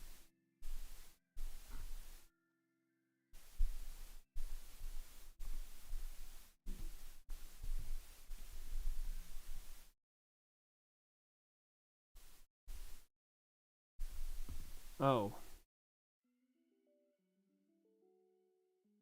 Yeah, oh. Okay. That There's. video is over. Go ahead. It's a. It is an old video. It's 10 years old. Yep. I don't get it. There's Room 366 music video. Then there's a prequel, and there's Merry XXXmas from Room 366. It was and still is a franchise by Easy Wolf, who is a Dutch filmmaker furry, Okay. and they still have a brand. It's just not as popular as it once was. They like made collars, they made harnesses, they made all sorts of stuff.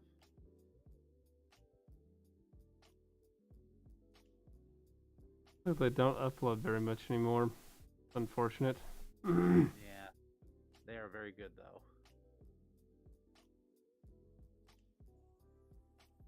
Bursington the Kangaroo, Tyler the Kangaroo, and Dimitri the Tiger. Hello, January the Tiger. I don't know if I said your name. Hello, everybody.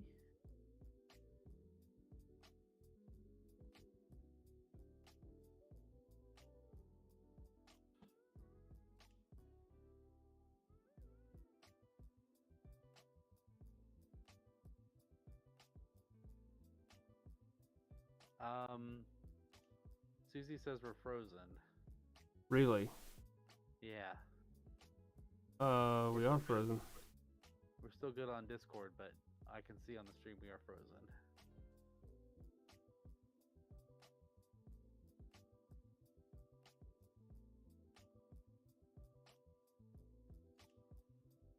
Okay, we're good now.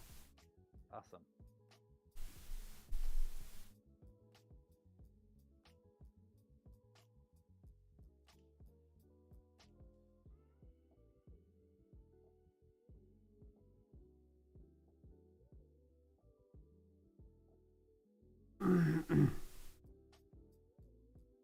Oh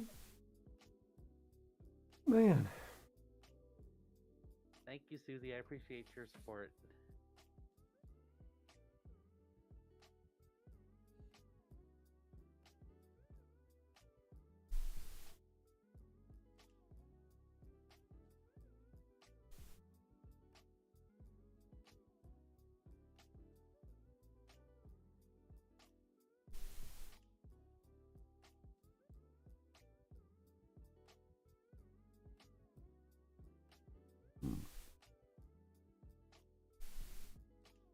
Ohio internet.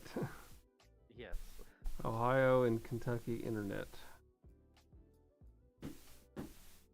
Why is that doing that?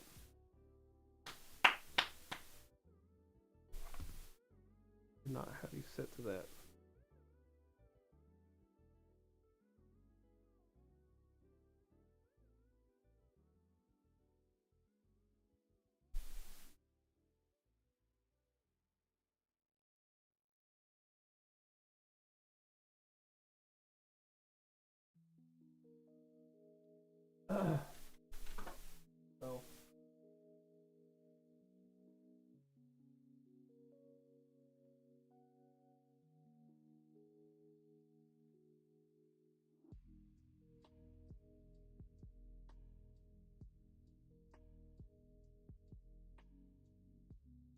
Oh. while Spectre fixes the lights, I hope you all are doing well and having a good night.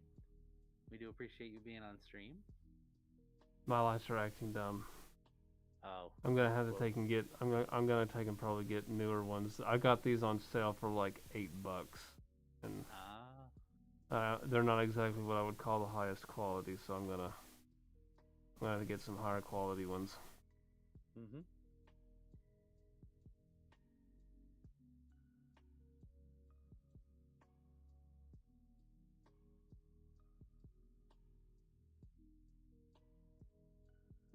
Is the stream ending?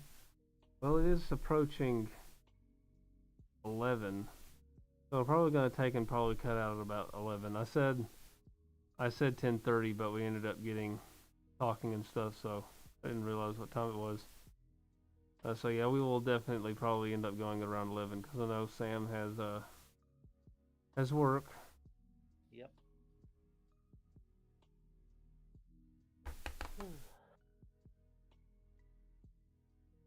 And I might end up working tomorrow. I don't know yet.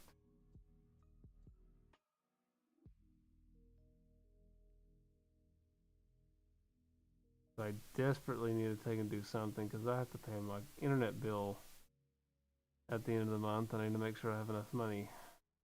Mhm. Somebody wants to take and go to my coffee or whatever. Throw a couple bucks my way. There's a link in description. Help me pay internet bill to help me pay my internet bill. I can keep doing the streams.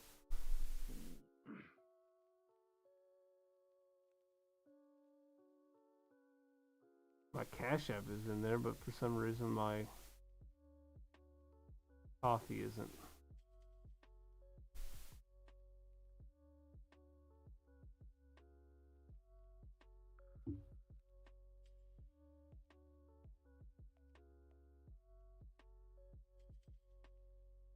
Try and help me get to at least 100k subs. Aw. That would be pretty cool. I don't know what I'd do with 100k subs. That's a lot.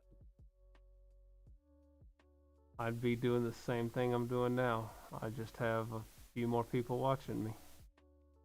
That's the thing is, like, if I could, I would meet every single person that's ever supported anything that I do and, like, give them a hug and say thank you. But even at the rate that you and I are at, like, that's impossible, you know? Yeah.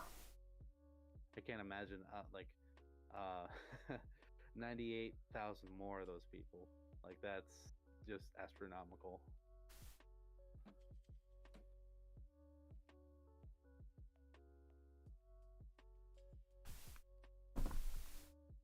You are correct, Susie. Nothing is impossible. You are correct. There are furries that do have those numbers on YouTube. Yeah. I think one of the best things to do right now, and I'm trying to take and get into it, is shorts. YouTube Shorts is where it's at right now. Another one of my YouTuber friends started doing YouTube like at the beginning of last year. He's already at 2,000. Pretty good. Because he just does a bunch of shorts. Yeah, short time content is like the new thing right now, like with TikTok and shorts and other things. Like it's partially psychological because of attention span. Like if you don't hook your viewer in the first 10 seconds or so, usually they click off. Yeah. So it makes sense psychologically speaking. Unless you make ASMR videos, then usually that's pretty popular.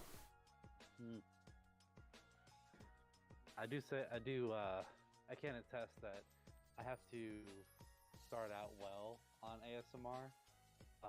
Usually, and this is why like the roleplay ASMRs work pretty well, is because you're expecting a certain scenario and it has to start off with that theme, otherwise, people aren't interested. So, yeah, like with the Dr. ASMR, people like that because it started off with me coming into like the patient room, and people were like, "Oh, okay, so this is what's happening," and then it went from there. But I've noticed that other ASMRs that I've done, like just the me doing the relaxing meditative stuff, you have to start off like slow, and you have to be calm, and you have to set your mood right away, you know?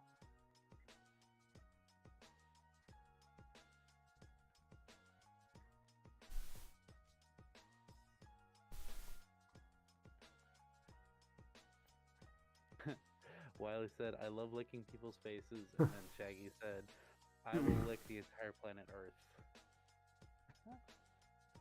That's a lot of pollution.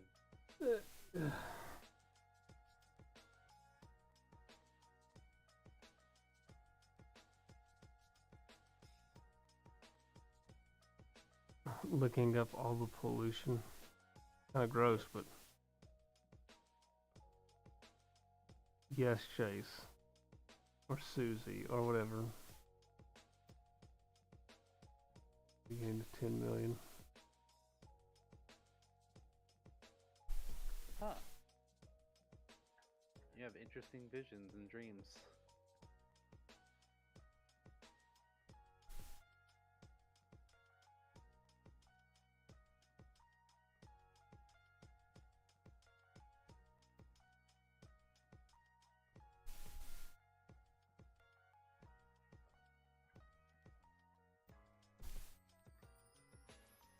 Some dreams are more vivid than others. I've had many a furry dream in my lifetime.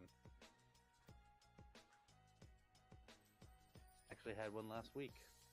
Huh.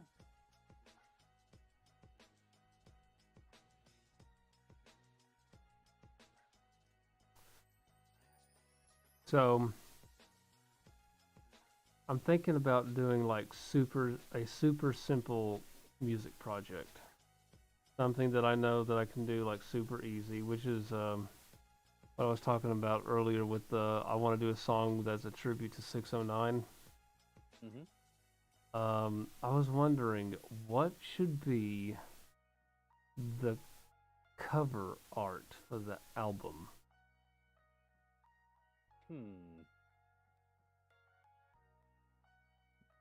For some reason, the first thing I thought of was like a night sky. A night sky. Something with the moon involved. Cause the working title for the album, which this isn't really going to be an album, it's going to be more of an EP. Mm-hmm. I want to. The name of the album is going to be "Sex, Drugs, and the Furry Fandom." Mm-hmm. Like, you know, sex, drugs, and rock and roll, but it's going to be furry themed.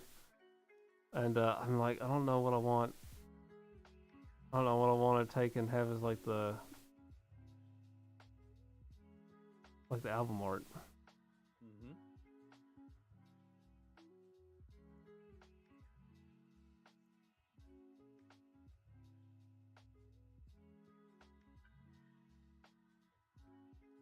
Three of your favorite things. Oh man.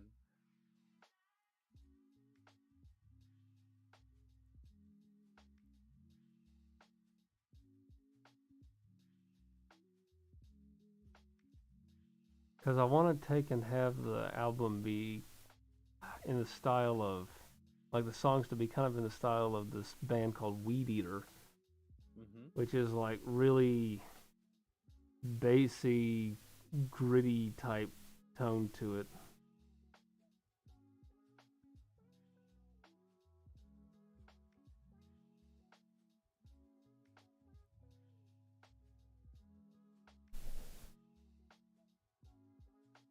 I like Eldon's idea. Something trippy. Trippy. With the night sky, a furry getting lost in it. Yeah, I do want to take and do something with like that. Even if it's not on this next album, I do want to take and I want to do something like that.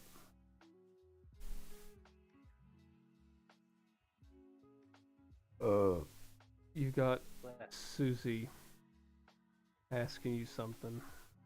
Yes, Susie.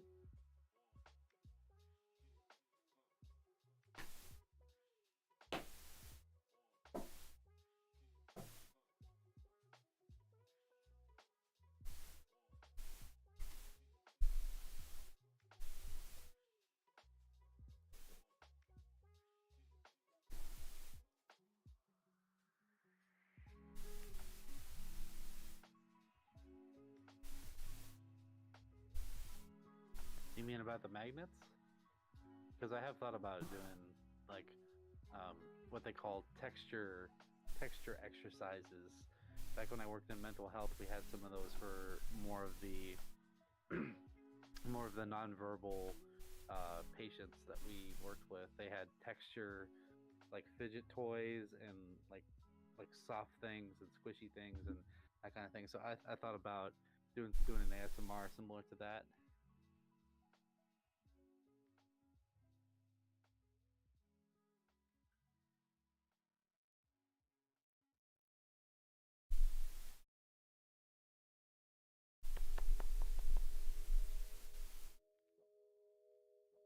Wood tapping, metal tapping, and styrofoam. Interesting. Yeah, those could be work. Those could work as like texture visual aids as well. I know certain people like the sound of glass and metal, and they're like rattling sounds, and like for example, this would be a textured thing, like the brush, you know.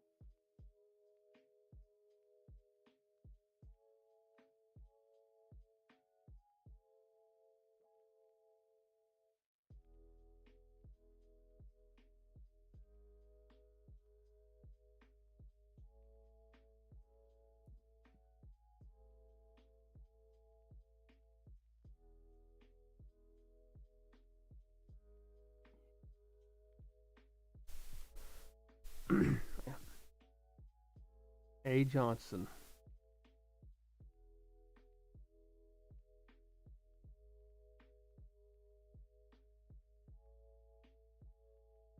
I think it's fine. Oh. All right. Hello, A. Johnson. All right. It is 11 o'clock, everyone. If you would like to ask any more questions, do them now.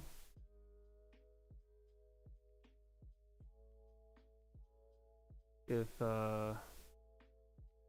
once we take and get in all that, I believe it will be time to pack in this stream because it is 11. Mm-hmm. Glad I caught you live. Well, I'm glad you're here. I'm glad you got to chat with us, and I'm hoping you get to take and come by and chat again, even if it's just me and playing the game, or if I have Samson on again.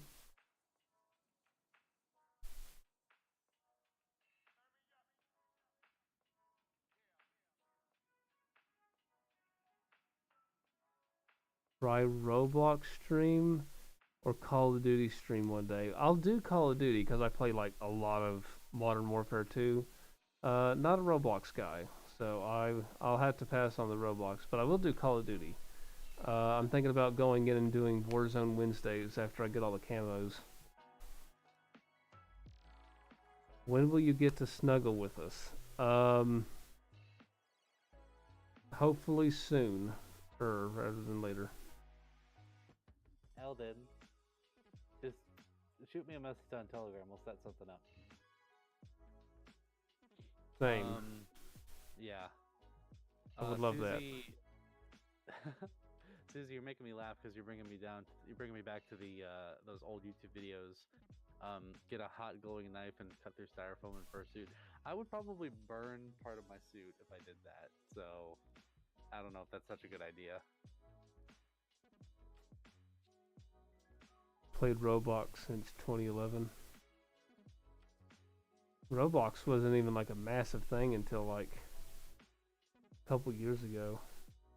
I tried to play Roblox once and it just wasn't my thing.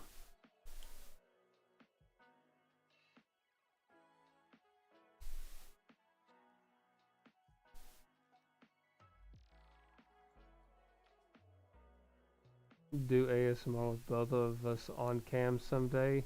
We actually plan on doing that at some point, like in the future, either at a con or either at your place. One. Yep. We're gonna end up doing that. Mm-hmm. That is in the works. It just, it's a matter of getting to each other, because even though we live only one state away, states are massive in in the U.S. So it might take a minute. I've only driven to Spector's house once, and it took about 6+ hours. So yeah, it's a lengthy drive. You were going to Megaplex, so you still had like another, what, 9-10 hour drive? 12. 12? Okay, I was close. Mm-hmm. Yeah, it was hefty. I think I'm Adulting, gonna fly this year.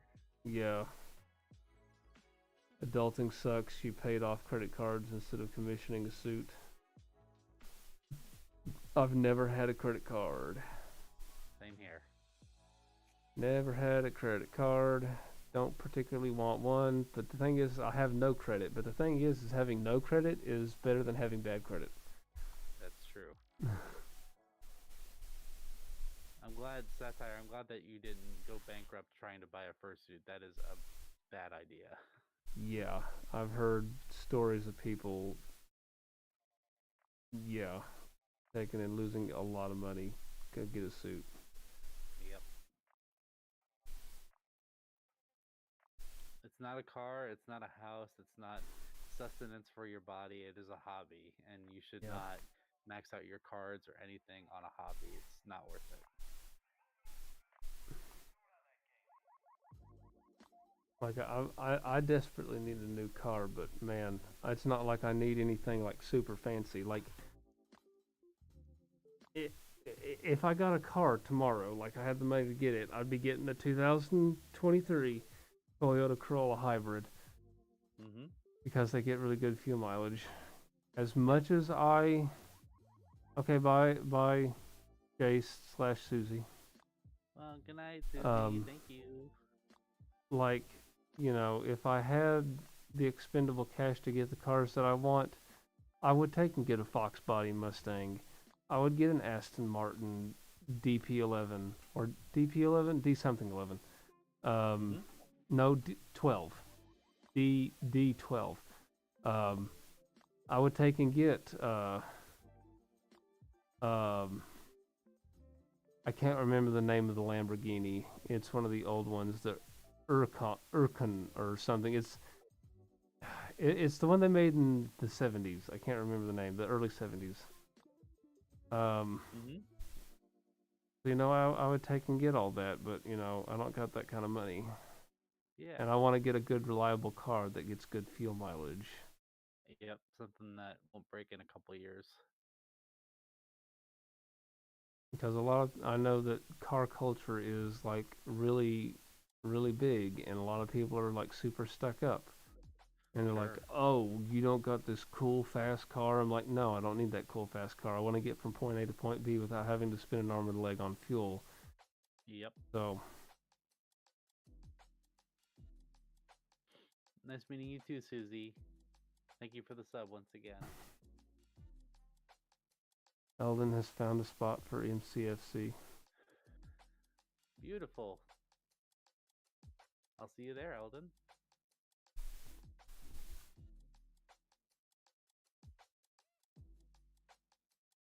Oh man. All right. Well, Samson, any closing words, closing thoughts? Well, I do appreciate you, Spectre, for inviting me on once again. This Absolutely. has been a lot of fun. It will not be the last time. Absolutely not. I do enjoy this quite a lot. Thank you to all of you who showed up, and thank you for your support. Yeah, it's really great to be able to support Spectre and have him support me. This is what we do. This is how we create together, and I'm glad that we can do it together. And that includes all of you as well, you know? So thank you for watching what I do. Thank you for watching what Spectre does. And yeah, I think I can also speak for Spectre when I say we really appreciate your support every day. Of course. And I definitely thank you for being on. It's always a pleasure. Nice to take and have not necessarily just fandom friends, but also have just regular friends that just so happen to be in the fandom.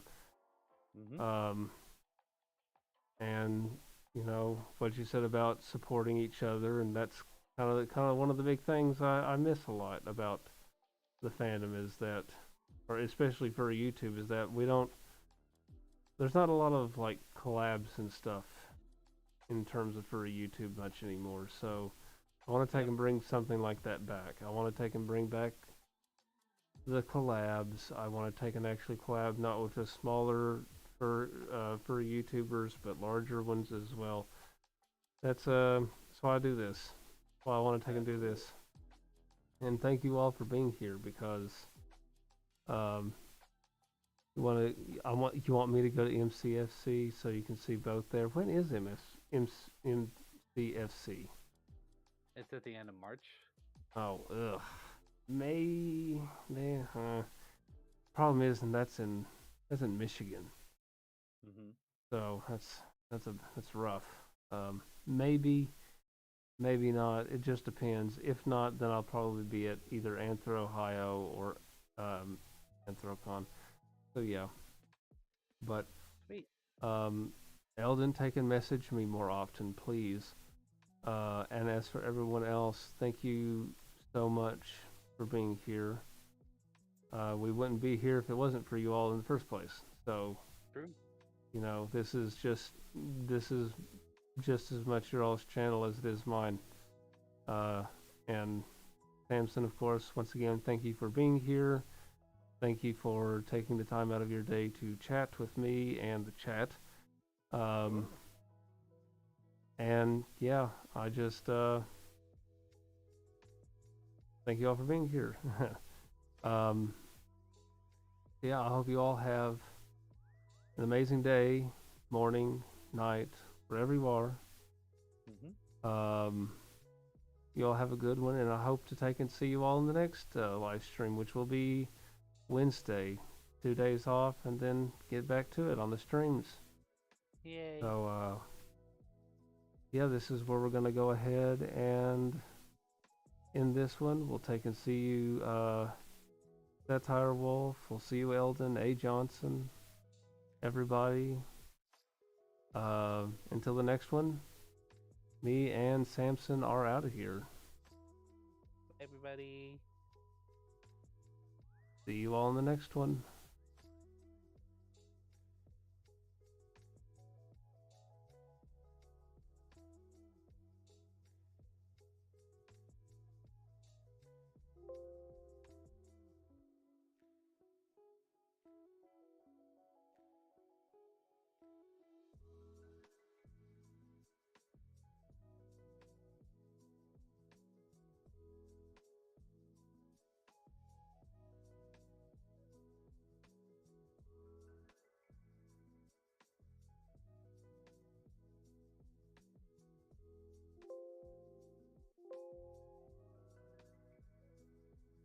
Did it not end?